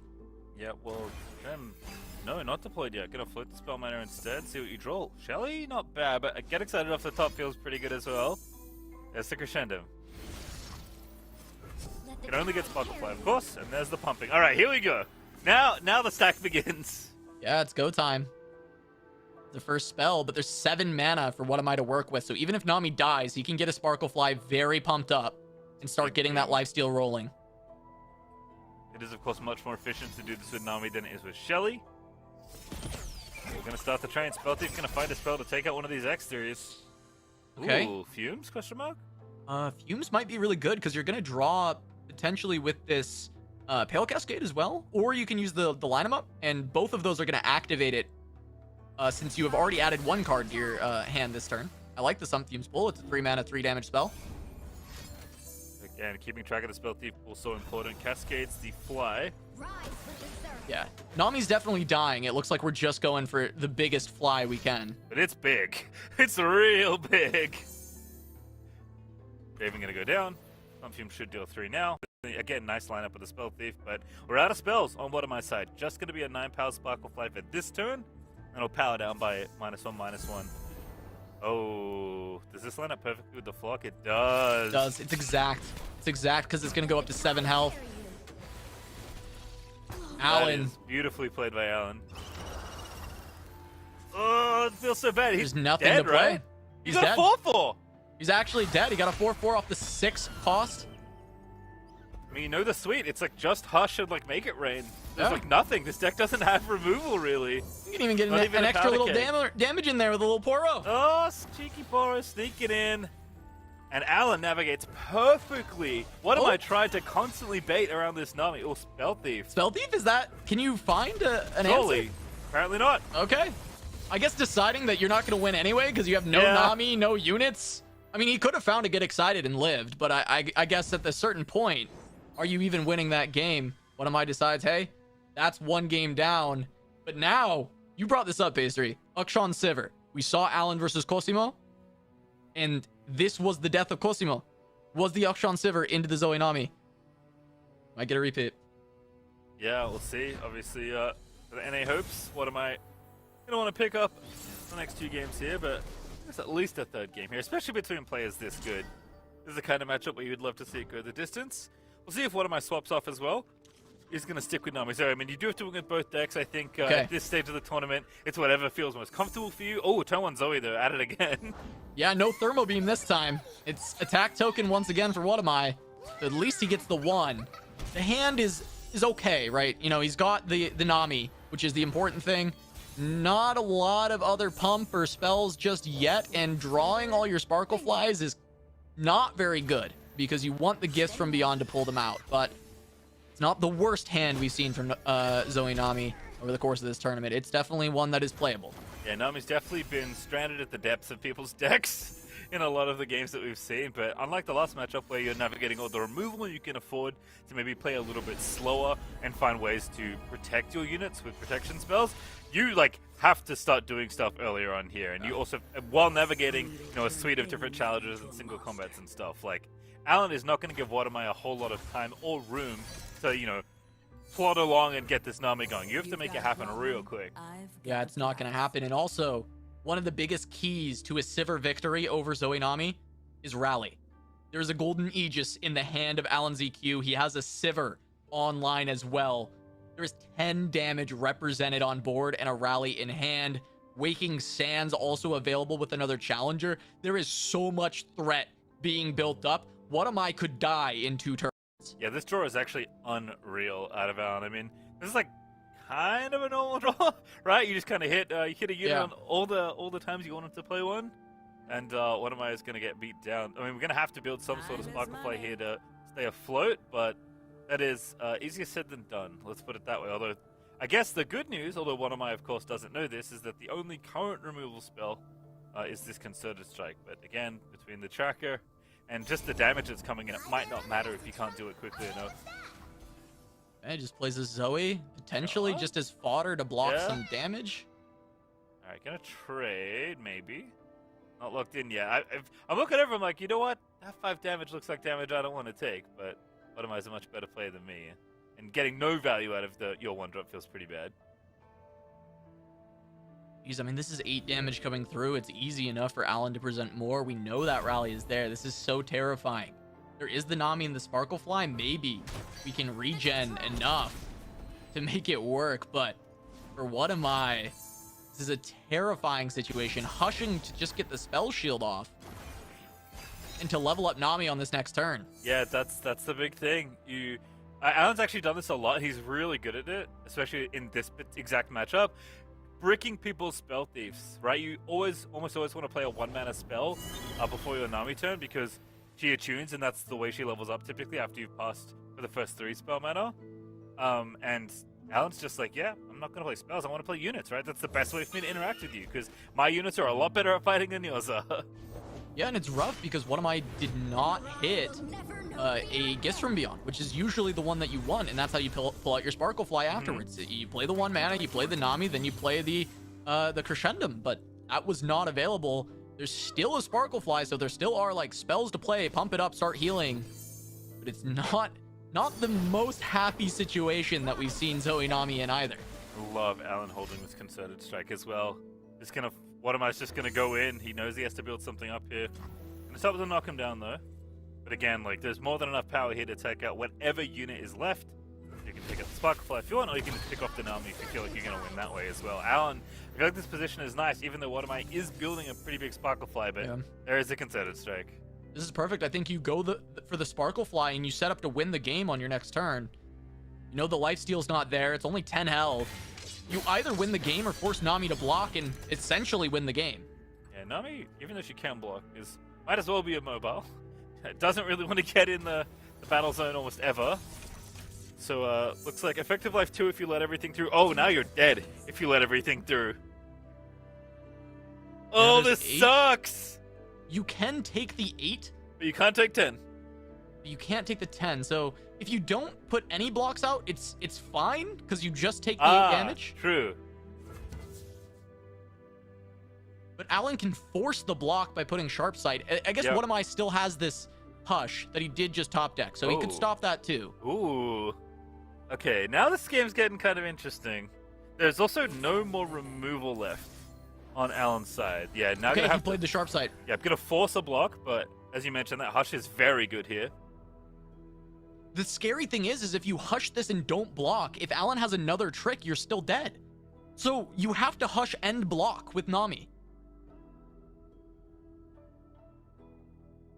Can you win if you take that line? Okay, we'll see what's on the top. There's a Concerted Just Strike, Sharp Sight, right? Oh, a Concerted Strike as well. You're right. There's one more, but it's got to be for the Sharp Sight that he's trying to grab. Sharp? Yeah. Oh, would it block now? Small fry. Oh! Shiver. Okay.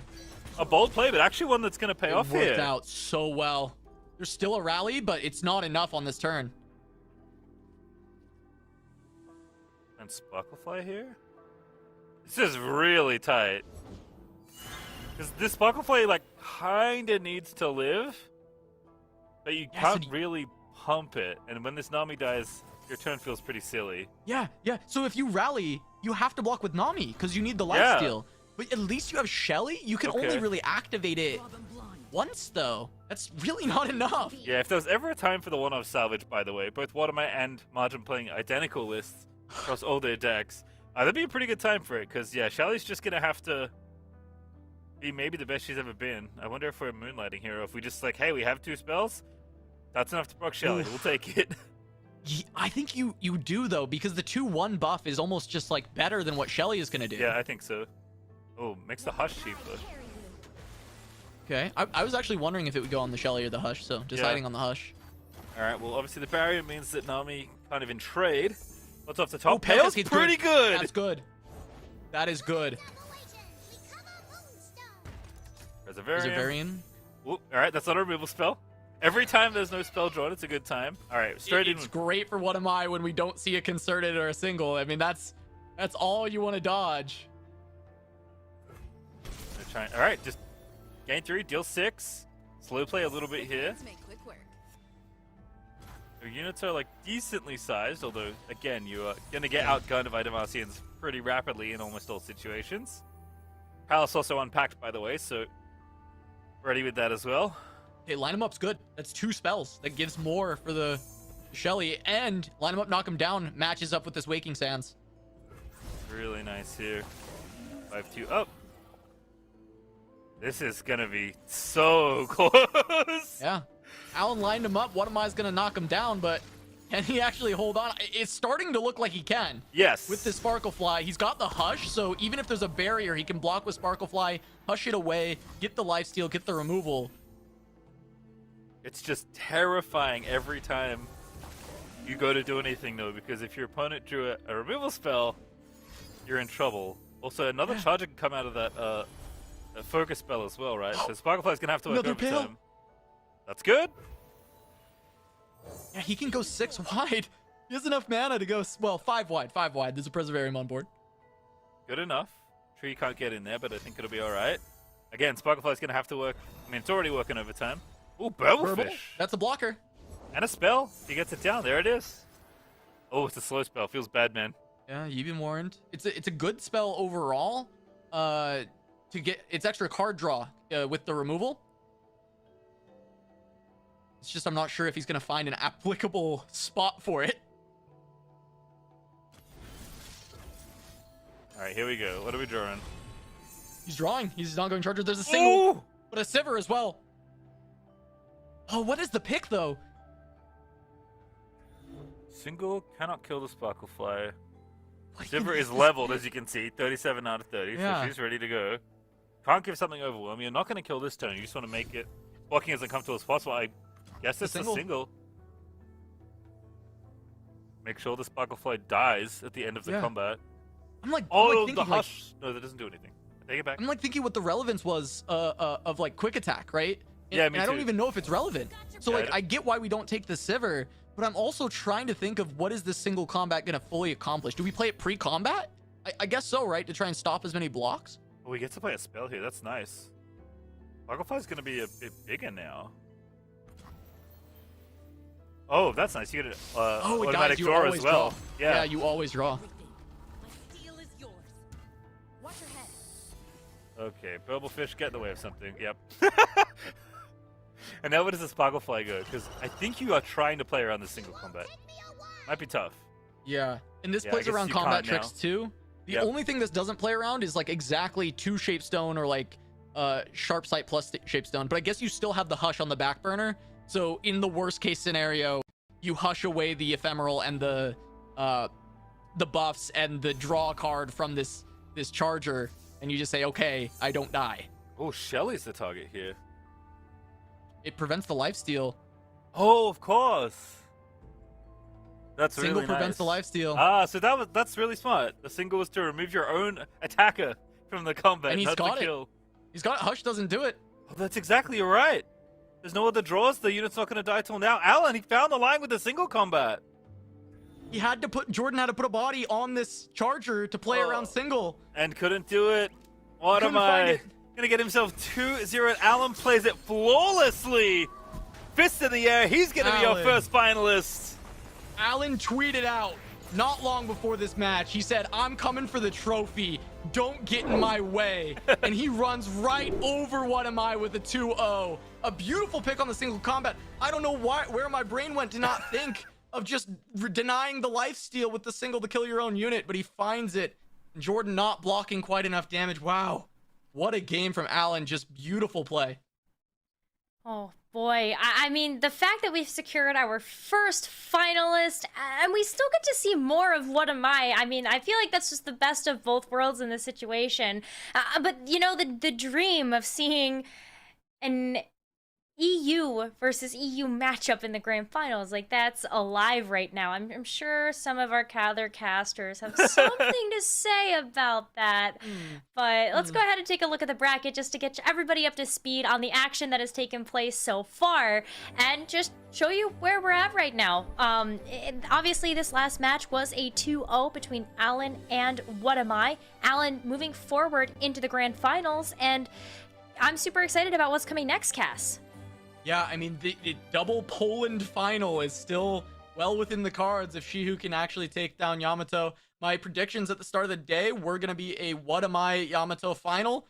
So one of them can still come true if he takes down Shihu. However, the double Poland final would be pretty hype. As much as I've been memeing up the America's bias all weekend, I would be very excited to see both of those two players play up against each other at the end of the day. Yeah, Polish plot armor feeling quite powerful at this point in the tournament, but Yamato has had an incredible run so far, and I think he's playing really well with decks that we didn't necessarily think we'd see. He's also drawing well, which, like as we've said, is definitely a function of going deep in any tournament of this caliber. But Yamato's been a player that's probably most impressed me. He was also one of the players I knew the least about coming in, so super excited for that semifinal. And I think whoever Alan's going to meet in the final, even though he is apparently pushing everyone out of his way en route to the trophy, it's going to be a super sick final. Well, Casanova and Pastry Time, thank you so much for taking us through that very first semifinal. Cass, we'll see you a little bit later, but Pastry Time, just want to thank you so much for all of the hard work that you put in throughout the entire course of the World Championships. I hope you had a lot of fun. I did. Please bring me back anytime. I've missed this game so much. It's been awesome working with all of you, and Legends of Runeterra is going to be awesome for a long time. Super excited to see how the rest of Worlds plays out. Thanks for having me. Well, let's go ahead and get into our next semifinal. And to take us through that, we've got Panda and Freak joining us back on the broadcast. Panda, you are one of the people I wanted to talk to about this. Alan and Shihu maybe in the grand finals? And I'm very fortunate for many reasons. I got to cast Shihu yesterday against Majin Bay, today in the quarterfinals, and now again in the semis. I think he has the most interesting lineup just to start just brainstorming, what are you going to ban? How do the matchups work? Because like I was talking to Freak, in the break, there's no matchup tables for Zoe Heim or Field of Rush in this meta because it's decks that people are not playing on ladder or in tournaments. Yeah, well, I don't want to keep you both from this semifinal match any longer, so I'm going to get out of here, and Freak, why don't you take over?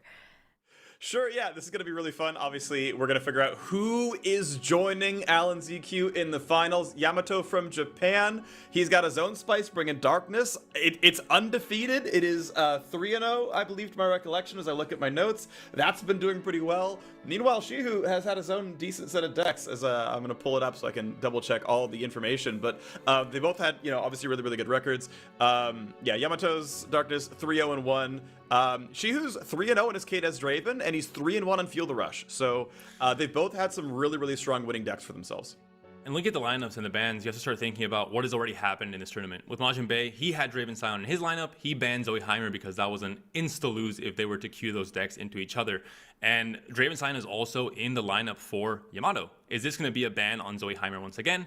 If it is, how do his decks match up into Field of Rush? I think not so well. So it's the case of you're looking at what deck to ban, and you want to ban all of them because it is kind of a tough matchup for Darkness, I think, in many cases. Draven Scion in the case of Zoe Heimer as well. Overall, it's a difficult spread. And Plunder, maybe not from stats, but just from my perception, has not been performing all that well in this tournament.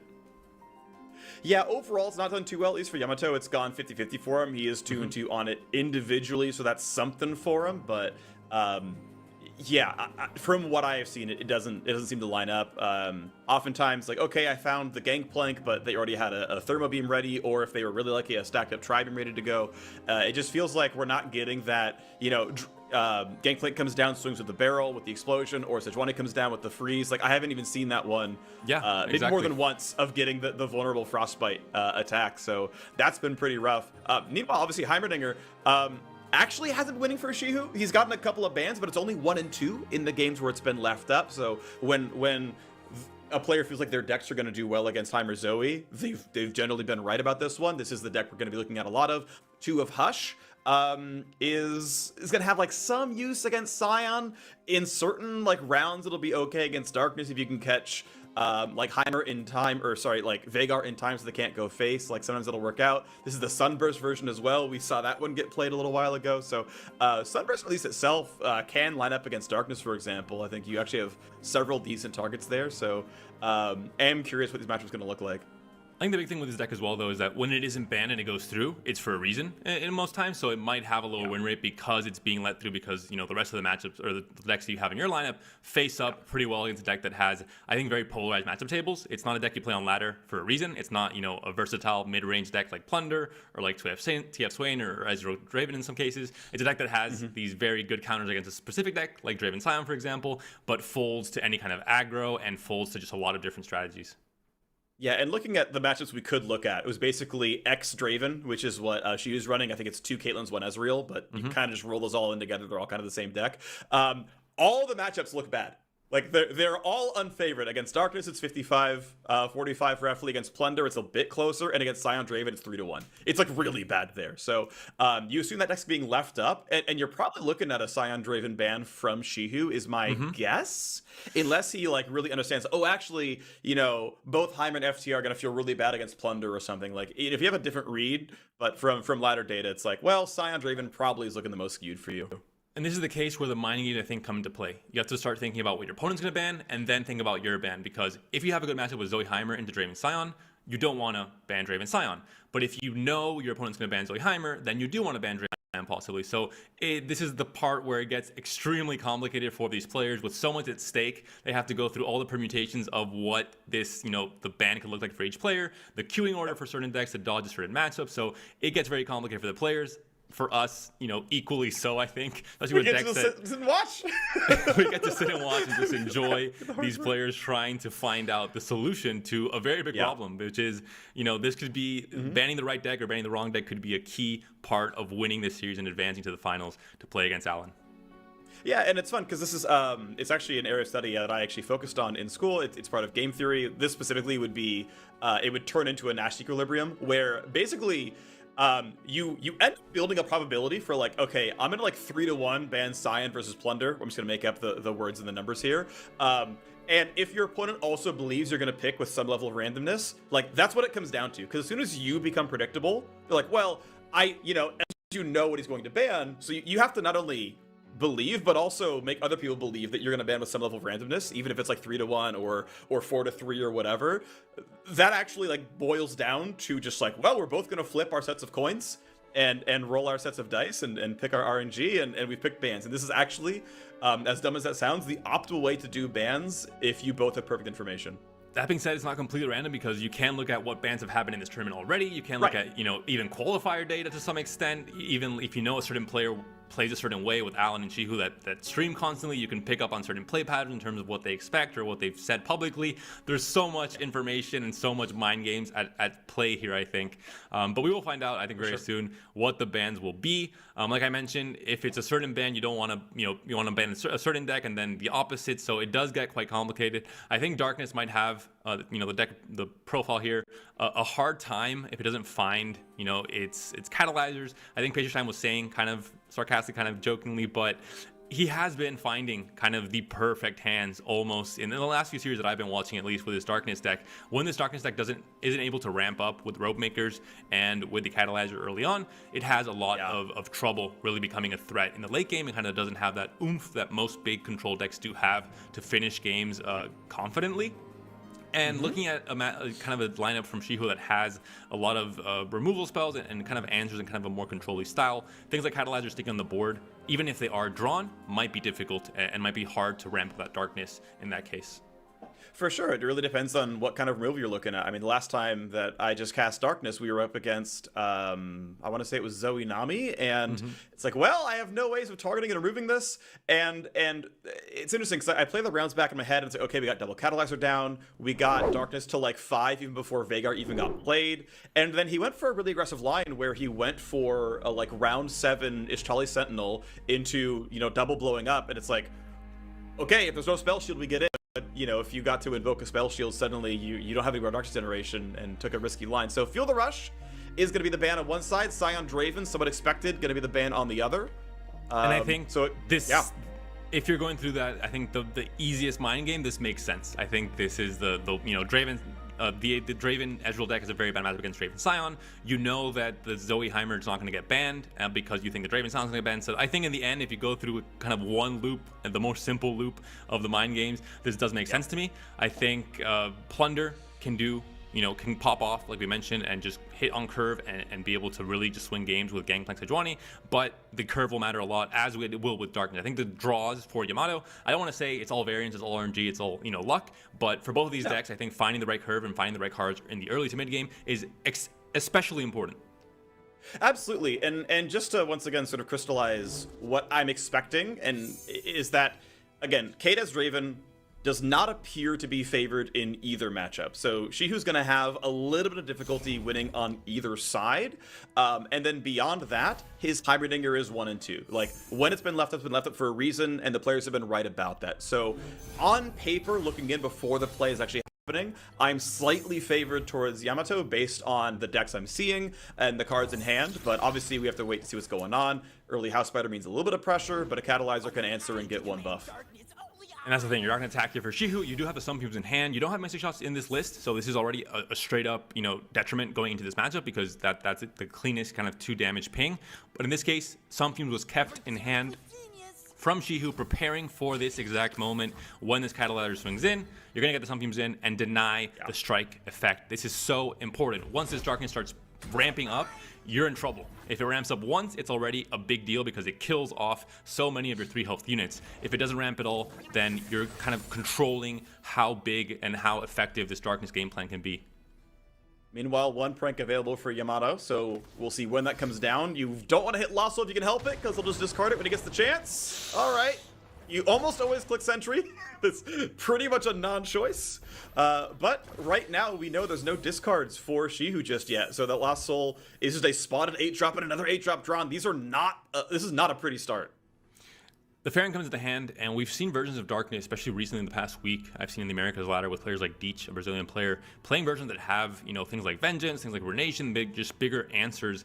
In this case, for Yamato's version, he has the mini-morphs for something like a Farron, but he doesn't have something like a Vengeance, for example. Doesn't have the more standard removal, I think, in Shadow Isle. So the enormous units like Farron can be an enormous threat in a matchup like this one, where you don't really have, even Rekindler, it's a 7-drop, but it's a 4/4 stat line. You need to have a big spell to answer Farron when it comes down.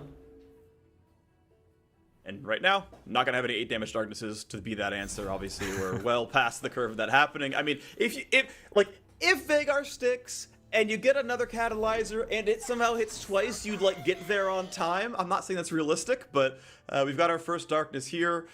We can generate a new one with the Dark Bulb Acolyte, so I don't know if you want to throw it at a spider, but we know there's not that much else in hand. And you have the Arachnoid Sentry, but you don't have the Flock, and that is such an enormous thing for Yamato here, for the Veigar to survive. We talk about the darkness ramping up. Even just 1 time is already just so big for the possible win rate of this deck in a matchup like this one. So very good news for Yamato and very bad news for Shihu. Has one part of the combo, but not the Flock to capitalize. I want to investigate one line of play, though, which is getting Tri-Beam big enough. We had Sun Fumes come through for 3, come through for 3 mana. We have an Ezreal, we have a Spider. So we can get Tri-Beam to 4. And that could be enough to kill Veigar. Now, the problem is, of course, if you can ever buff this damage, because if you play Ezreal, right, the round ticks over, Darkness deals 3, Ezreal dies. That doesn't feel good. You don't really want that to happen. But if you were like, I must kill this Veigar, that is at least a line of play you could go for. And we mentioned it. That would work. That would, kill this Veigar unless the stress defense is played defensively to get it to 6. But the problem is that 1 Take of Darkness already happened, and that's already, you've lost that battle, basically. Yep. So, going wide instead, going for damage to face to say, look, maybe we can end this game. Keep in mind, knows Farron is in hand, knows that you can play 2 Decimates on round 9. Farron can swing on the round you play him on 8. If you're down to about 12, you probably just win the round after Farron gets dropped. So that can be the line of play here, and just looking to get the Nexus low enough that you win before you can heal. You hope there's no Ishtali Sentinel, and you're golden if that happens. Both Stress Defense and Event Horizon are actually pretty interesting, counters to Farron, though, that I didn't really consider in terms of you have direct removal with Minimorph. Sure, you're leaving behind a body, so it's not as efficient as something like a Vengeance, for example. But I hadn't considered the more abstract removal with both Stress Defense and Event Horizon, not removing the unit altogether, but stalling enough to a point where maybe something like a Stali Sentinel or just the Darkness take over and win you the game. Yeah, it's not going to catch a Caitlyn or a Draven, but it's going to catch all the spiders, and it's going to catch Farron. I mean, maybe you like Axatutu, but that is gonna really lower the damage output there. So the longer Veigar lives, the happier he is. We've ticked over from 4, so Darkness should be at 3 damage. But obviously a long way to go till he can level. Problem is, again, this is still a very, very wide board. He could Darkness the Draven. That feels reasonable here, and you can still play your Acolyte afterwards and generate a new one. That seems like an okay line of play, but obviously Withering Wail also removes 3 different things, and you could maybe even hold on to Vile Feast as well. that Spider can jump block the Draven, and indeed, yeah, that's going to be the line of play is let's just put down some units and use our fast spells to slow down. Exactly. And the whale coming in, it looks like a big open attack from Shihu. It looks like a lot of damage going through, but the whale will completely shut down most of this with, now 3 of the spiders at 1 HP, 1 of the spiderlings to block the 2/2, and the healing, of course, to go back up to 20 and stay very healthy for what might be a burn game plan from Shihu with Farron and Ezreal in the late game. Differentiating from the Draven Caitlyn decks that are trying to just fully control the board, you have more of a burn possibility, but against a deck that heals, it's not so great. And difficulty here is Withering Wail is a one-of in Yamato's deck. You realistically can't just say, I expect this to be the case. You can't really expect that card to be there. Puts down the Challenger, forcing the Darkness out. You know that was available. But the big thing is, enough spell mana was banked, right? That Darkness is played with just spell mana. Withering Wail is completely playable here. And he's like, Withering Wail is probably happening? Yeah. Yeah, he's kind of playing around it.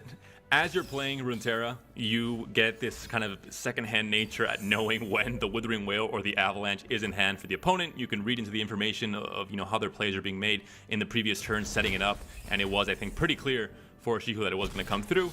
There's a trade on the spiders. Draven to survive, punches through some damage, but still 16 HP for Yamato, and Veigar has stuck on the board. This is the biggest problem.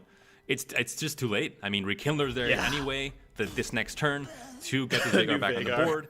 And the darkness has already ramped up so much, this catalyzer in hand isn't even necessary anymore. You don't even care about this catalyzer. Oh my gosh, what are we up to, like 6 now, I think, roughly? Because we ticked over on 4 to 5 and 5 to 6. I believe. Yeah, okay. Yeah, either way, I mean, obviously looking pretty good. Veigar is can be replayed, Rekindler can be played. You can think about how much mana you're trying to be efficient around, so going for the cheapening instead. And you can obviously create one with a bulb. This might be looking into kind of making it awkward, because this would be the perfect turn for Shihu, I think, to get a really big Tri-Beam if it has been stacking in hand, to get a kill on a unit and then open attack next turn and push through damage. I think Yamato knows this and is trying to make this not really the best target for Tri-Beam to come down, and the biggest tempo turns for Tri-Beam to really make an impact and swing the tempo in favor of the Draven Caitlyn or Draven Ezreal player is around this time, around turn 6 and 7. Yeah, this is the line that gives you another piece of removal, basically. Now you got 2 mana darkness, you generate 1, you're ready to go. You can drop off Caitlyn or Draven, whichever you prefer. Draven being 1 from leveling is an okay option. Obviously, Caitlyn herself also just is the healthier of the two, because Pokestick will knock down Draven. So there's logic to either. And there's just the Twin Blade Revenant being cycled, the Axion on the Caitlyn, not very relevant. It's just trying to get the full value from, well, the infinite value that is this Lost Soul Twin Blade Revenant combo. Darkness comes down now. It is at 4, and there is nothing currently on the board ticking this higher up. The Veigar obviously was removed last turn and hasn't been replayed yet, either through hand or through the Rekindler. But the nice thing is, we should be 1 darkness away from Veigar leveling up, right? So you play the Rekindler or the Veigar generates a new one, that's going to be a level, and here we go. The stress defense was just decked. Oh. You don't have the Veigar on the board, so you can't obviously use the Event Horizon because that is a champion spell. It's not main decked, but the stress defense comes in right on time to just make this 8 attack go down to 1 and become almost irrelevant, at least for 1 turn. Yeah, but the problem is, of course, Veigar can't level in time. There's no way to get Darkness played in time, so that's going to drop to the 4-3 challenge, so delays the Veigar, going to hold on to the...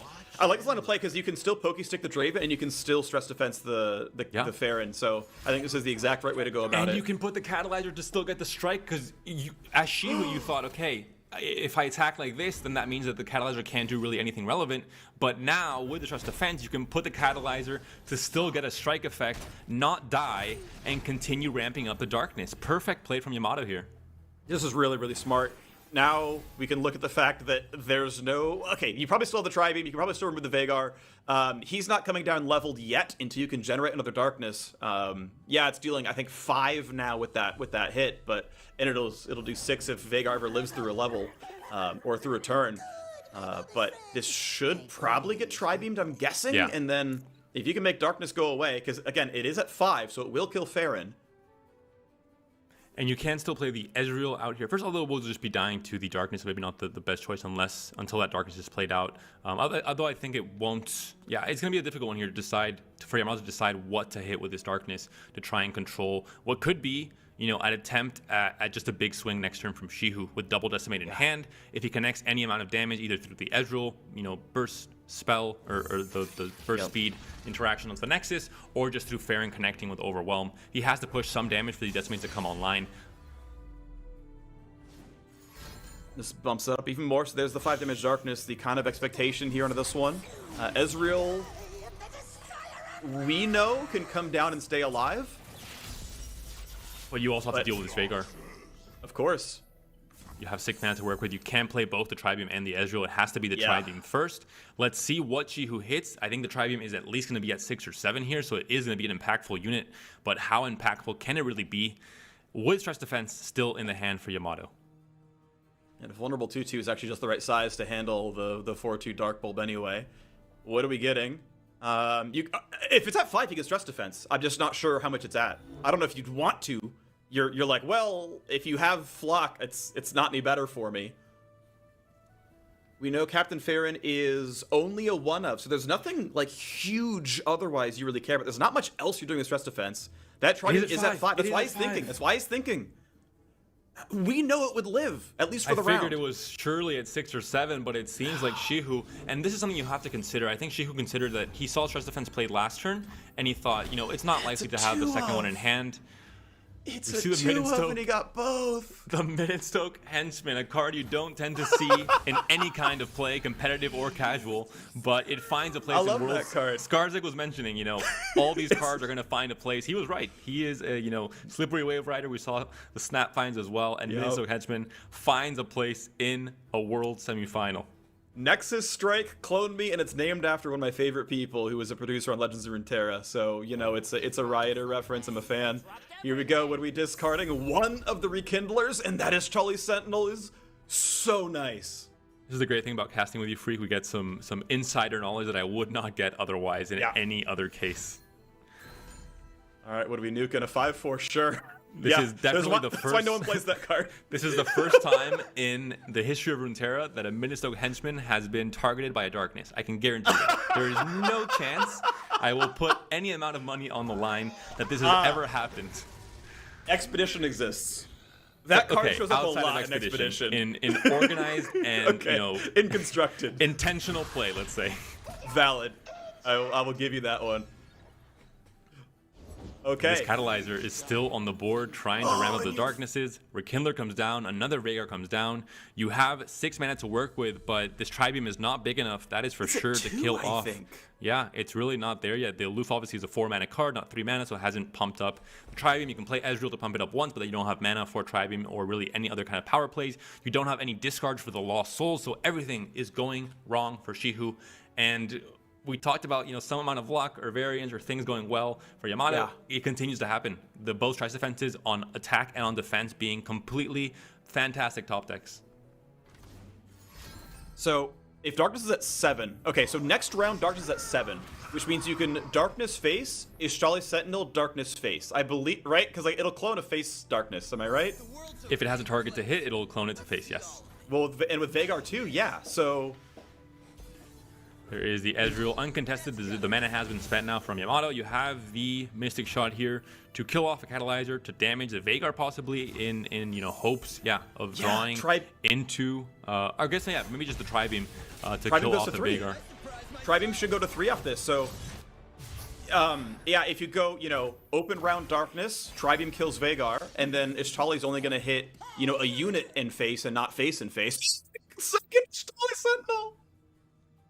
You have the Sump Fumes as well. It can obviously kill, as long as you get a card into hand, which I think there actually isn't a way to do it with the current hand for Shihu. So just all these pieces in the hand for Shihu not working well together. You normally have all these kind of synergy combos in the deck, but not really the case here for Shihu. He has the burn with the Ezreal on the board, but I think we both know this Ezreal won't be surviving very long. Yeah, so there's Darkness 7. Okay, killing Ezreal, and says, I'm the control. I know what your hand is. I know it's Lost Soul, Decimate, and then just 3 other cards. And if I'm the control and I keep generating. Very little fast speed interaction here to get some value from Ezreal before he dies. It's only going to be the Sun Fumes and killing off a unit that really isn't, it's obviously a high attack total here, but not really the pivotal unit to kill here. You only have 2 damage on Sun Fumes. You haven't added another card into hand.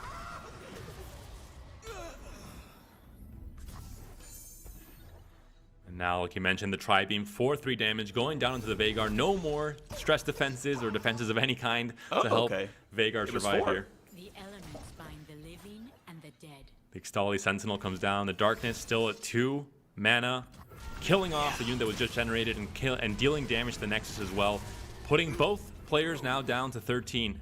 I am in control. This fight looks good. That's another 7 going through, and next round we know there's an Ixtali Sentinel ready to play. And look at this hand from Shihu.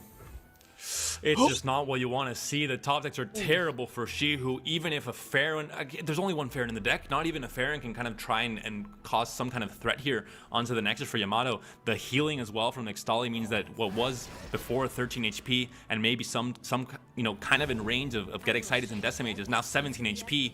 And this is going to be game 1 going to Yamato. I think full control of this late game. And he knows. Yeah. The Zillion emote, I think, it just confirmed what I just said. Shihu knows he is done. My. And game 1 goes to Yamato. He punches through this first game in the series. He's 1 game away from a finals showdown with Alan ZQ. Darkness is 4-0 at the Legends of Runeterra World Championship. You love to see it. And now, go ahead. I will admit, Freak, I think you remember the very first day that we spoke during rehearsals. I kind of threw some shade at Darkness. I kind of said, I don't know what Yamato's thinking. This deck is kind of not so great, and even more so, it looked kind of like a first iteration of Darkness that you would see on ladder. But Yamato, I don't know if it's the heart of the cards. I don't know if it's the brain of the cards. If he had he really thought through all the matchups and wanted to bring this deck, but it's been performing so well for him in this tournament. Finds a win in the semis against Shihu, and now Shihu is with his back against the wall, still on this same list, on the Draven Ezreal Caitlyn list, and Yamato on Plunder. Alrighty. Well, data says it's 52% with some variance for Plunder. This is going to be a really, honestly, fair-looking matchup. It's going to be how the draws look. House Spiders are in for Shihu. Not an always pick. It is generally an anti-aggro tech in that kind of a list, but, you are going to have some early board presence on the other side, so can make some sense here, and going to get ourselves underway soon. Just a couple of quick passes. We saw some big draws there. Gangplank and Sejuani in the hand for Yamato, and the Farron in the hand for Shihu for that late game. The biggest thing I think in this matchup might just be this Tri-Beam. If you get this Tri-Beam big enough to the point where Sejuani or Gangplank are played on curve, and the Tri-Beam can answer them, it is a huge tempo swing in terms of denying your opponent's game plan, stopping his biggest threat, and possibly developing one of your own. Interesting, not willing to trade a 2-1 for a 1-1, hoping to find something better to fight later on. Can go for a Plunder trigger if you want to nab something.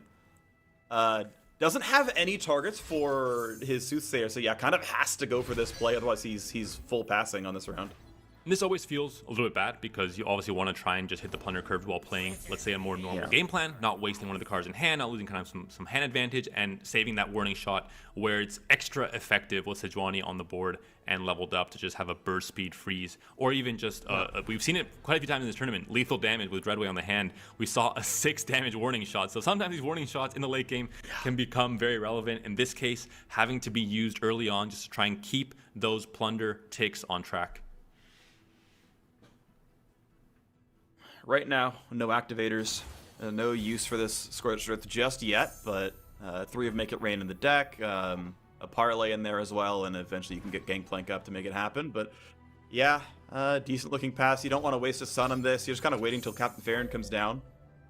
Great parlay. That's going to be such a nice lineup. It feels outstanding we can get that value. So that's going to be the second bit of XP onto the double Overwhelm champions.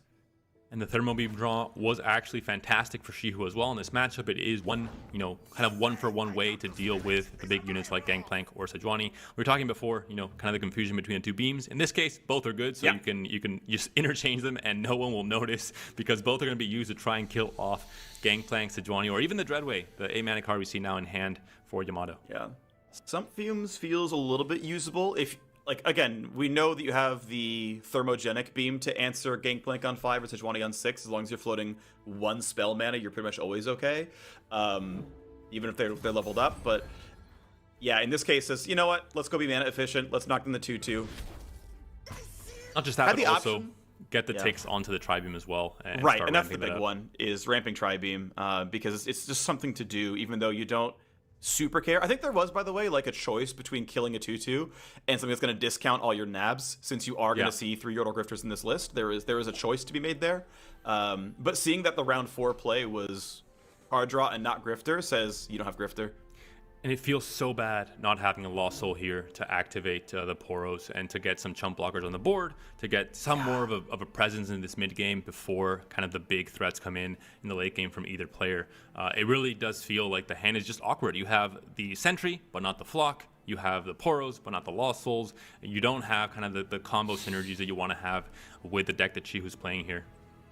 I think that's why he's thinking so long. He knows the beginning of the next round is, okay, I'm just going to discard Farron now. That's the one and only Farron. Wants units on the board. He feels so bad doing it. Look at his face. Look at his reaction is he knows that, this is not ideal. Far from it, I think. And the Scorched Earth being taken from the nab is something that, it's one of these cards that really has a very strong effect in the right situation. So it's a pretty big steal for Yamato. One turn too late. At least you can nuke Gangplank, but you are taking face damage this round if you do it. You don't have enough units to block everything. And you don't have the Thermo Beam at the perfect 5. You have it at 8 now, so it creates this awkward situation where you're going to spend a little bit more mana than you want to. I think the Tri-Beam is not yet at 5, so it's not going to be quite enough to cleanly deal with a Gangplank. Who? We did see House Fighters played. Yeah, we saw some fumes. We saw some fumes, and that was and it. Little else, I think. Yeah, definitely not to 5. It's we 2 or plugged 3 some maximum. Poros in. Yeah, we might not count perfectly, but we count well enough that we know that the general we're not space up it can by be 4. in. Yeah, Exactly. all right, there we go. We got that. All right, good job, 2. Freak. Yeah, this would be bad. You could Tri-Beam, then get excited the Gangplank. I'm not saying it's the right call. I'm just saying it is an available play if you don't want a Thermo for 8. Mm-hmm. If you play the Poro, it's going to be too late. I'm actually a little surprised you didn't Poro in the previous round. Okay, this stun is actually not bad either. This is a pretty good one. Obviously, Gangplank level 1, all he does is swing, so slowing this down is not too deadly. And of course, you maybe want to save this for when Sejuani comes down. You want to save this, but even with Gangplank not leveled up, him swinging in, dealing some overwhelm damage, as long as he gets damage and you have a way to kill him or to clean him up, that's also fine. In this case, you're just stunning, you're stalling it out, you're not killing him outright, so it's still a problem. You still have to deal with this in the next few turns, and you're kind of, I guess this is the way to do it. You develop, you get a blocker on board, and now you clean it up with Thermo. So you end up killing the Gangplank. We mentioned the kind of wasting that 3 mana, and the way that Chihu's done it now, he's done it perfectly. He didn't waste that mana at all. Easy to pass your life. You don't like any development. Your opponent wastes 3 more mana than you. You're just trying to wait to get to another discard synergy. Like, you can get excited, obviously. Says, okay, I'm going to go ahead and tank my own unit. I'm going to get rid of my barrels. Doesn't have any synergy with it anyway. The Harpoon's going to kill anything in the deck regardless, so barrels are pretty useless for the current spell suite, and says, now we're still passing. This makes it awkward now because Yamato would want to play Sejuani this turn, would want to target something and drag it and kill it while it has 0 attack. But because nothing was played by Chihu, now Yamato has to decide, do I open attack? If I do, then I can't play Sejuani on this attack token. I have to wait 2 more turns to get the full effect from her if that's what I want to do. And you can't really make a priority pass here because if you play out the Merchant, you don't have mana for Sejuani. So actually a pretty heads-up play from Chihu. Playing so reactively is great going into these turns. And he goes through his entire idea of options. Says, okay, knew he didn't have Lost Soul earlier because of what got discarded a while ago. Finally found the synergy, though. Comes down with a couple of nice units. This could actually be a real board here. Yeah, this feels like a Merchant and maybe a Harpoon as far as just playing out your hand. A Traveler's not bad either. You want to play it before... Pickup here. It hits the Tri-Beam that you've been working so hard to pump up, and all of that work is gone. Chihu knows he is... I don't want to say a bad word here, but he is in big trouble. He's 1-0 down in the series already, and this is not going his way at all. And think about what Yamato knows. He's like, this was the second most card, like the second leftmost card in your hand, and it was like a Tri-Beam for 4. Like, unless that get excited as other Tri-Beam, your Tri-Beams are small in this deck right now. And Freak, you're playing Lost Souls in this deck. What are the chances that these aloofs, it gets stolen from you, and you also, get one of your possible win conditions discarded as well? And this goes back to the Farron being discarded by the Poros because you didn't have Lost Soul in hand. So Lost Soul, usually the savior of this deck, and the one reason that this deck is so powerful in these grindy matchups. In this case, screwing everything up, not coming into hand at the right time, and now it's going to be Revenant on the board. Sure, you're going to get the Lost Soul back, but it wasn't there when you needed it most. At least it's an okay attack. You've got a quick attack to put down. You've got a stunner to put down if you want to put in a lot of pressure. I mean, this Poro in hand is already known, so you're not, bleeding info out here. You could, can you get your opponent down to 6, though, in any reasonable time for the double good side of that? The answer looks to be no. Dreadway blocks almost any good attacks now. You have to kill this off. Yeah. You have to use Get Excited Get Excited here.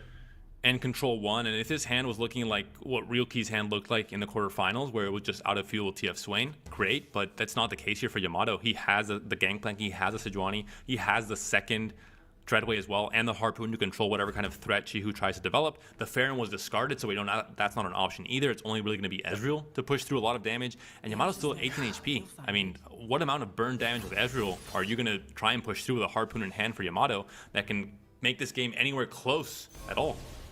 He's not willing to get excited to keep his Caitlyn safe, and he's not willing to trade the 4-3 in. So, okay, we're going to warning shot. We're going to go ahead and get a cheap Harpoon. We're going to keep Dreadway alive. Deals 10 to a unit. Sure. Oh, man, this is looking bad fast. I think we're at or one shy of leveling here. And the information game as well with the Aloofs and the Nab is also so big for Yamato. He knows one Scorched Earth was stolen already. He stole it with the Nab earlier in the game with the Merchant, and there's only 2 in the deck, and the Scorched Earth is really the biggest thing that's going to directly deal, I guess Ravenous Flock as well in this case, to deal with these big units. Yeah, I mean, I was about to be in the same spot as you. It's like, yeah, where's the Flock? He's got 3 of them. He's finally got the setup to stop a Dreadway. Where is it? And finally gets it. He's at least got stunned, so everything that gets summoned here, right? Gangplank comes down, stunned. Sejuani comes down, now straight to jail, stunned. You keep it going for a little bit. This is probably not you dying this round. There's barely any face damage. It's going to look, you can nab and grab yourself a warning shot, but you're not killing him just yet. That's a perfect pass there from Chihu. Obviously, the Crackshot Corsair development was a clear priority pass from Yamato, just trying to not give away information, try and make a smaller play. That's still going to be very impactful with Sejuani because of the ping effect. And I think it probably will be the Crackshot Corsair leveling up the Sejuani.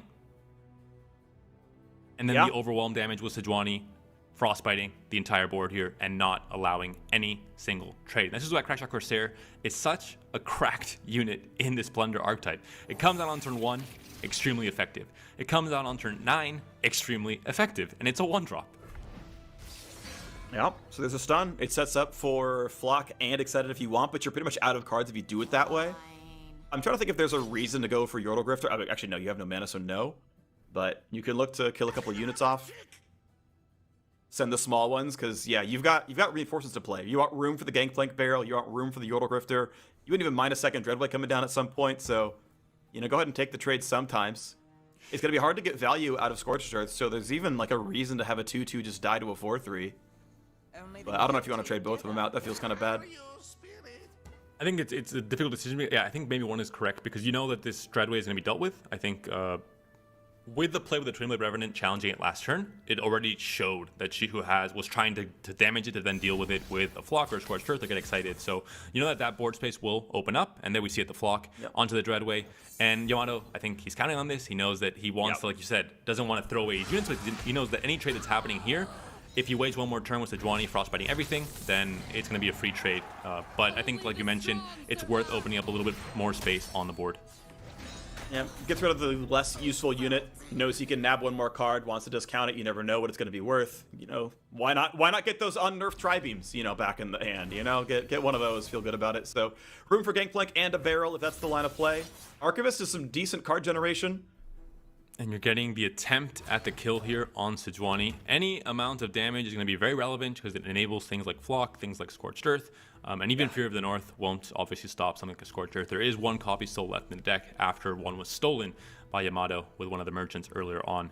That being said, Chihu is now thinking, is there any way that I can get plundered this turn and make 3 warning shots, 3 Make It Rains.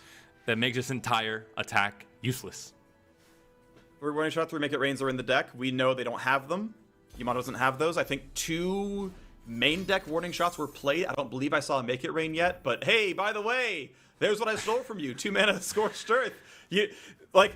It's amazing that was the one he chose to block with. Because, like, how would you play around Scorched Earth being the steal? Or, I mean, maybe make it rain and getting lucky, but, you know, chose to block with it earlier. Yeah. Comes down, leveled up. The threats continue stacking here on Yamato's side. Shihu is doing his absolute best to deal with them one by one, but it's just too much. Too late, and there's not really the Tribeam here from Archivist doesn't do anything. It's fleeting and at 1. The Rummage, you can discard the Lost Soul and activate it again and try and find something, but again, just everything seems to not go Shihu's way in this game. I think you take Tribeam, play a Spider, and then nuke something. Like, I mean, what are you getting out of rummaging? I guess you could rummage a Poro and the Lost Soul. Like, that's actually not horrible. Yeah, it activates the Twin Blade again, and it gives you, I mean, trying to draw into something, but like we mentioned before, with a Farron gone as kind of that explosive top deck in the late game, what are you really drawing that's going to do something as a top deck? Tribeam is not the case because of the fact that obviously comes down at 1, you have to ramp it up slowly throughout the game, and all that hard work that Shihu was doing to ramp up one of them was discarded by the Aloof Travelers that was stolen by Yamato. Well, there's the Tribeam you saw, and you can get excited to pop the other one and get, you know, another 3-mana trigger down, but I feel like, yeah, we're looking at putting a Challenger down, you know, grabbing Gangplank or Sejuani and nuking them. Of course, we know Fury of the North exists. It's one of the scariest boards to look at in the game. I mean, we talked about Fuel the Rush, but Sejuani leveled up is, it just locks you out of games completely. It's one of the strongest level up effects in the game when the deck is built around this. And when you have things like Warning Shot, we have the Yordle Grifter that can be played right now. If you want to, you can overwrite, you know, one of these units and just have that Warning Shot available at any point in time. But first, you're going to see if Shihu, you know, tries to commit something to remove one of these units first and not have to make you overwrite that value on the board. The longer you wait, the more you think they have Fury of the North, right? Do they have another copy of Sejuani? Did they find 3 Sisters? Where we have enough mana for 3 Sisters Fury of the North as well, so you're not even sure that Get Excited will get you the rest of the way over.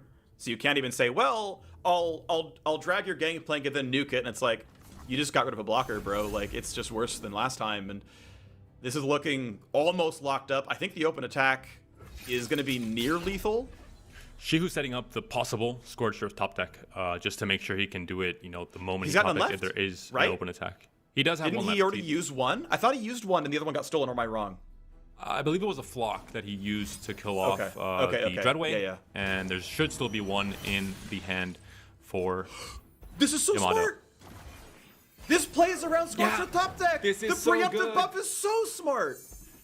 And there's a Warning Shot top deck. You don't even need your old Grifter. Yamato with the big brain plays. If you do that on the same turn, it doesn't heal, but because the turn passes over and the game checks for the health on the Gangplank, it goes back to the unhealed 6 HP.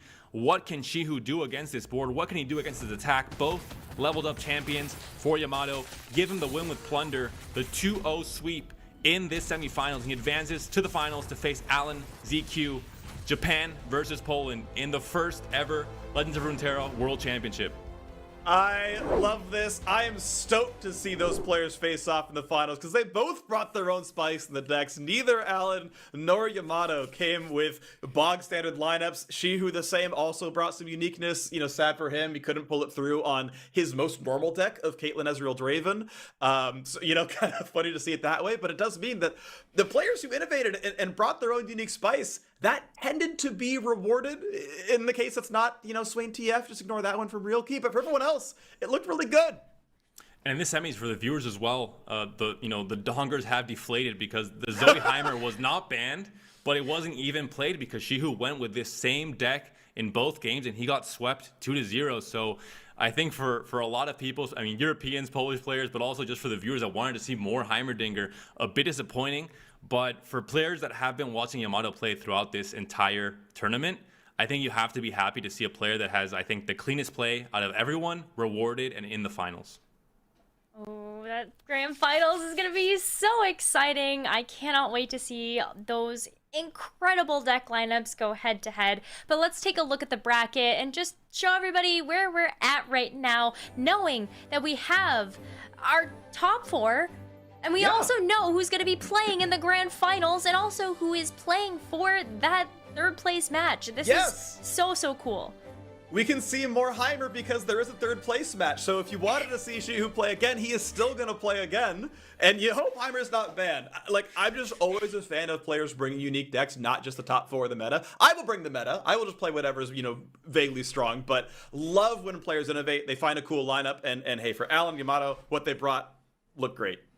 Freak, the moment you mentioned that, I think you jinxed it, because What Am I has the same lineup as Majin Bay, and Majin Bay banned Zoe Heimer, so that might not actually happen, but we, the dongers in chat have hope that will be at least the last chance for Shihu to show us the power of Heimerdinger in this current tournament.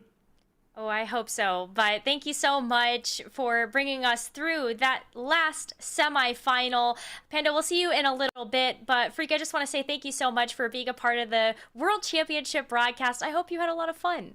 I had a lot of fun. Thank you so much for having me. I'm glad I got to cast 3 of the 4 darkness wins. It was great. I got to have a lot of fun, even though I kept getting Vagar's level up backwards with Senna's. It was a lot of fun watching unique decks get wins. All right, everybody. Well, we're going to be taking a short break. When we come back, our third place match.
Hello everybody and welcome back to the Legends of Runeterra World Championship. We know our top 4 players, which means we are closing out the day with our third place match and then our grand finals. To bring us through that third place match though, we've got Amazonian and Skarzig taking over the casting for this next incredible match. I'm sure you both are so excited to get into it, so Amy, I'm just gonna let you take it away.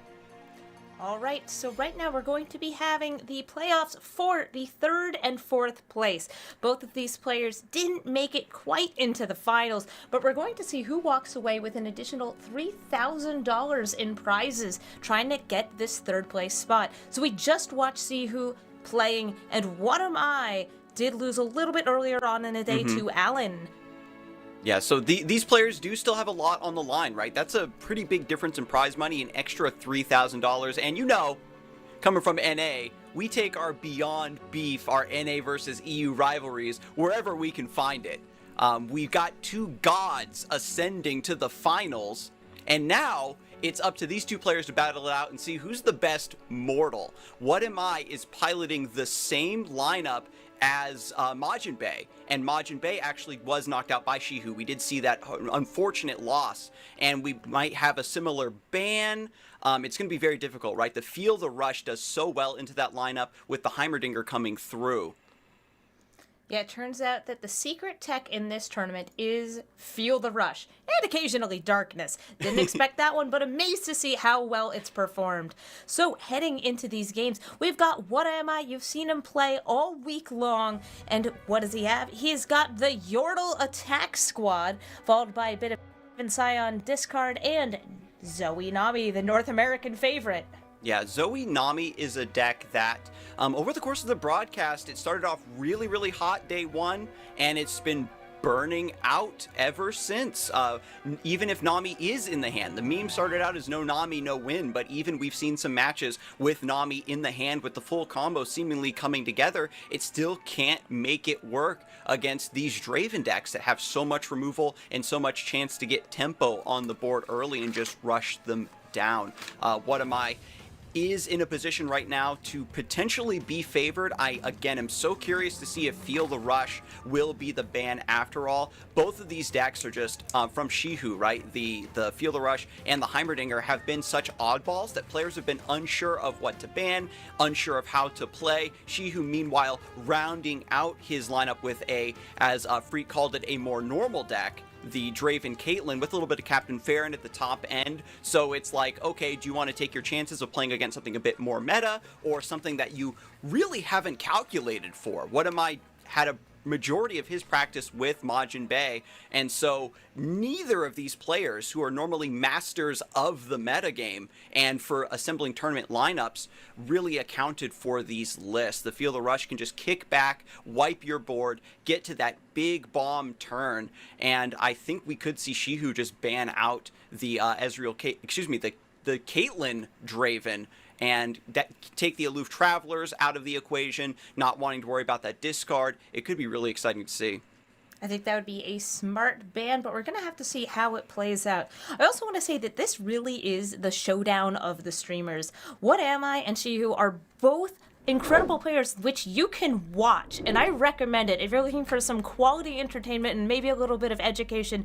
Get your own gameplay up to par. You should check both of them out. Oh yeah, my mistake. I said that What Am I was on Caitlyn, but no, What Am I is actually on the Scion variant. And we actually do see the Heimerdinger ban come through, and the Poppy Lulu ban also getting banned. We did see Shihu pick up a win against a Poppy deck with the Feel the Rush a long time ago, and we know that rallies are the bane of Freljord Shadow Isle's existence, so getting a win in a narrow spot like that is something that you're only going to be able to realistically count on once. So we have the Poppy ban coming through, and What Am I respecting the Targon, right? He kind of built his reputation up as a Targon player, respecting the value of the Heimerdinger and the Targon package, doesn't want to deal with that, and we'll see if, with the bad luck Nami Zoe has experienced throughout the tournament, if maybe we get the true combo coming through here.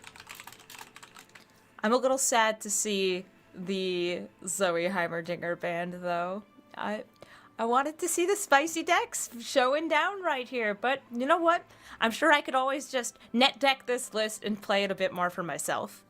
I mean, at the very least, Heimerdinger did get an appearance here in the top 4 of the World Championships, right? So this is just a huge achievement in and of itself. Both of these players, huge achievement here. Top 4 on the entire planet. And right now, we're trying to see who's coming in 3rd, who's coming in 4th. We still got the NA-EU rivalry still alive. But But now that the bans are locked in, both players still have a little bit of time to think about which deck they want to lead off with. I think What Am I might just try to go for the Nami deck. It's a list that is pretty stable into both of these. Shihu with Feel the Rush, if you get enough board wipes, you can take down the Nami, but it's just that when we evaluate Shadow Isle's Freljord, a lot of the removal is two-stage. And so if you have to damage a unit and then finish it off the next round, it does potentially give What Am I a lot of room to just, well, Nami's going to die to this this slow speed removal like Avalanche or something, and you just throw all your spells on the stack. That's what we saw in his match versus Alan. You just get to buff up all of your units before the Nami has to go down. I'm actually a little surprised that neither player banned out the Draven decks. Draven Discard and Draven Tribeam are both so strong. Really the good stuff in the meta right now. In fact, I think every single player in the top 8 did bring 3 copies of Draven because they respect it. They respect the Draven. Yeah, Draven has been such a solid champion and enables so many versatile decks. We saw when the Beyond the Bandlewood expansion first hit and Scion was released, it was one of the most popular decks for like the first 2 or 3 days. Players really liked this deck, really liked the play pattern, began to experience the power of Lost Soul, and once players realized, hey, you know, Lost Soul isn't meant just for the Scion package, we run enough discards in the classic like Ezreal Draven style that had already existed, and now we have this new reformulation and evolution of the archetype to include the Lost Soul in this value removal package. We'll see if What Am I can embrace the aggression of the Scion archetype and rush this down. Both lists with no healing means What Am I can do the work here early potentially. It turns out that a 4/3 that gets you another 4/3 that gets you another 4/3, all of which that have challenge and give you essentially a free discard from your hand without reducing your hand size, is pretty good. That's why we're seeing so much play with this card. So it looks like we're seeing a start with some Sump Fumes. Sumpfuge beautifully played here. You got to remember that it gets that bonus damage when you add an additional card to your hand, and the axe counts for that beautifully. So Draven's still alive, and with the Draven on the board now, the quick attackers is something that neither of these decks really want to deal with. What Am I does have the means to enable this Lost Soul, but wants to go for the Aloof Travelers instead. Did a little bit of digging and did find 2 direct damage. Not too bad here. And now Draven, of course, not very good to be blocked by either of these units. The Boom Baboon, a 3/1, and the Aloof Travelers both would die quite nicely. This also brings the Draven halfway up to a level up. I like that Shihu recognizing the implications here. What Am I wants to be aggressive, but with no Draven on 3, it just puts Shihu in the driver's seat. This is one of those times where you kind of want to play control, but your deck is just putting you in a situation where as long as you're reading the cards correctly, you're reading the flow of the match, you can embrace the tempo that Draven is earning. This list is one that levels up Draven very, very consistently here. And What Am I just struggling to hang on? We could see the Draven go down to Twin Blade Revenant here, but we have the Whirling Death in hand as well for Shihu. I was about to say that Whirling Death, I think, is going to be the real game changer here, because not only could it save the Draven in combat from the Revenant, it could also level him. And then it sets it up where your opponent's challenger is gone. You still have something waiting in the wings. You've got a nice overwhelm, open attack to come through. It's really lining up quite well because you even have mana for the House Spider. And What Am I ironically wants to be the aggressor, but his deck is refusing to give him any sort of gas from this position. So Shihu just passing back here, knowing that he's not missing out on too much and really wants to pressure What Am I into going into an attack here.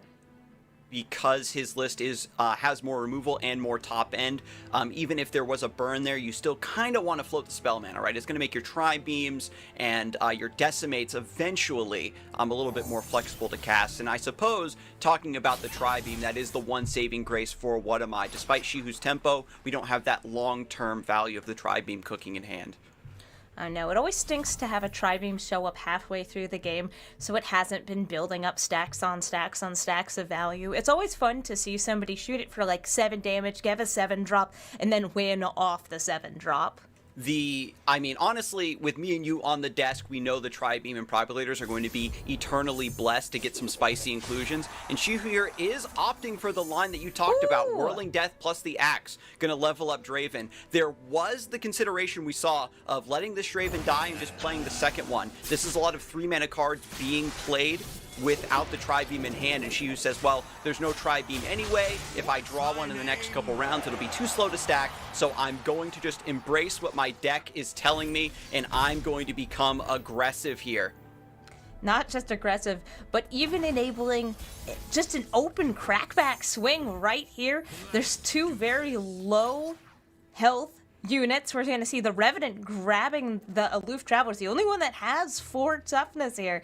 And then, you're not able to block that Draven. That's a terrible block.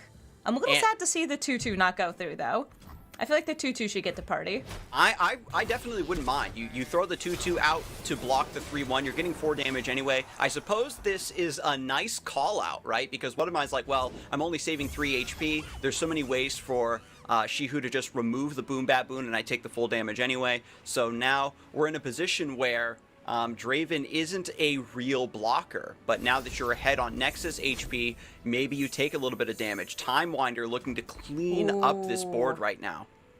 Now we do have the spicy Ezreal getting picked up right here. Now I'm seeing a lot of things that could die to a Mystic Shot. Yeah, it is important to note that Shihu's variant is 2 Ezreal and 1 Caitlyn. A lot of flexibility here. This P&Z Noxus archetype is very flexible, very toolbox oriented, and Shihu is embracing that completely with the build. We've got a single Time Winder, a couple Sump Fumes. It's really all over the place, but in a good way. Yep, and Shihu does have the lead on Nexus health right here. We've got 12-16, but of course both players do have a good amount of direct damage available between the Get Exciteds and the Mystic Shots, and of course we've got the Ezreal, who becomes a Mystic Shot once the first one is played, since we do see 2 of those in hand. And with no threat of Twin Blade Revenant visible right now, I wonder if Shihu is going to try to go for that. Just play out the first Ezreal, let him die, maybe tanks a removal spell, and then you play the second. We have the Lost Soul available, but now with the Draven, yeah, now we have a confirmed enabler. Oh, hello there, Draven. And I'm as sure we Draven were loves talking seeing about himself. Yeah, as we were talking about Shihu kind of being in an aggressive spot, a really good position, what am I now hitting his stride here in the mid game, able to develop a very, very wide board. Shihu gonna pass here, wants to keep the mana open for some flexibility, for some utility, maybe trying to, you know, just bluff what am I a little bit. There's no great blocks here. Shihu's deck really does excel being the aggressor, and we are going to see kind of the pains here. Yeah, the Time Winder is so huge, removing 6 damage, and you've got your 4-3 taking out the Sump Dredger. And now, again, as you talked about it, Amy, the 4-3 is just going to come back to your hand and then just live to fight another day. You just get to replay it. Infinite value. We're seeing one of Draven's axes now in the hands of the Aloof Travelers, about to take down the level Draven. The Time Winder, double baboon murder city right there. Echo, what are you doing to these poor baboons? The baboons are down. What am I seems to have evened things out here, even using the survival skills to keep the 4-1 alive now. The Sump Dredger still hanging on there. What am I missed that on the discard. I wasn't paying attention to which card got discarded. Yeah, it's going to be nice amazing move. here. You can see that What Am I is trying now to fight for a lot of tempo here. Shihu redeveloping with that beautiful Twin Blade Revenant. And now, going into round 7, What Am I is going to be, round 8. We're really struggling here because What Am I does not have Scion yet. This is the main thing you need for this mirror match. You have to get your opponent tenderized, and then for Scion to come down and finish the job. Shihu has enjoyed a few rounds of breathing room here. Oh, and Draven once again in hand for Shihu. Got all those champs at the ready except for the Caitlyn's. What Am I, though? Back over, just buffing up the units in hand, getting that Fallen Rider up to a 4 power fearsome so nice at 2 mana. I love how much synergy there is with this new Scion build. It feels like it's really infinite value. When you compare it to the Draven Jinx build, which is really looking to empty its hand fairly early in the game, this one, it's almost impossible to empty your hand. You can try, but you won't be able to. And we've actually seen players burn cards in this archetype. It is really absurd the amount of value this discard mid-range has added to the game. And it's also pretty ironic that typically we see a region combination in a matchup that's very value-oriented has really devolved into just a slugfest. Because the players are both lacking their late-game finishers, it's come down to a battle for supremacy on the board. She-Who does have Ezreal in the back pocket for a little bit of extra burn, but things could go south so fast as long as What Am I can hit that Scion down.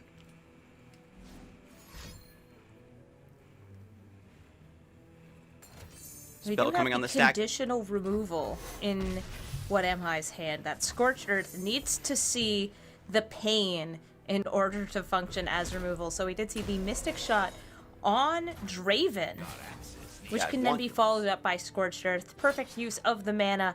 Finishes him off very cleanly.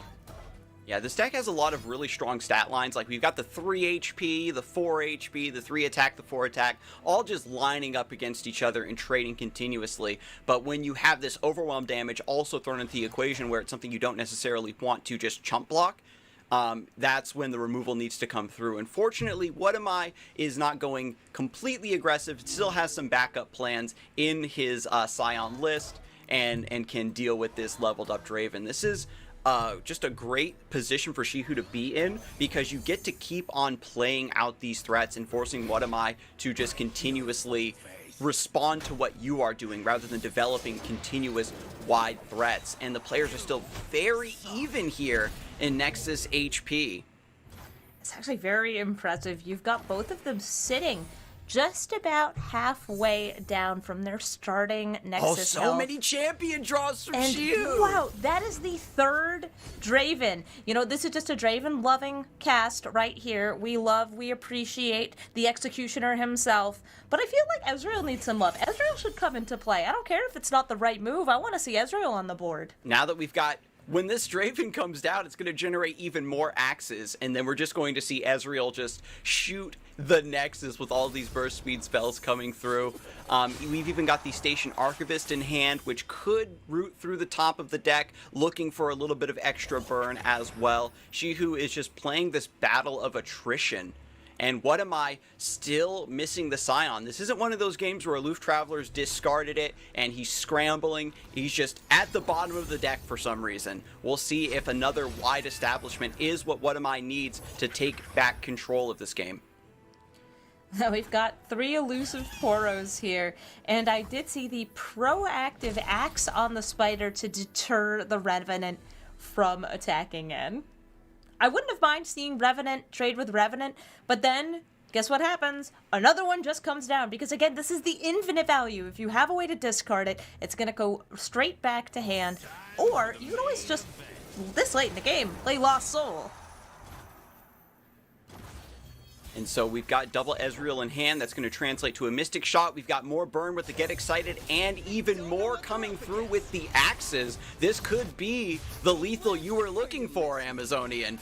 Now it turns out that with this number of spells, Ezreal's about to do some serious damage. So Ezreal, sometimes I just think of him as an elusive unit who gets you Mystic Shots, but he also has a really, really sick level up, which means that once you're casting the spells, you're doing 1 or 2 damage straight to the Nexus. And look at that, already at 10. I feel like this is just such a nice place to be, and we do see respect for the potential 3 damage, either a Flock, or a Scorched Earth, or a Get Excited, not swinging in with the Ezreal. And here comes Draven with his Whirling Axes.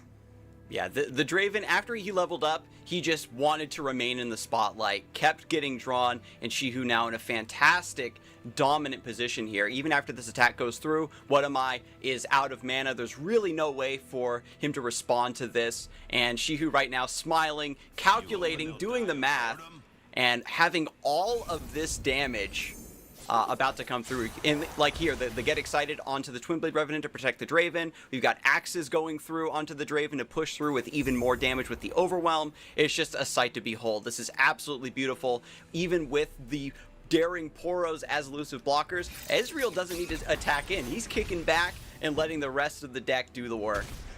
Yeah, that Whirling Death fizzling because there's nobody left to throw the axes. Draven now making more axes, and each time one of these is cast, it's just another Nexus damage. It doesn't even matter. I think that there's lethal right here. Yeah, 2 to the face plus 1 from the Ezreal, and then another 2 straight from those axes. Yep, there's GG. the Shen emote. And Shihu just going for the double discard.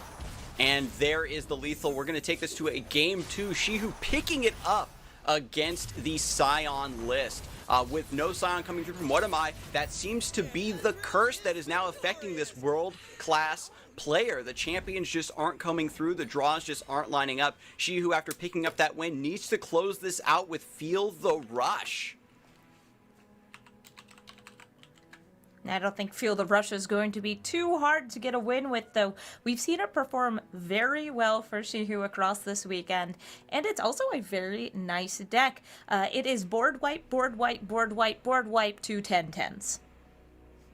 And how fondly I remember that list. This is a deck that was ruling the metagame so long ago and really took a back seat after Lissandra and the Thrall combo deck started to come through and take its place as the premier Freljord Shadow Isles list. And then after that deck was eventually nerfed, Freljord Shadow Isles kind of just moseyed about the metagame, right? We saw a little bit of love for Anivia for a brief moment, and now Feel the Rush. Shihu saw into the deepest reaches of the metagame and realized that a lot of these newer decks just can't deal with this classic power. And it's ironic that Shihu is in the top 4 of Worlds when, after submitting this lineup, thought that it might have actually been Copium. Oh, no. This was the right move to make. Really showing that his instinct with these decks was the right one. So What Am I did throw back most of that hand, keeping the Zoe, trying to find the Nami. And we have seen many times today what happens when a Zoe Nami deck doesn't get its Nami. Right now, Zoe in play is great because you can get Crescent Strike potentially off the super cool star chart. There was a brief moment in time where controlling Targon decks did exist alongside the Feel the Rush, right? And that was kind of the way you won, was Crescent Strikes and Falling Comets. And so What Am I, a very experienced Targon player, is going to be playing to this condition. There's the Crescent Strike offered, but a little bit of hesitation. What am I thinking? Oh, do I want to just draw more with the Messenger and get my true win condition? Very tough choice. Yeah, the Crescent Strike won't be relevant for a few turns. So it makes sense to maybe build towards leveling Zoe as that alternate win con. Though I don't think you can have any expectations about keeping Zoe alive when you're up against Shihu's deck. This deck really is all about the removal. You see in hand the double grasp, you've even got Withering Wail and the box. Yeah, see, this is the most efficient thing that Shihu can do against the Zoe. This is very well timed because you're just trying to cover the Pale Cascades, but they're... Oh, has the Sunblessed Beggar and Pale Cascade, wants to keep the Zoe up. You were right, Amazonian, that What Am I took the Messenger because you want to just accelerate and turbo out this Zoe. We'll see if this win condition truly pays off, because What Am I has been betrayed by Nami repeatedly and is just throwing her to the side and saying, I have my original Zoe win condition to rely on now. So we're going to see the second grasp now coming out on Zoe. There is not a way to keep her super alive in hand, so we're going to see the heal and the card draw on Guiding Touch, digging a little deeper in the deck and finding Spell Thief. Yeah, I was hoping to get another Sunblessed Vigor or another Pale Cascade there to prevent this Grasp of the Undying from going through. But Shihu using 2 very important removals just to deal with the Zoe. There really, again, isn't much for Shihu to do, but with 2 Grasp down, this means that there's potential for Admiral Shelley to hit the board with that 3 HP and feel a little bit more safe. Shihu right now has the box as the final failsafe against a wide, chunky board like that. Oh, and we just saw a draw of one of my favorite cards. We got the Atrocity now in hand. It's been nerfed, but it's still a great finisher, the double Atrocity in Shihu's deck. And it's especially nice with something that dies and comes back. We've seen that repeat. It's ironic that, like, Shihu has a unit that will die and come back and you finish off with Atrocity. I remember back when we were in the Control Targon meta that was splashing Atrocity, players would often do that with the Immortal Fire. And so we still have a little bit of that synergy still left in the game. Catalyst of Eons coming through to ramp Shihu now a little bit and heal off a little bit of that damage. Feel the Rush is available, but things are getting a little bit scary. Every round that you give What Am I, you know that Shihu is constantly fearing all of this card generation and everything that's coming through in the hand. Just a lot of single target removal and no AoE to potentially wipe this. Now there's the choice here between banking the mana and going for the box. Have to decide between taking out these units as they've landed, banking the mana, or maybe even going for Ruination next turn. It's very possible to wipe out your opponent's progress, do the Ruination, and then follow up the turn after with Feel the Rush. But it always feels best to feel the rush when you're on the attack since these units are so big. So Feel the Rush does indeed look to be the play. By not prioritizing answering this board, you're simply saying to What Am I, I'm just going to summon things that are so big, I'm going to force you to trade. What Am I has the Hush, which can set the units, the champion stats back to normal, get rid of the Overwhelm, but you still need to block some of that that's coming through. This is a huge call out for Shihu, right? Because if there is Hush and then just a chump block, you aren't pushing through as much damage as you would like. And then What Am I, now that you're tapped out, very easily respond with Admiral Shelley or Nami. And you can see the look on his face. He recognizes that this could go very awry. Nami looking to do a little bit of stealing, and we saw a snap pick there of the Feel the Rush. Hey, have you ever seen a 10-10 Zoe before? Only in my worst nightmares. Oh, those are the finest dreams. So now we'll have 10-10 Zoe, 10-10 Nami potentially coming down. And so that's just a massive elusive unit and then a big unit that makes everything else bigger. I feel like that's gotta be what ends up with the Ruination happening. And look at this beautiful line from What Am I. Because of the Hush on Tryndamere into the block, he's not going to level up.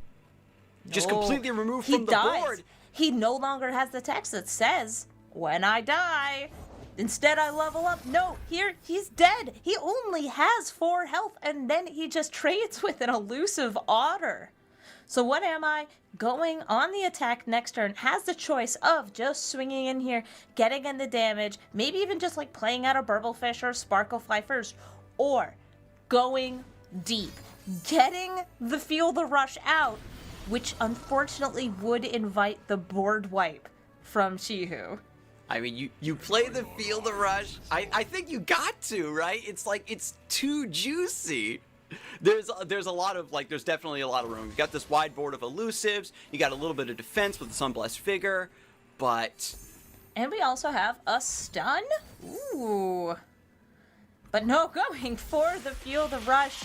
I'm going to be so happy for this very, very brief moment in time that results in the world's biggest Nami. And this Nami's is real going big to fish. attune. So if there is a Gifts from Beyond in the hand, I do believe still. And there will be... Oh, another Spell Thief. Yeah, so this allows you to get 1 piece of value out of the Nami. Ruination. Shihu no fun. It happened. It happened. We saw it. But you know what's gonna happen? Spell Thief! Let's see if it shows up again. Another Feel the Rush. There it is! What am I, the actual Feel the Rush player here? So there is in Shihu's deck only 1 copy of Ruination. That's the only board wipe. So it's down to, for those big units, either chipping away with damage or getting those 2 Vengeance. We see, actually, there's only 1 Vengeance in the list, I believe. Yeah, one I'm Vengeance, double-checking, there's one only Ruination. 1 Vengeance! So now it's going to be, now that that big AoE removal is gone, the Grasp of the Undying is gone, what am I in a position to say, okay, well, I've run Shihu out of removal, and Shihu doesn't have another Feel the Rush to try to get the tempo back from this position. So MI does have to wait another turn to get that Feel the Rush online, because there needs to be 3 banked spell mana, but this deck's pretty good at doing that. It's also pretty good at having small units that die right here to an avalanche. Just get this Sparklefly off of the board before Nami or Shelly comes down and is able to buff it. This is the same curse, Nami being, MIA, coming out of the deck very briefly with Feel the Rush and then immediately leaving, but no Admiral Shelly either. It's been just a lot of piecemeal developments, and when you don't have the means to combo in response to your opponent's AoE, you just can't keep your board alive. But here we go. I think it's time for, once again, Feel the Rush? What am I feeling it? I'm feeling it. Yeah, you can float the 3 spell mana here, and then you've just got Feel the Rush into another massive attack. Shihu has the Vengeance to stop the Zoe from coming through with guaranteed 10 elusive damage, but there's still a gigantic Nami that you need to worry about that you just realistically aren't going to be able to remove. And the Despair, unfortunately, is going to be worthless against units of this size. Now, this is the second Nami, but all That's three, right, all the Zoes are dead! All 3 Zoes are dead, so here it is. It's just Nami with only 2 spell mana left over. Can only get a single buff, so we're going to see Guiding Touch, which heals and buffs across both units. Oh no, yeah, the Feel the Rush is such a tempting card to play. You've got your Nami, but now Shihu is in a position where What Am I only has 1 Nami left. There's still 3 Admiral Shellys waiting, but it's so dangerous to get the Sparklefly set up when you know that Shihu has so much AoE potentially left. We haven't seen any Blighted Ravines yet. There is still a couple Avalanches waiting. We've got double Withering Wail and the box. I don't know if What Am I even has enough threat level left in the deck. And Shihu is just waiting on another copy of Feel the Rush to really close this out, or just a straight-up top-deck Tryndamere to play. So with the vulnerable granted by the Ice Pillar, trying to take out that Sparklefly.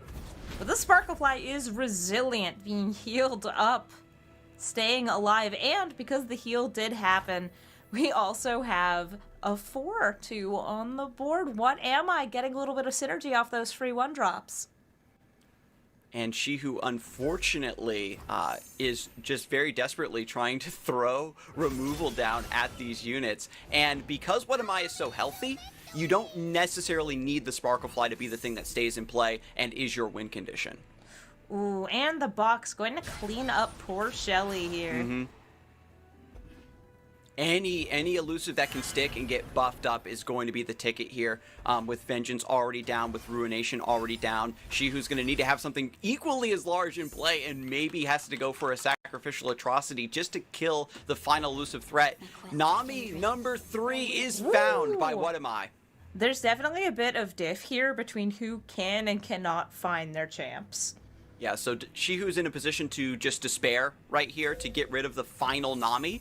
And now What Am I is going to throw all the spells down that he can to get as much value out of this last Nami and buff up this Sparklefly. Yes, right now we're going to see the potential chain. We're waiting. Almost everything here is burst speed, but some of these bursts are not too useful. No real good targets for the Hush. We've heard some discussion before about how this Hush has been functioning today. Maybe not the best include in this meta, but ooh, going for another Spell Thief, what do you choose? Do you want the single target removal? Do you want a little bit of wide and healing? I like Goes that for the Withering Wail just because it's castable. It clears up the spider. It clears up the spider and it buffs that 1-drop. Actually, if you're already at full, it doesn't count as a heal. It does count as a heal. Now it's 6-3. And so with the pillar being dragged to the side, we can push through a little bit more damage. We do have Infernum now in the hand and Gravitum as well for What Am I. Because the Sparkle Flies have been drawn to the hand naturally, it opens up the Gifts from Beyond to be a bit more flexible with the moon weapons that you pick. Right now, Shihu, putting up a valiant effort, has answered all 6 of What Am I's champions, but does not have the win condition. What Am I has played more Feel the Rushes than Shihu. But What Am I, though out of champions, does have the backup Nami. I'm talking about Admiral Shelley in hand. There's not many great spells to chain right here. The Gravitum and all of the moon weapons kind of come turn after turn. But even with double Shelley, might be tricky. But I do think that like the double Shelleys here could be what brings it home. Double Shelley into a bit of chain spells. Yeah, we could have a Vile Feast on the first Shelley. Maybe you have to Atrocity or 2-1 here just to deal that 2 damage and keep your Trundle up. The Hush finds a target on the Avarosan Sentry. What am I saying? Okay, well, I have good threats in play. I need to deny that card draw. Shihu definitely struggling with one of the problems in this region, which is you just can't get a lot of hand replacement. A lot of regions have very good card draw. And gotta say, Freljord, not one of them. Oh my god, you've got gosh, to line I'm him going up, for knock him face down. here. Just going to send it directly to the face. This is going to buff up Shelley now out of range of the box that's in hand. I really wish that this barrel could attack. Have you ever wished that a barrel could attack before? I think I've only seen a silenced barrel attack like once. It was some things have to go very horribly wrong if a barrel is threatening you for sure. So we're going to see the cleanup on Shelley number 2 and the barrel. Yeah, she who knows that final spell damage is just the moon weapon. Can't respond to this. Thank goodness able to clean up this last Shelley.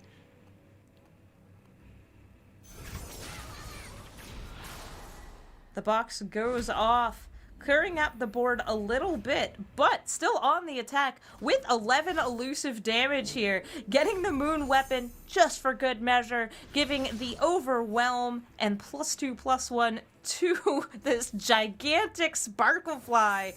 And in response, we're seeing Atrocity, the final card in Shihu's hand, sacrificing the Trundle to kill the Sparklefly. Shihu chuckling to himself, recognizing like how ridiculous this game has gotten. The deck that has been performing so well for Shihu and What Am I on a list that has been underperforming have just ground each other down to this horrifying stalemate. And What Am I is just has the elusive threat in play.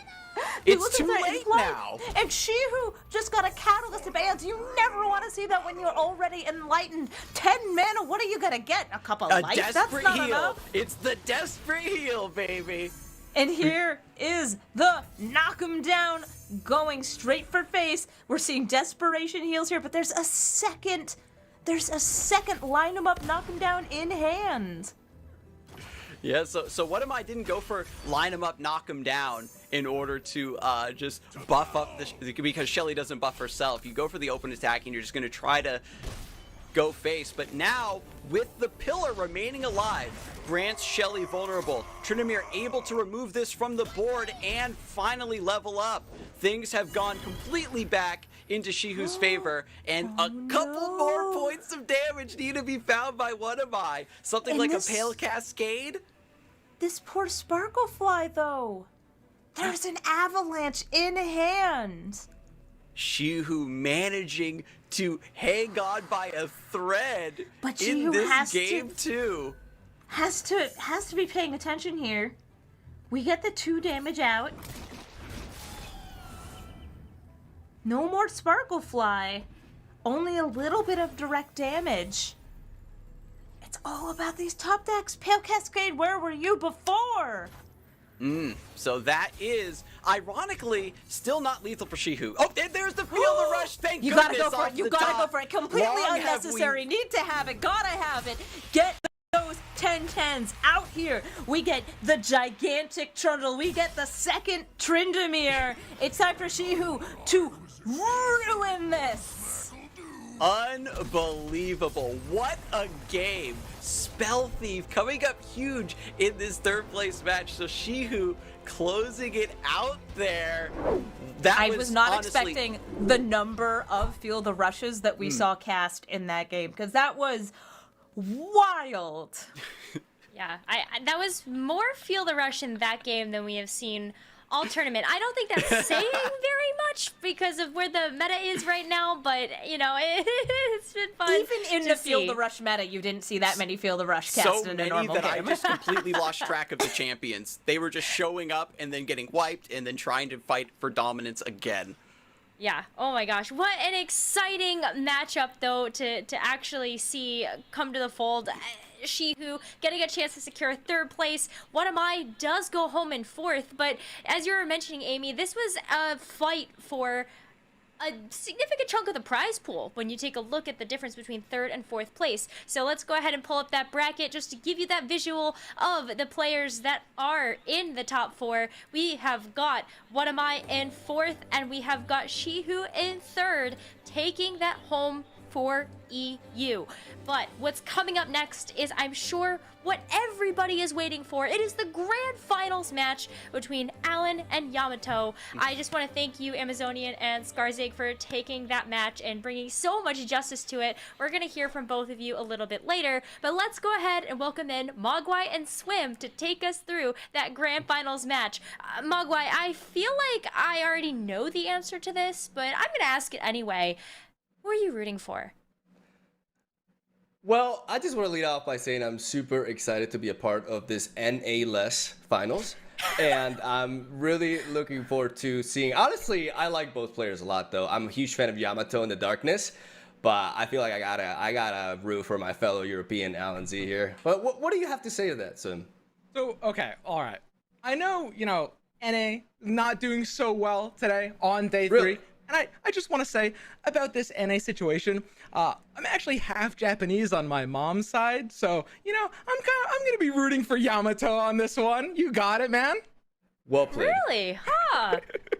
Well, that makes... Okay. I guess that gives us even footing across the board then, huh? But you know what, Mogwai, we should just get right into it. Talk to us about this match.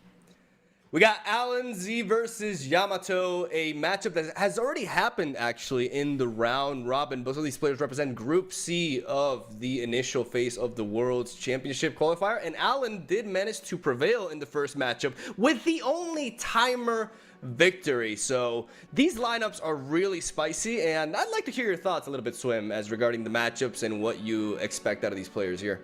I mean, honestly, there's a lot that will go out of the window in a matchup like this. We're seeing 6 completely different decks. Well, Caitlyn, Draven, and Draven's are a little similar, but we're seeing 6 otherwise completely different decks. As we mentioned, it's an extremely diverse meta right now, and we're seeing some spice. Alan, of course, with the Shellfolk deck. Yamato, of course, with the Darkness, and it's going to be anyone's game. It's a very, very close one. Ooh, I know. I have no idea who's going to take this, but I heard that some of you made some predictions about who was going to end up in this position. We're going to find out who was right, who was close, and who was very far away.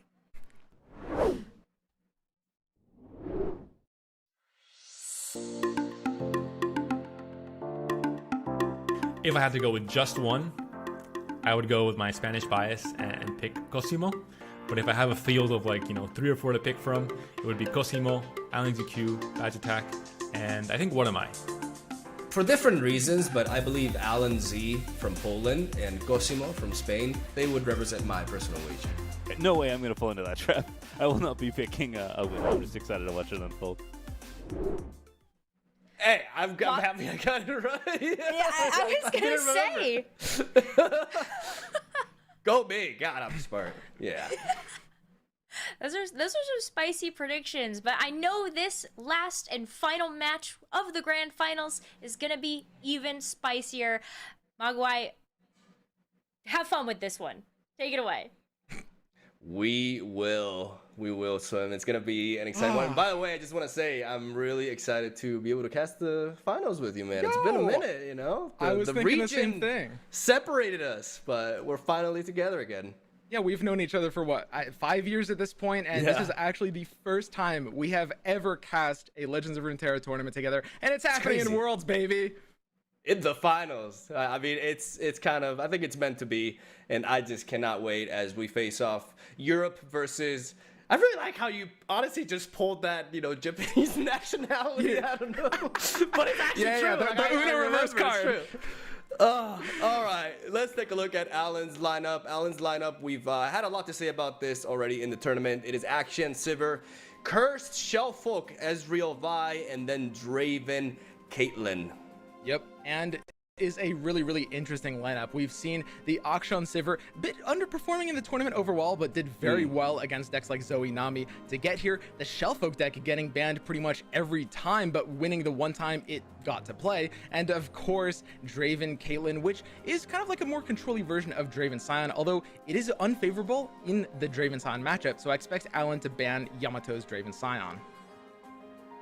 Yeah, definitely. I believe that we already know the bans that happened last time around, so it would be interesting to see if they try to spice it up a little bit to try to catch them off guard. But here we have Yamato's lineup, Draven Sion, a beast of a deck. I believe the deck that's been banned the most throughout the tournament, and a deck that threatens a lot of matchups. Very scary towards Alan Z's lineup specifically, so I still expect this ban from Alan personally, but the next deck is the story of Yamato, and what made me a fan, Darkness, the most OP deck of the tournament. Undeniable, Swim.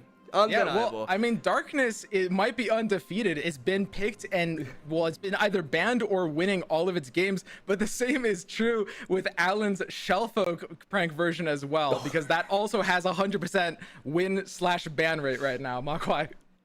It just starts blasting. Yeah, it keeps blasting, and it keeps blasting, and it wins. And it's only played once, I think. Like, it's been banned every other time. Yeah, one game. 100% win rate. And, yeah, definitely, Panda is probably smiling in the back right now. But really excited to see. I mean, I would. Like, I would be. I really think he's handling it well, too, because I would be insufferable about it. Oh, that's my deck. Me too, Magwai. Yeah, I know that. You don't have to tell me. I know. All right. So, I mean, just to, you know, go over the ban one last minute. These players have played against each other before. Yamato banned the Shellfolk, and it looks like it is going to be a repeat. So Yamato actually faced Alan yesterday and ended up losing to him. We are running it back. Yamato with the same exact ban, a bit more confident of his ability to rerun these matchups. With the Plunder deck losing twice last time, it's going to be a struggle to get that one through.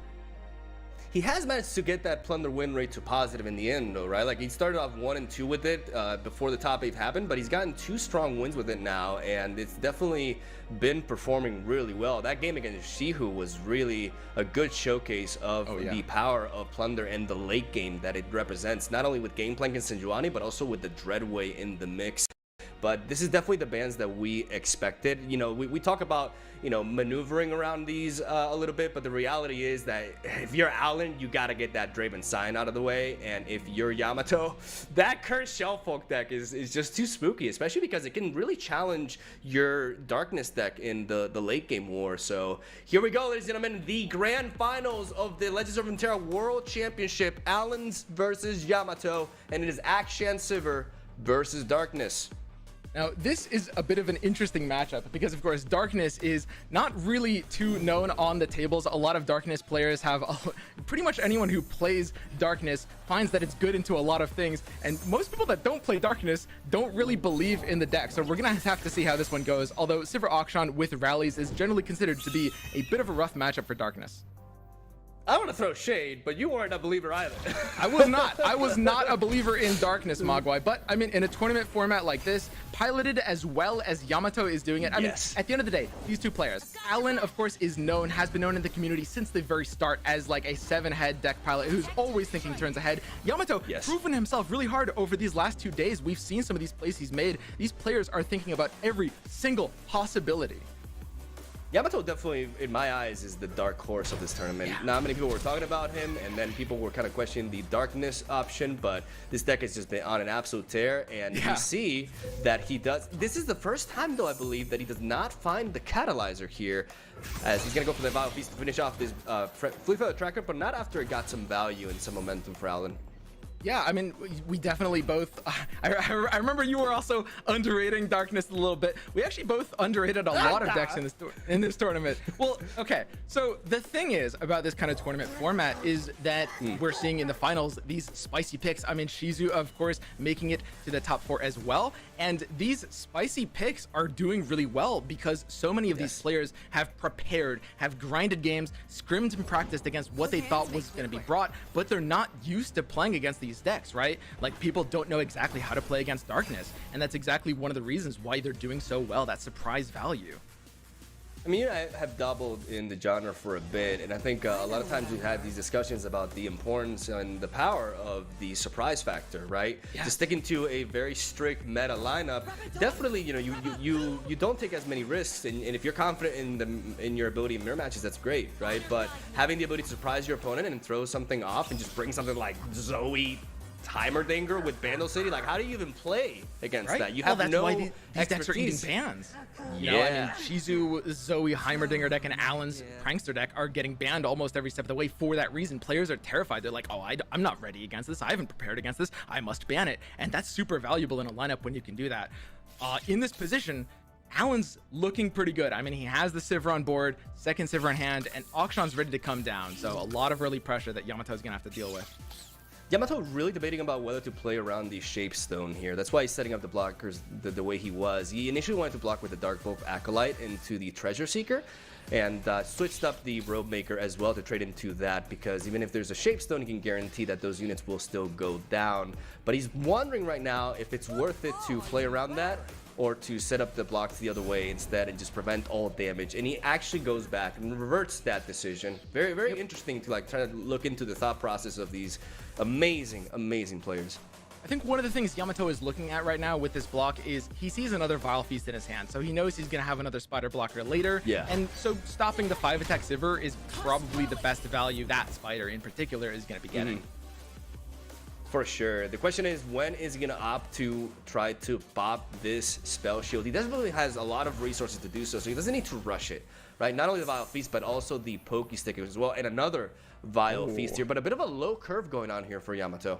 Yeah, I mean, he's got the Pokey Stick and the Concologist that are going to be generating him more value. I mean, this Concologist has to pull him something pretty good, though, as we see a second Akshan in Allen's hand. This is going to be a bit of an outgrind matchup. Allen is really looking for more draw cards. He's wanting cards like Preservarium and cards like Concerted Strike. Concologist or Conchologist? I think Concologist is the American pronunciation, and Conchologist is the British pronunciation. I guess I'm more classy then. All right. Actually, I realized that because I've been saying Conchologist my entire life, and, you know, I got called out on it, and I was like, no, I'm just using the British pronunciation.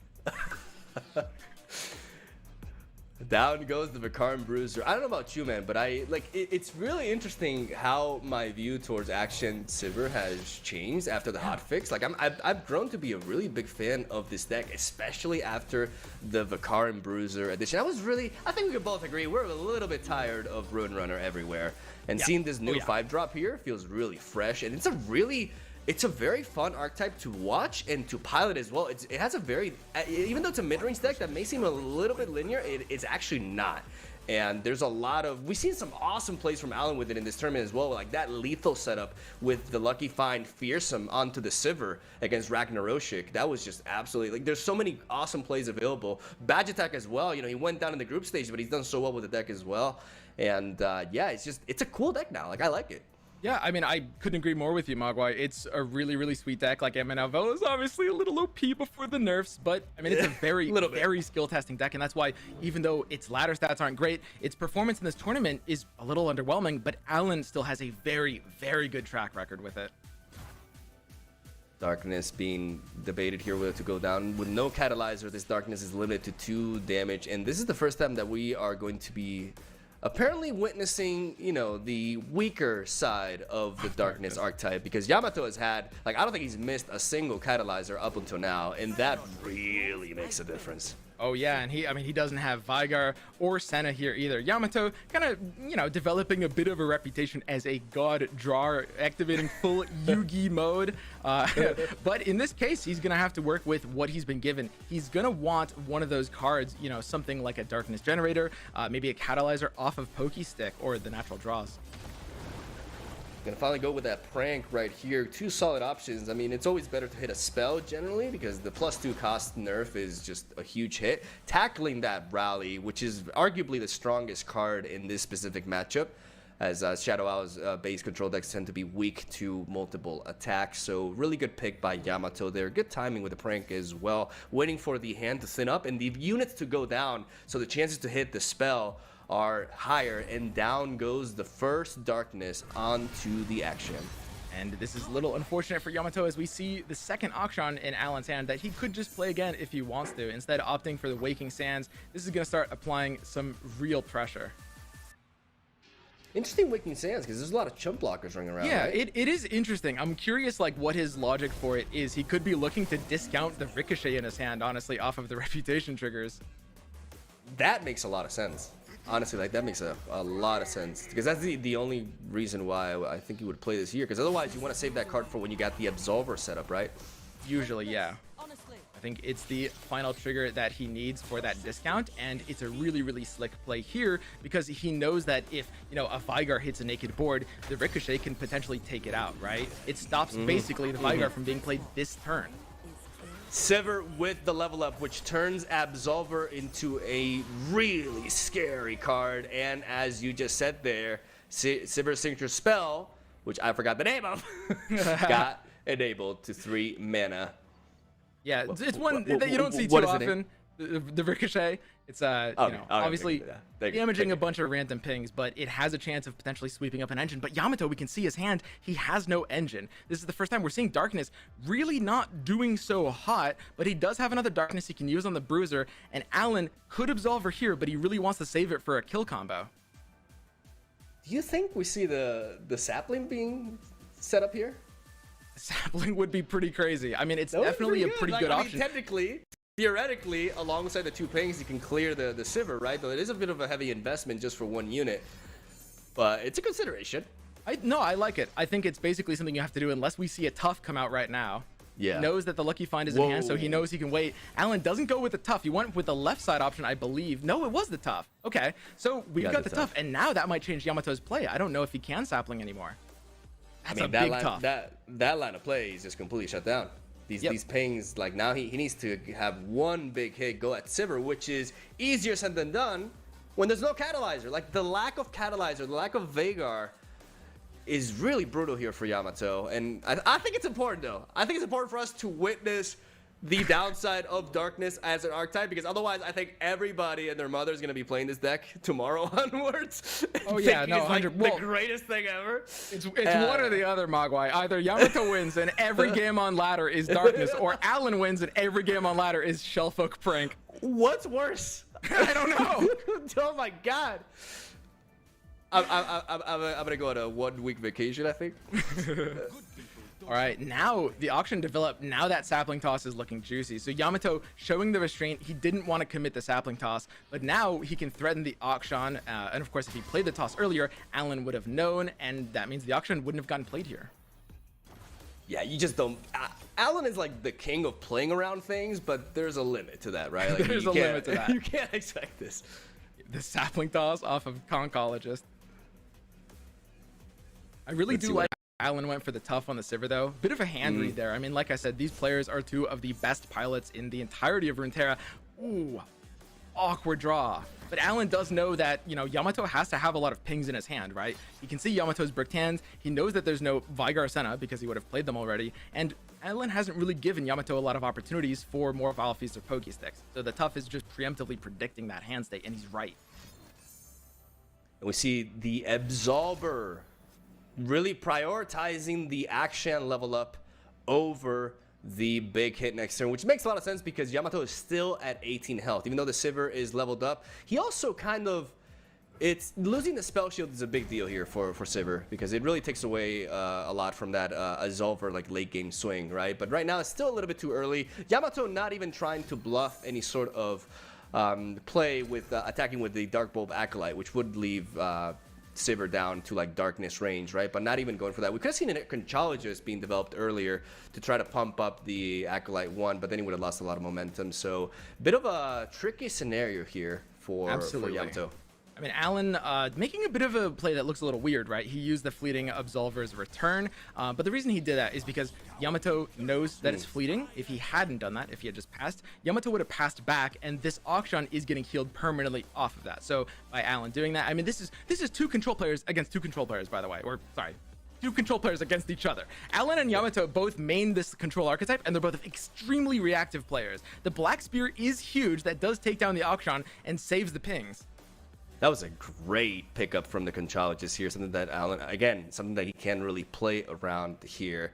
And what I'm wondering is if he's going to opt to go for that Ricochet or if he's just going to preserve it to have another Sivir back up there. Very important Black Spear, like you mentioned. Another good reason as to why, besides from everything you said, also to promote the Warlord's Palace progression as well. He's very close, but losing action here definitely hurts.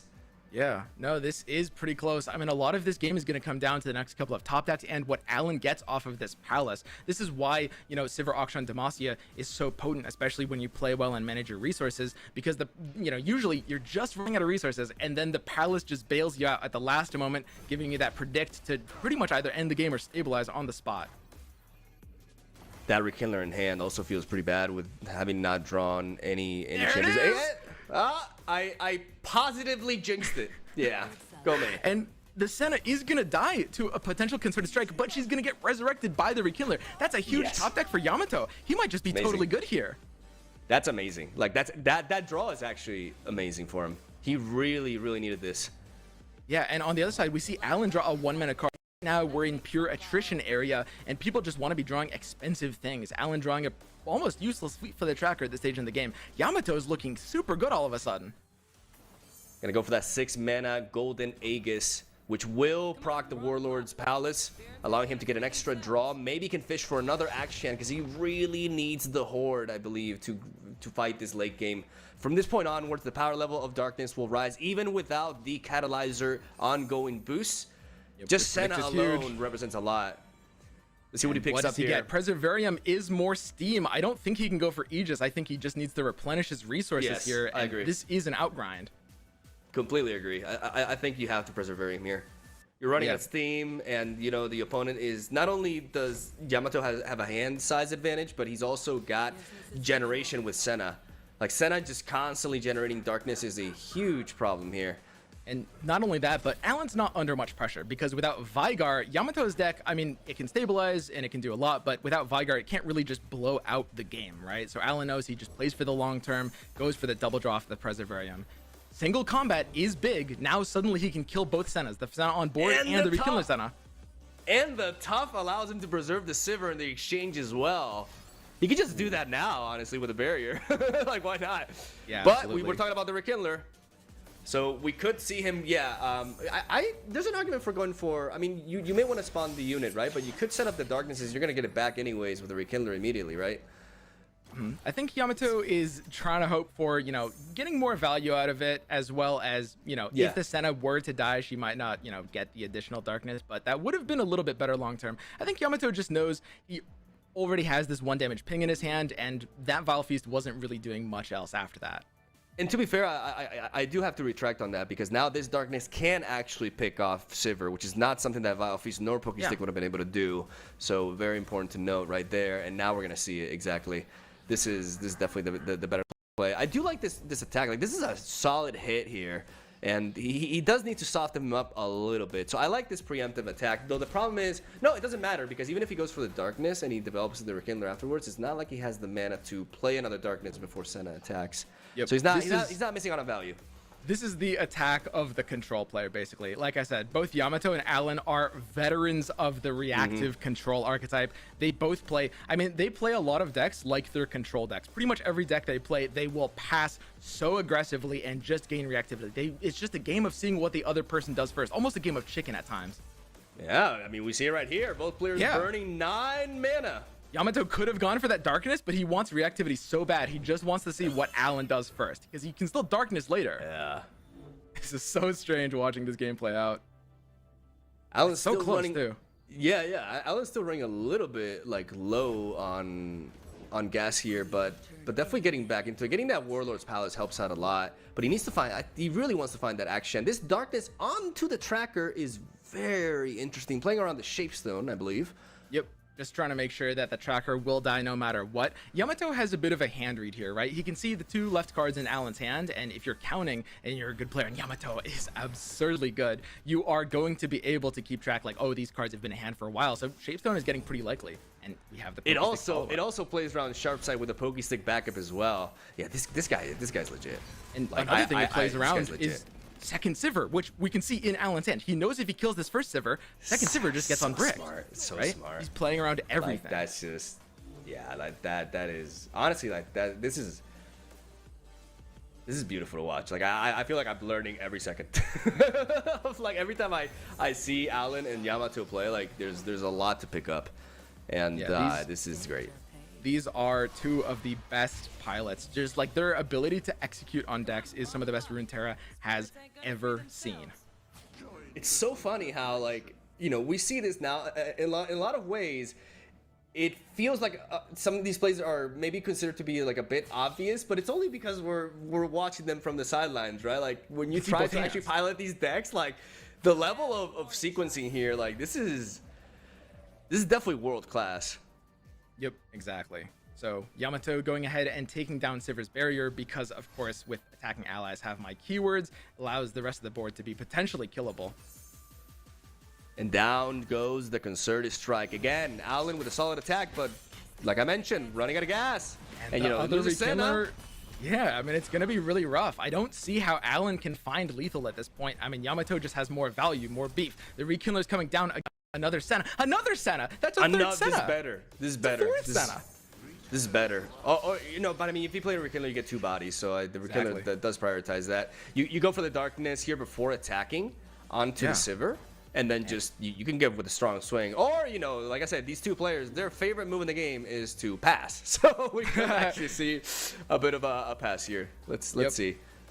I mean, he's only at 2 cards. It's not like he's burning. Like, at this point, burning mana is not the same. You know what I mean? Because I love this. I love that he's prioritizing the Bryce deal because of what you mentioned earlier. He knows there's a very good chance, and especially because that card has been sitting in his hand for a long time at this point. So he may be reading that. He may be fully, like, convinced that is indeed a Sivir. Exactly, and I mean, you're pushing more damage with this play, like you're attacking with these 4 attack units, and I mean, Yamato's under no pressure. Alan has to start blocking anyway, so this Sivir is just going down. This is another thing about this play. Kill Sivir to stuff like second sharp sight that could have maybe kept her alive, but forcing the block there means Yamato's good. Now, Alan's out of cards.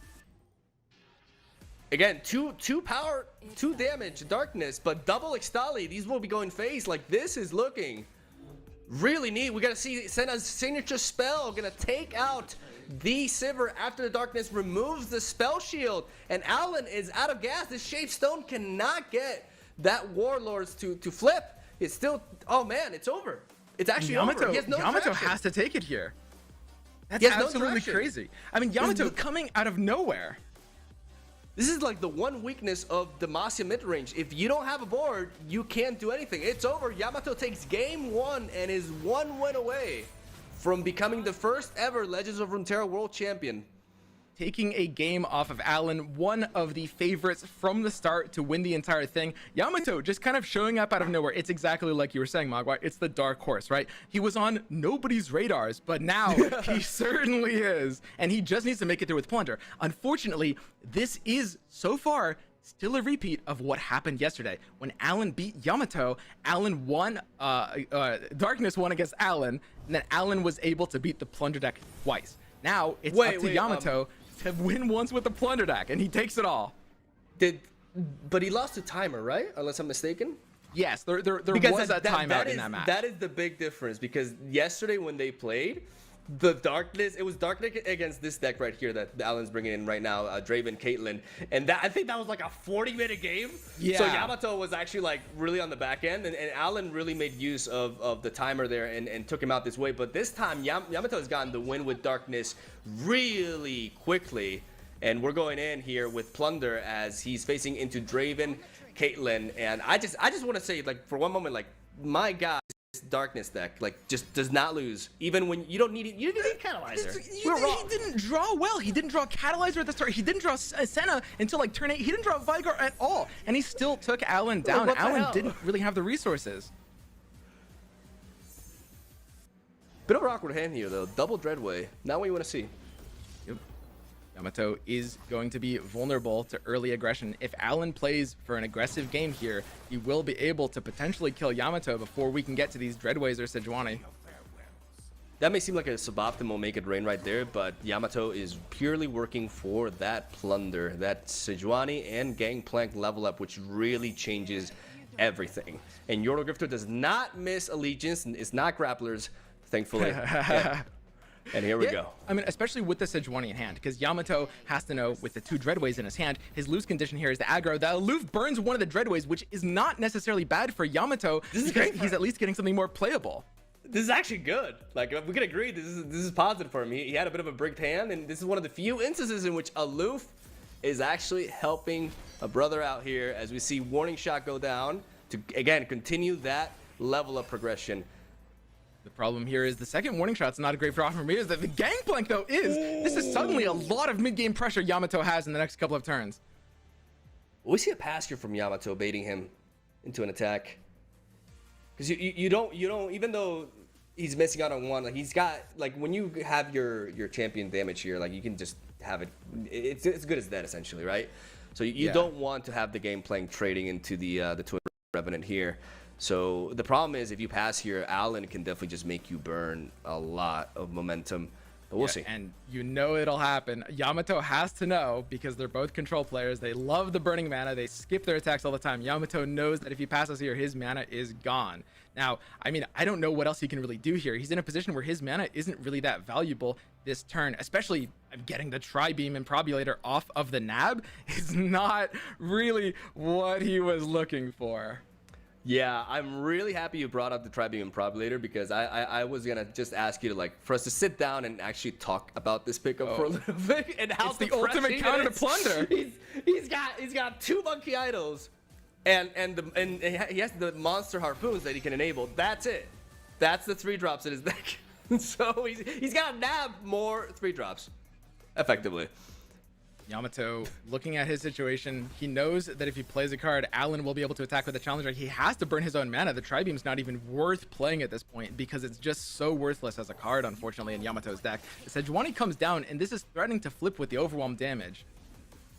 But this is why Alan was put in a good position here. He's got that Thermogenic Beam backup. He also has the Arachnoid Sentries in the back as well. So it seems like for this game, Yamato is definitely going to be looking for an open attack for the big hit here as we see him capitalize though on that Sejuani Frostbite and remove the Twin Blade Revenant. Not really gain value because you don't do that against Lost Soul, but definitely gain a little bit of tempo.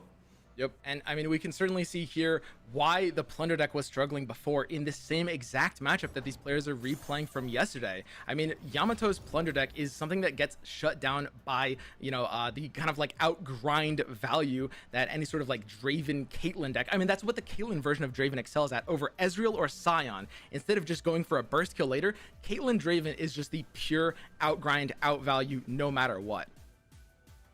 Well, we were both talking about earlier how we are a bit more of a fan of Shishu's variant with the Ezreals as well. Like, I really, really like that deck. It still runs Caitlyn, and sometimes you can high roll and get her and attack with her on curve and everything and set up those flash bomb traps.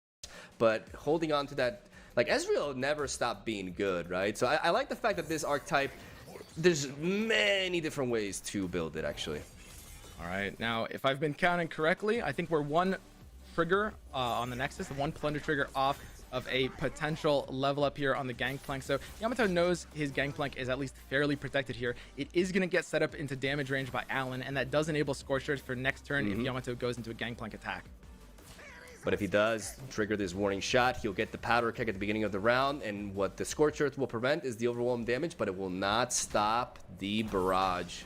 And Yamato's going to have a really, really nice Dreadway here, probably developed into the attack. He's going to be very, very clean, not just drawing another leveled Gangplank, but potentially seeking a way to close out this game. Alan doesn't really have enough hard removal right now. I think there's a good argument for just open attacking here, though. Just because, and then preserving the Dreadway for later. There's a 3-drop for Improvulator. It's there. This Improvulator is going up to 2 power, Mogwai. Oh my god, hype in the chat, please. All right, Yamato going for the open attack. He wants the reactivity. He knows if he plays Dreadway now, he's playing into a second Thermo. He wants Alan to spend the mana first, and then he can commit the Dreadway and just gain reactivity, right? These players realize that it's just a game of forcing your opponent's hand first. Now Yamato's Dreadway is a little bit safer.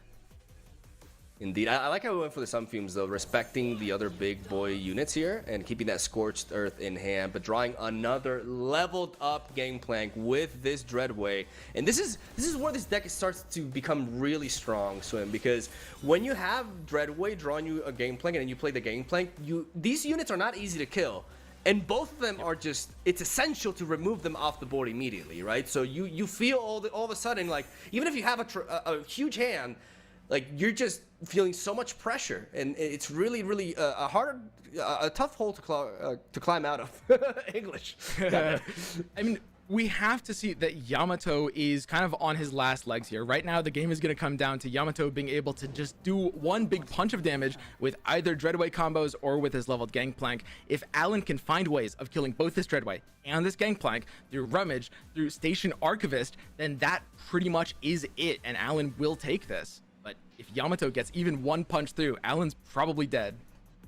He's already at 13. We see the Caitlyn Signature Spell in hand right there, alongside the Piltover Peacemaker for newer players watching, and then the Scorched Earth. He needs to combine those two cards, but that's already 6 mana. So even with a Rummage, at this point, after playing this Caitlyn, it is pretty much impossible for Yamato to clear both of these units in this turn. And really hard to believe that he'll be able to do so on the open attack as well. This is looking really, really good for the Japanese player.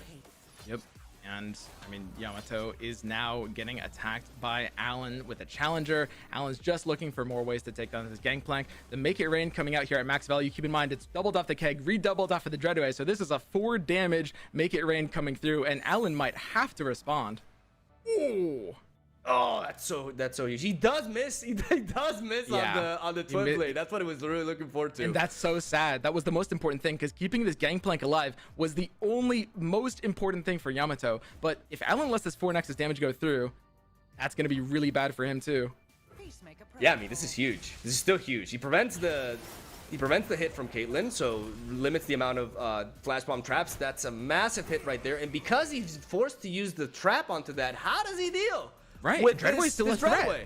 I mean, the Scorched Earth in Alan's hand is not currently finding a way to be enabled. I mean, the Station Archivist could find a ping, but Alan doesn't really have anything at 1 mana that he can play this turn to stop the Dreadway. Yamato just might win on the next turn. I don't know what Alan can do about this. If he does not play Station Archivist, anything else will die to that parlay. Yeah, and the scary thing is... he needs a fearsome blocker. He needs a fearsome blocker to swing.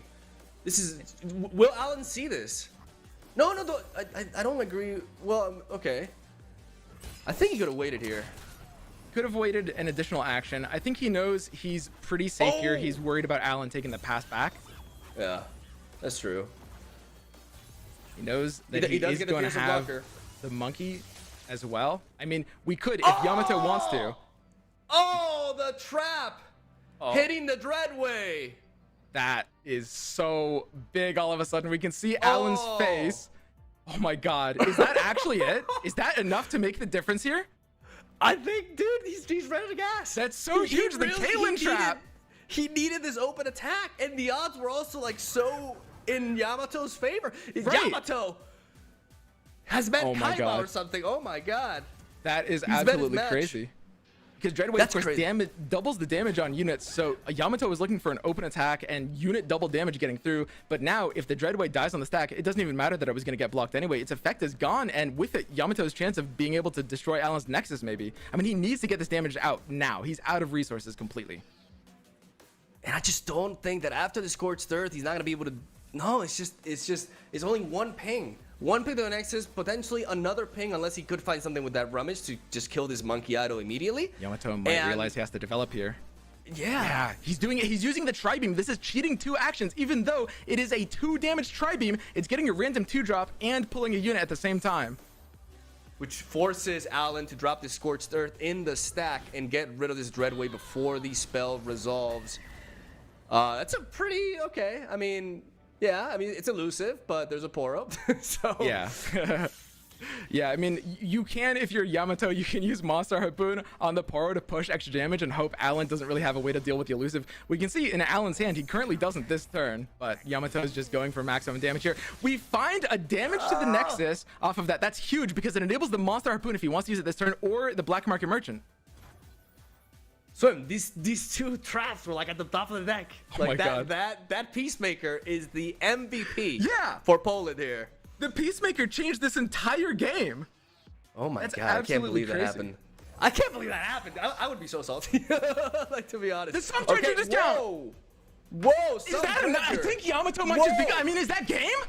Whoa, wait, no, he's got the axe into the Flame Chompers. He's got one more blocker. Oh my God. This is so close. Alan's warning shot is pushing more damage, but Alan has 4 blockers to Yamato's 5 white attack. Yamato's just looking for the tiniest bit of reach. I mean, the Monkey Idol is still going to go off one more time, and that's still going to be 1 more damage with the Monkey next turn. We're pushing 2 damage right here because Alan does not have enough blockers. So Yamato is looking for just 2 more points of damage to win the game. Which means that Dreadway wins. The Dreadway wins. But how many Dread... No, he's already... Wait. He's already played 2... Like, he got 1 discarded and the other one's gone. There's no more Dreadways. Yeah, but Alan is basically out of answers. I'm going to say Sejuani or a Gangplank, something that sticks to the board, something that deals direct damage. A Zap would be good. 3 Sisters, we've seen this come in clutch for Yamato before, but I don't think it's going to do anything here. The key thing is that Yamato has a little bit of time. He's still at 20 health. You know, he's got a nice ephemeral chump blocker here as well, so he can buy a few turns. And he needs to find something, but Alan could be making one hell of a comeback here. Down goes the Ravenous Flock onto the Yoro Grifter, and Yamato really has no plays here. There's no way you spend your 3 Sisters here. Just for the bluff, you just keep this card in your hand at this stage, and we'll see what he does. And Alan knows the Rummage here is going to be good. He can get the Twin Blade Revenant, start clearing off the board, develop some Station Archivist, and search for answers as to what Yamato could top deck. 1 ping, 3 to go. We got options like we mentioned Gangplank. There's Alan's skipping the attack. There's the Corsair. Yeah, that's more ping. That's a big deal. That made the man like just an immediate like get excited out of Alan actually. Yeah, so we can see right now the Fury of the North could come down from Yamato, keeping the Corsair alive if Alan were to go for the Get Excited, and that would allow this extra damage to be pushed to face. Alan could realize that 3 Sisters is one of the things Yamato could have, and instead go for a Sentry, but it doesn't stop the Corsair. I mean, you can't kill both. Now it would, though. Yeah, going with the Ravenous Flock here. Definitely, Alan sees it. He can stop the Corsair damage with the Sentry instead of the Get Excited. Yes, and that's ideal. Not having to discard a Thermogenic Beam, which could be a very legit answer to Sejuani or a Gangplank at this point. I believe there's only 1 Gangplank left in the deck, and still triple Sejuani. Is also taking the pass as well. These very, very reactive players. It's just a game of chicken, like I said. Yamato knows, he'll have an opportunity with the Corsair later. I can't handle this. This is so crazy. Yamato didn't hit his draw, and this is kind of it. Yamato has 1 more turn to hit his draw here, pretty much. Here we go. Zap is huge. Zap is scary. Zap is very, very scary. Forces removal immediately and can draw spells. It can draw the last warning shot. It can draw a parlay. Make Your Rain has a chance of hitting Nexus. Yamato is just struggling for this tiny, tiny incremental bit of reach. He just needs 1 damage if the Corsair goes through. Dude, this match is insane. Like, Alan's going to draw the trying to make the comeback of a lifetime here in the grand finals. Down goes the Crackshot Corsair. Like you mentioned earlier, Arachnoid Sentry no longer stops this, and we see the Tri-Beam improbably to go down. Will Yamato try to preserve this Corsair with a Fury of the North? No, and I think that's a very good call on his behalf. No elusive unit for Alan. It's a big tri-beam though, because by tri-beaming that, he's saving the Arachnoid Sentry. Now he can stop the elusive attack. Now, he did draw Make It Rain, and this is a really, really big deal, because now, even if the Zap's attack is stopped, we can see Alan's at 3 health. We have a Warning Shot in hand. We have a Make It Rain in hand, so Yamato could top deck a third point of lethal off the top at fast We've speed. called him Yugi. We've called him Yugi possible. all this time. Now it's the moment. He needs to activate Yugi mode. He wins the tournament here if he can actually make the Make It Rain hit phase 2. So he needs to top deck a Warning Shot, or maybe another Make It Rain, and also have these Make It Rains hit phase. Okay, it seems a little bit far-fetched, but I've seen crazier stuff happen in this game. Yep. Three Sisters really not doing too much in his hand, as it all comes down to this final draw. One shot, one opportunity to end it right now. Oh my god, I'm shaking. Like I'm just, that was like the easiest setup for a mom spaghetti for me, but I'm just so into this that I didn't. Well, I was trying to be a bro. I was trying to help you out. I know. I failed you. I failed you so hard. The last draw. And no, it's not. You got him. We're going to game 3, folks. And that's it. Alan takes game 2. What a Yamato game. Not getting the Yugi draw he needed. That was like a huge drop in decimals. I feel so deflated, Mogwai. I mean, it would have been so crazy. Are you okay, man? Yeah, I'm gonna be all right. It's all right. Your Japanese heritage is still, there's still a dream. You got this. I'm rooting for you, Yamato. My blood. My brother. And I mean, we get into the final game to end it all. Game 3 of the grand finals. Akshan Sivir from Alan versus the Plunder deck from Yamato. Will Alan be able to run back the exact same matchup that happened yesterday? Alan losing to Darkness and then 2-0ing the Plunder deck. It could be a repeat. They could very well be. We see a interesting hand here for Alan. A little bit too spell heavy. He would like to find some sort of 2-drop there to pair with the Flu Feather Tracker. And we see a more aggressive mulligan from Yamato, keeping that 1-drop, getting the Monkey Idol, which is really neat. Though in this matchup, it can be a little bit of a liability, especially since we know Alan has the Merciless Hunter. Exactly. But it is a good hand for Yamato overall. He does have a lot of early aggression. Alan does have a turn 1 blocker. A lot of it does come down to his hand. Gonna be trading into the Crackshot Corsair, but the Crackshot Corsair still sneaking in that Plunder, advancing the level up for both champions. And a really big thing in this matchup is Alan really needs early aggression here. Alan's not looking good. Look at his face. He's shaking his head. He knows that this is a matchup around early aggression. He's counting the Sejuani level triggers. Sejuani is huge in this matchup. It's much more important than Gangplank, because once Sejuani's flipped on the board, if you can Warning Shot and shut down Demacia with a freeze, and their rallies are useless, their attack is useless, that would be game. This is an amazing start for Yamato. Getting that Warning Shot, especially drawing that Yordle Grifter and being like, hey, you're going to get another one, so no worry, you can spare it. And now 3 out of 5 level progression by turn 3. He's managed to hit the Plunder every single round here. Sets up the Monkey Idol after the Merciless Hunter, or sorry, the Vakaran Bergamot goes down, which forces the Merciless Hunter to go down here and target it. And we have the potential for... He can wait for the attack, but dropping down that Yordle Grifter this round would be really neat for Yamato. But instead, he's going to opt to go for the combination of Make It Rain and the Harpoon, preserving. He wants to keep this Monkey Idol alive. Oh, yeah, he does. I mean, he knows that in this situation, he is the aggressor. Saving Monster Harpoon for something like Vakaran isn't really going to do anything. Sivir's got the Spell Shield, which he can't take off. Using the Monster Harpoon just to get these Sejuani level triggers. I love this play, Mogwai. I love it, too.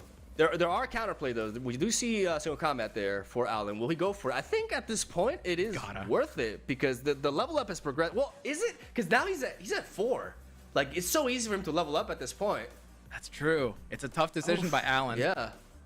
I mean, he knows if his Sejuani is here, his single combat might be frozen later anyway.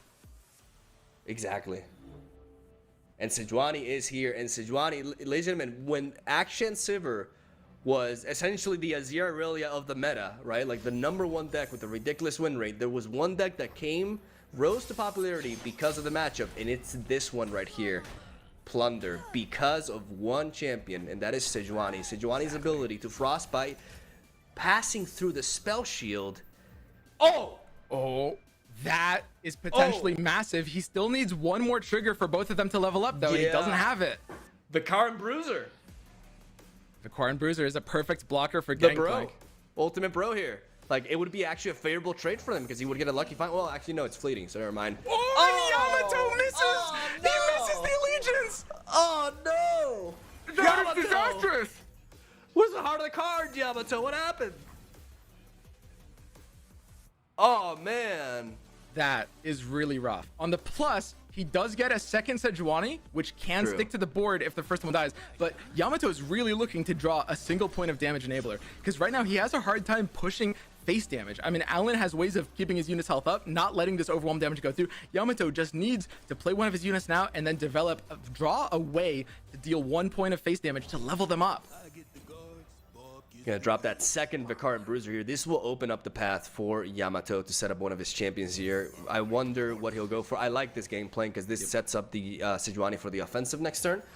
So, and also weakens the potential of a Concerted Strike by nullifying one of the units here, right? Because right now Concerted Strike has a lot of power behind it. Gonna opt to buff the healthier Vicar and Bruiser, giving it +2 health.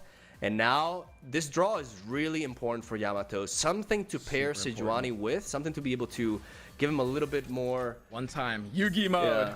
Zap can't come Zap. down this turn, but it is still going to be very, very useful in the next couple of turns. It's a Sejuani trigger. You're under no pressure. It's a great draw here. Yeah, it is. And there's no Concerted Strike to be seen. We do see Riposte, but we could see a pretty expensive combination here of Riposte into Sharp Sights. But not even double Sharp Sight will... Actually, yes, math. Double Sharp Sight will prevent the plunder. Will we see that from him? Like, yeah, I mean, we might. He might even use something additional to kill the Sejuani too. It might be Sharp Sight Absolver in addition to the second Sharp Sight. Yeah, he's going for a double Sharp Sight and Riposte. A triple? Triple, baby. All in. That is absolutely crazy. It's Bruiser. It's Bruiser time. Oh my god. And he's getting another trigger, another lucky find that he gets for free. Now it comes down to Yamato finding the way to flip the Sejuani, but that's where the Zap comes in. Next turn, it will draw either Warning Shot, Parlay, Three Sisters, or Make It Rain, and that's very, very good odds of flipping these Gangplank and Sejuani. And this situation is exactly why both players prioritize the Monkey Idol. Yamato keeping it alive with the Moss Harpoon because he knew he just needed one more trigger. Alan reading that and going for the single combat just to stop it from happening. Ooh, those picks. Gotta get that Sivir. Oh man, this is really, dude, this is crazy. This is absolutely insane. This game could go down to either way. A second Moss Harpoon, that's not bad. It will threaten one of the Bruisers. I also love how Yamato played the Sejuani on the far right of his hand, because it's the one that you know made the Allegiance miss, and Alan's definitely gonna keep track of that, so he doesn't necessarily know that he has another Sejuani in hand here. And Akshan goes down before the Sivir. If I am Yamato, I think Sejuani has to go down here and frostbite the challenger at this point. Something that's really, really awkward is for Yamato is Alan's top decks. Alan's top decks in the last two turns were very good with Akshan and Sivir. I mean, the Absolver is potentially coming down. The Bruisers have done a really, really good job of completing her level progress. And I mean, at this point, a leveled Sivir with the Absolver could just sweep the game. Yamato has no way to take off her spell shield. Alan had a bit of an awkward opening hand to a certain degree, right? But as you said, like the draws have been amazing here. But it's not like Yamato, I mean, he's had that Allegiance miss, but he's getting all of his champions here as well. We're seeing both of these decks at full force, but the momentum here from, there's the Three Sisters. Very good card here. Ooh. This could be an opportunity for it to redeem itself. I mean, the Absolver is still a spooky option. It's still enabled here, but Alan opting for the open attack, keeping his mana fully up instead of going for the Sivir here. Yeah, keeping the Absolver option, which is not something you would expect, but at the same time, that Sivir is still not leveled up. So he can wait out a turn on it. Right now, he needs to focus on stabilizing, and I very much like this approach because he has the ability to, yeah, he can buff a lot of stats here. Like a total of 9 stats if he wanted to. Yeah, I mean, Sivir would take Alan down on health, and Alan is actually playing around, I think in this case, exactly one card in Yamato's deck. By not playing the Sivir here, and instead attacking, leaving enough mana for double Absolver, Alan is securing the ability to kill the Gangplank through just the one copy of Three Sisters. Which and he has. we can see the top deck. Alan is playing around the one of in the deck, and it's about to pay off huge, because now that he has the mana for the Absolvers, I mean, there's no way for this Three Sisters to save it unless he goes, of course, for the Entomb. Maybe there's a reason why he's in the finals. This is so crazy. I'm starting to see it. And he goes for the Fury. Fury of the North. The North. Which threatens, Okay. but I mean, he couldn't have predicted Alan would have so many tricks here. And the Absolver Very mana is going to pay interesting. off. The reason why I prioritize the Fury of the North is to essentially guarantee the kill on this, which he does. Like, yeah, he loses gameplay, but at least he takes down the Vicar and Bruiser, because if he went for the Flash Freeze instead, just +1 health from any combat trick preserves that Bruiser on the board. So really good decision here by Yamato as well. A lot of these plays that, you know, I want to mention this, like, they seem obvious. This is such a after we big see brain them. game, Mogwai. After we see them, you know, like after, oh, it's like, oh yeah, of course, but let's be real here. A lot of these things, most people would not do. This is a skill match through and through. Both players realize it's a resource game. Alan's really looking for a rally super hard here. Pulls another Bruiser, which isn't bad, as Yamato kind of blanks a Butcher. You really need a way to trigger your Sejuani's ability here. Warlord's Horde. Warlord's Horde is engaged, ladies and gentlemen, and that, I mean, I have yet to see a game in which Warlord Hordes is done with and you don't win. Leveled up Sivir. Man, it's Sejuani. Sejuani versus the entire Sentinel army, I guess. It all comes down to this. I mean, Yamato does have a very, very clean attack here. The Sejuani can go in on the Akshan, zap levels her up before the attack even happens. So Sejuani is activating her effect this turn, protecting from a potential rally that Alan actually could get off of the Horde. And also enabling that monster harpoon, which cannot really, unfortunately, can't hit the Sivir here, but it can definitely, if Alan were to drop another Vicar and Bruiser, it could knock that out. But he's running out of gas. That's the problem. Like he has this Butcher, not a very underwhelming top deck here for Yamato with this 1-drop here. He needs some way to enable this Sejuani. Yeah, he's gonna he come needs down a to warning this. shot at this point, or maybe a Make It Rain and a little bit of luck. That's what he's looking for. Sejuani is exactly as you put him earlier, Mogwai. Sejuani is the counter to this matchup. We're going to see a Monster Harpoon here, and this is pretty big because Alan can't use Absolver. He needs to save Absolver for his win condition. He can't use it there, so the Bruiser goes down. Yamato perhaps holding on to this Butcher just to bluff, but can you afford to at this point? Because having that extra chump blocker is really important. I'm really blocker is critical It's all here. about that Horde, though. It's all about that Horde. What do you think he's going to opt to go for here? Card draw? I mean, there's a lot of options he could take. He could go for a Concerted Strike to try to shut out the Sivir. I mean, well, he's going to go for the card draw, but in terms of what he's hoping to see here, he's just looking for either a way to kill Yamato right now or something to kill the Sejuani. One of those two things would secure Alan the game. There's also the chance of going for the vulnerable proc here and trying to get some... Oh! Oh! Warning shot is huge! Oh, shit! Yamato! Oh, PG. Well, I get one. Oh, We all get one. That's gigantic! I don't know if Alan can win anymore. Oh my god. The heart of the cards reverted. Yeah, and I mean, Alan knows that Warning Shot is potentially in the deck, but it's so hard to play around top decks. I mean, to be able to threaten lethal here, to be able to do anything at all and stop potentially losing to a top deck next turn, you kind of have to go in very aggressively. And the beautiful thing here is you don't have to Warning Shot immediately. You can set up that Sejuani to trade into that Sivir and then bait out the combat trick and then bam. Oh my goodness. Yamato will likely go for it here. Freezing the board. I think this is a secure play. But he went for it immediately. Okay. I mean, Sejuani is still going to stay alive from anything, but the zap can potentially go down here to one of Alan's tricks, and that is a big deal. Very interesting.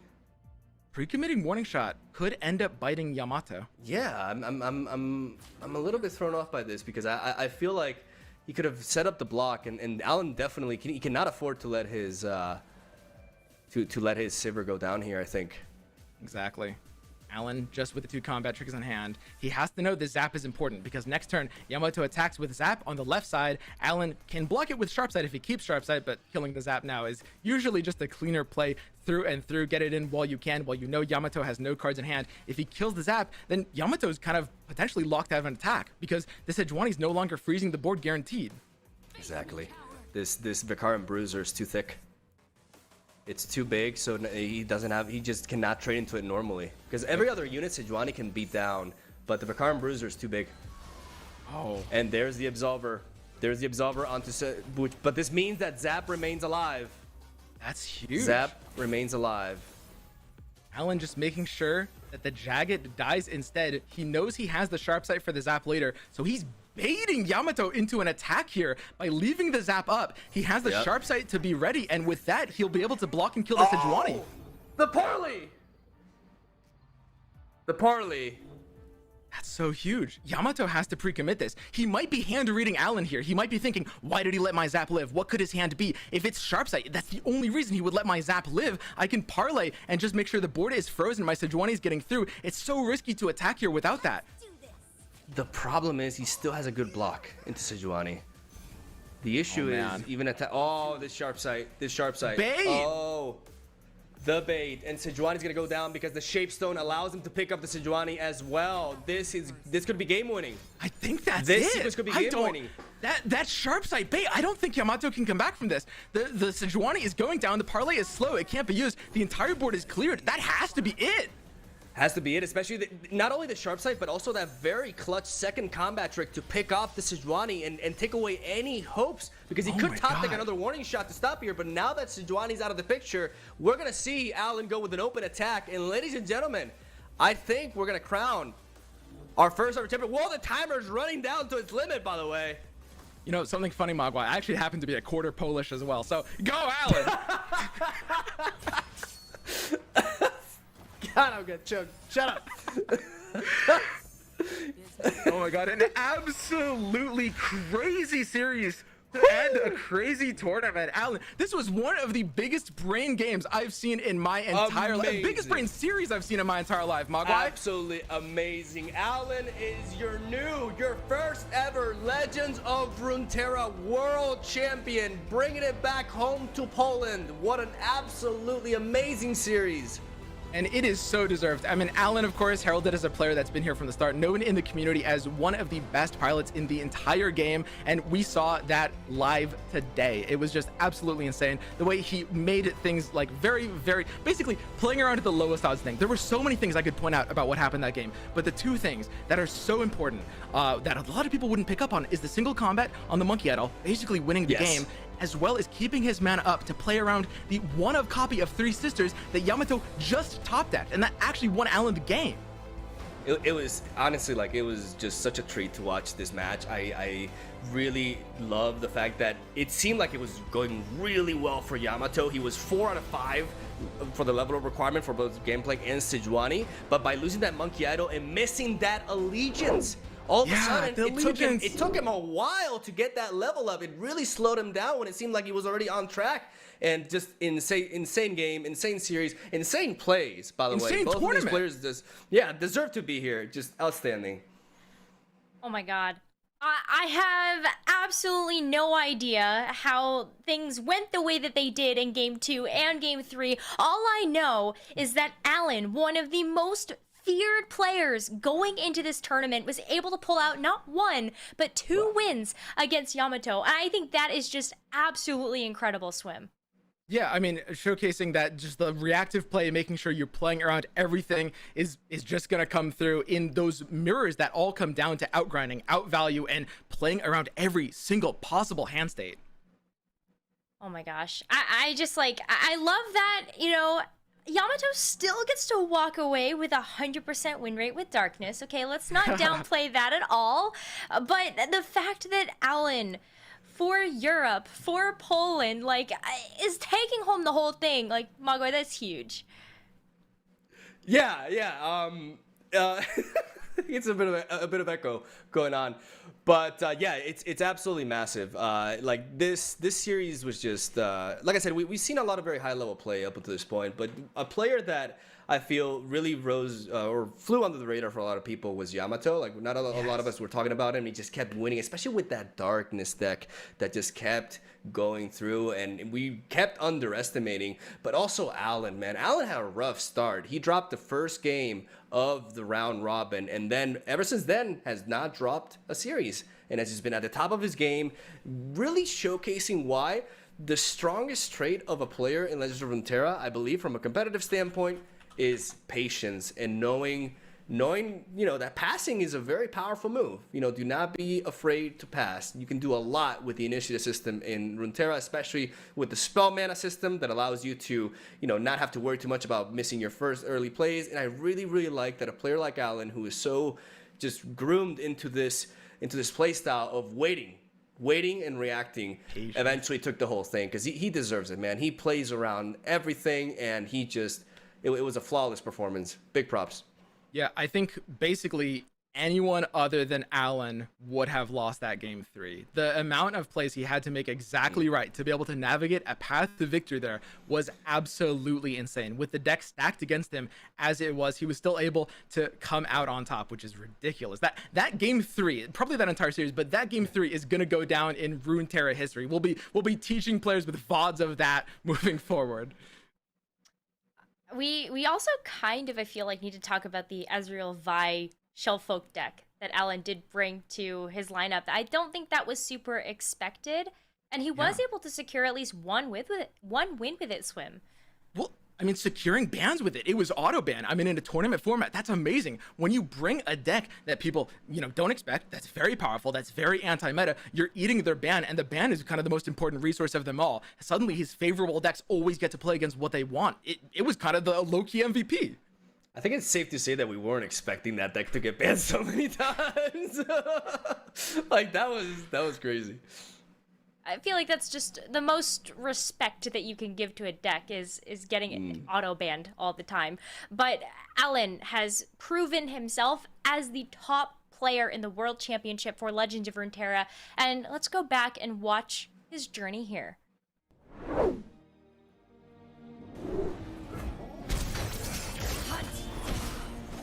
Blade, sand, and treasure. Couldn't ask for more.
Well, thank you so much, Mogwai and Swim, for taking us through the grand finals, and congratulations to Alan for taking the victory in the grand championships of the Legends of Runeterra World Championship. So exciting to get a chance to see our very first player crowned as the champion, and that is just an incredible thing that I hope Alan is going to be celebrating. We get the gigantic this is turtle. incredible. Like, let's go ahead and take a look at the prizing that everybody has won for the tournament. And yeah, I think there was just I also might be I think might be a technical difficulty for the casters that are listening to me. Oh, we're not gonna go over prizing. We're gonna go to an error. Let's talk to Alan. Let's talk to our grand champion of Legends of Runeterra World Championships. Alan, I just want to start off by saying congratulations. This is a massive accomplishment and achievement. And how does it feel to be the first Legends of Runeterra World Champion? Incredible. Incredible. I can't believe that I actually made it through. Were you expecting that when you played against Yamato in Group C, that you would have to play him again in the grand finals to take the title? In terms of skill, I think Yamato was the best player I've faced so far, and didn't see any better player in this tournament. So big props to him. Amazing player, just amazing. Not a single better player on the ladder, nowhere. Best player I've seen so far. Not Big surprised props. that he made it to top 2. Yeah, absolutely. Big props. I mean, that is also, I feel like, speaks to your prowess as a player in Legends of Runeterra, that you were able to take down such a strong player as Yamato, not once, but twice, to be able to take the championship title. Alan, I really want to pick your brain about something, because everybody on the casting desk has heralded your lineup as super, super clever, specifically your Ezreal Vi Shellfolk deck. Did it surprise you that it got banned so many times throughout this tournament? No, it's actually interesting because I brought the deck because people were unaware of the matchup. I expected the deck to be 80 at least % of the time, and I was I didn't want Action and Draven Caitlyn to be banned. There was when I submitted the deck, I had slightly different version of the Draven Caitlyn. I prepared for the top 16, and I submitted the qualifier version. So I had 8-card different version I prepared. That was good into GP TF Bundle City deck. That didn't have 25% only win rate, but could get 40%. So I was quite, I bamboozled myself a bit, but fortunately it didn't make the difference. Yeah, you got a chance to play with it once, at least, and you were able to take a win with the Ezreal Vi Shellfolk deck, which was so, so cool to see. But I want you to talk us through what happened in the grand finals. That game 2 and that game 3 were just so back and forth. We had no idea what was going to happen. Did you, Alan? No, it was crazy. I was in game 2. I had really low removal hand. I was not feeling comfortable with the hand because in this matchup you need a Tri-Beam, so you can actually later on push while maintaining only 5 mana for big threats. The problem is when you do not have that threat, and then you have to play kinda blindly and a bit YOLO because nothing you can do. You didn't draw Tri-Beam. You have to play with your hand. So I didn't feel comfortable. Ended up doing well because I managed to hit with Aluf one of the big threats, which I would be targeting with Tri-Beam. So yeah, happy with the result there. I mean, this is just incredible. It means so much, I'm sure, to you as a player, but what does it mean to you to win this for Europe? Can you talk to me a little bit about that? I mean, obviously Europe is better than NA, so we've proven that already. That's fair. You literally just gave the perfect example, right? Winning the Grand Championships. So that is awesome to see. Alan, the last question I'd like to ask you is, are there any shout outs that you'd like to make? Yeah, shout out to all people I prepped with. I can't name them by name because I've prepped with over 15 people, 2 qualifiers and the main event. So thanks to my helping group. And thanks for my entire community. I had a lot of support. You probably could have seen that in the chat. I have really, really cool community that had my back all the way. Thank you. Wouldn't have made it without you guys.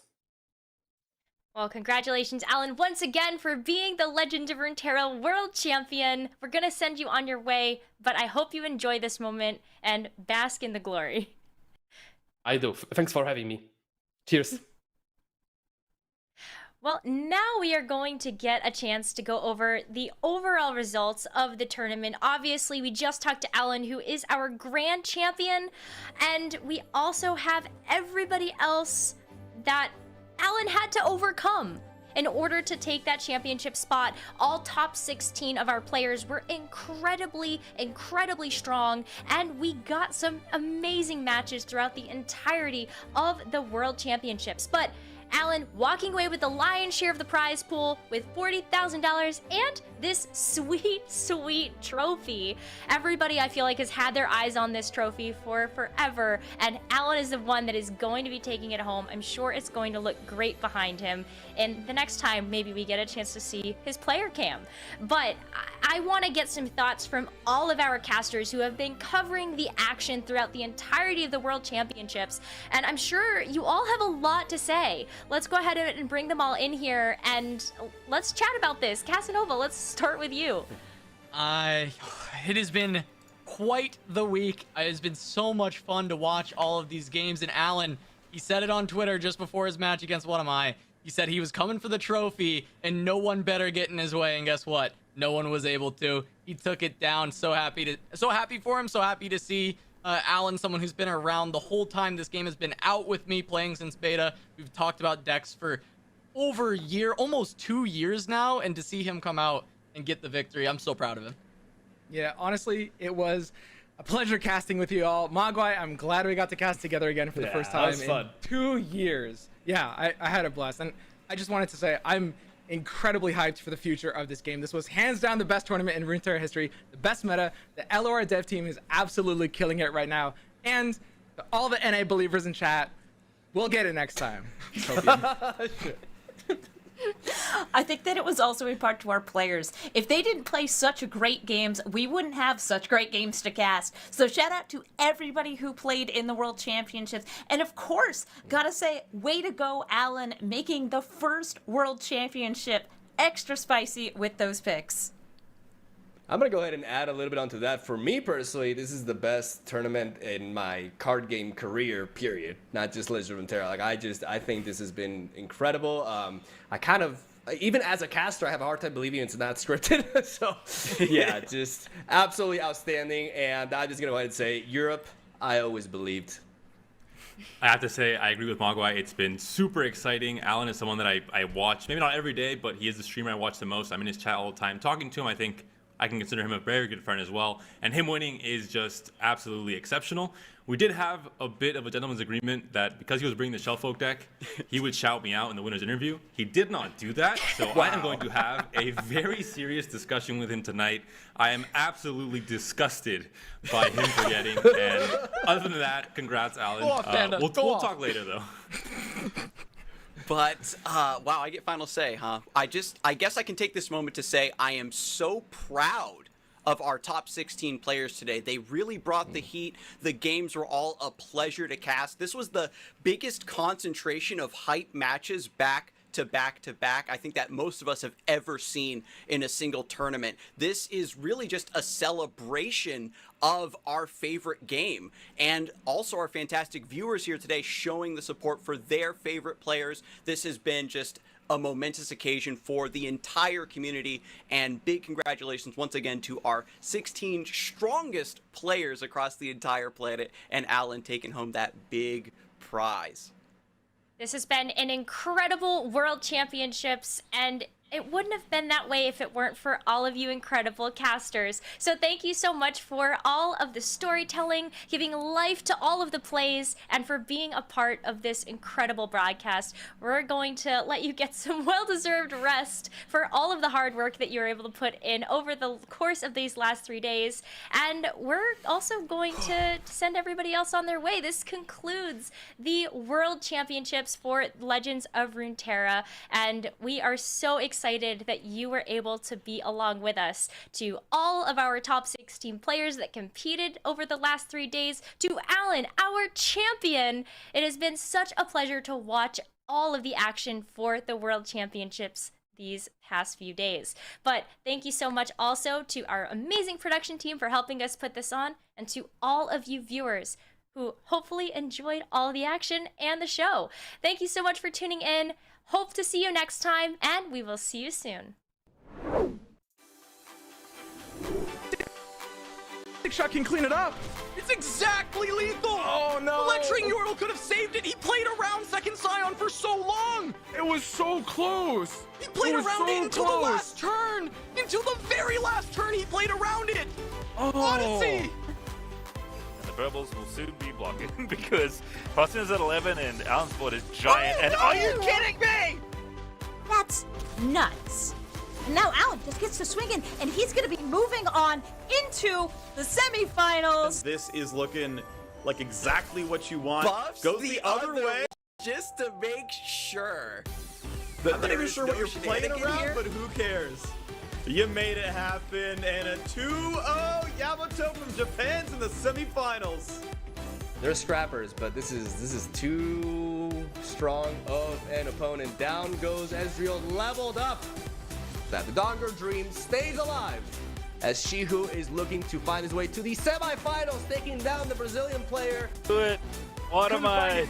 Gonna get himself 2-0, and Alan plays it flawlessly. Fist in the air. He's gonna be our first finalist. This is attack both leveled up champions for Yamato. Give him the win with Plunder, the 2-0 sweep in this semifinals. He advances to the finals to face Alan, ZQ. We get the gigantic turtle. We get the second Tryndamere. It's time for Shihu to ruin this. Unbelievable. What a game. Spell Thief coming up huge in this third place match. The biggest brain games I've seen in my entire life. The biggest brain series I've seen in my entire life, Mogwai. Absolutely amazing. Alan is your first ever Legends of Runeterra World Champion, bringing it back home to Poland.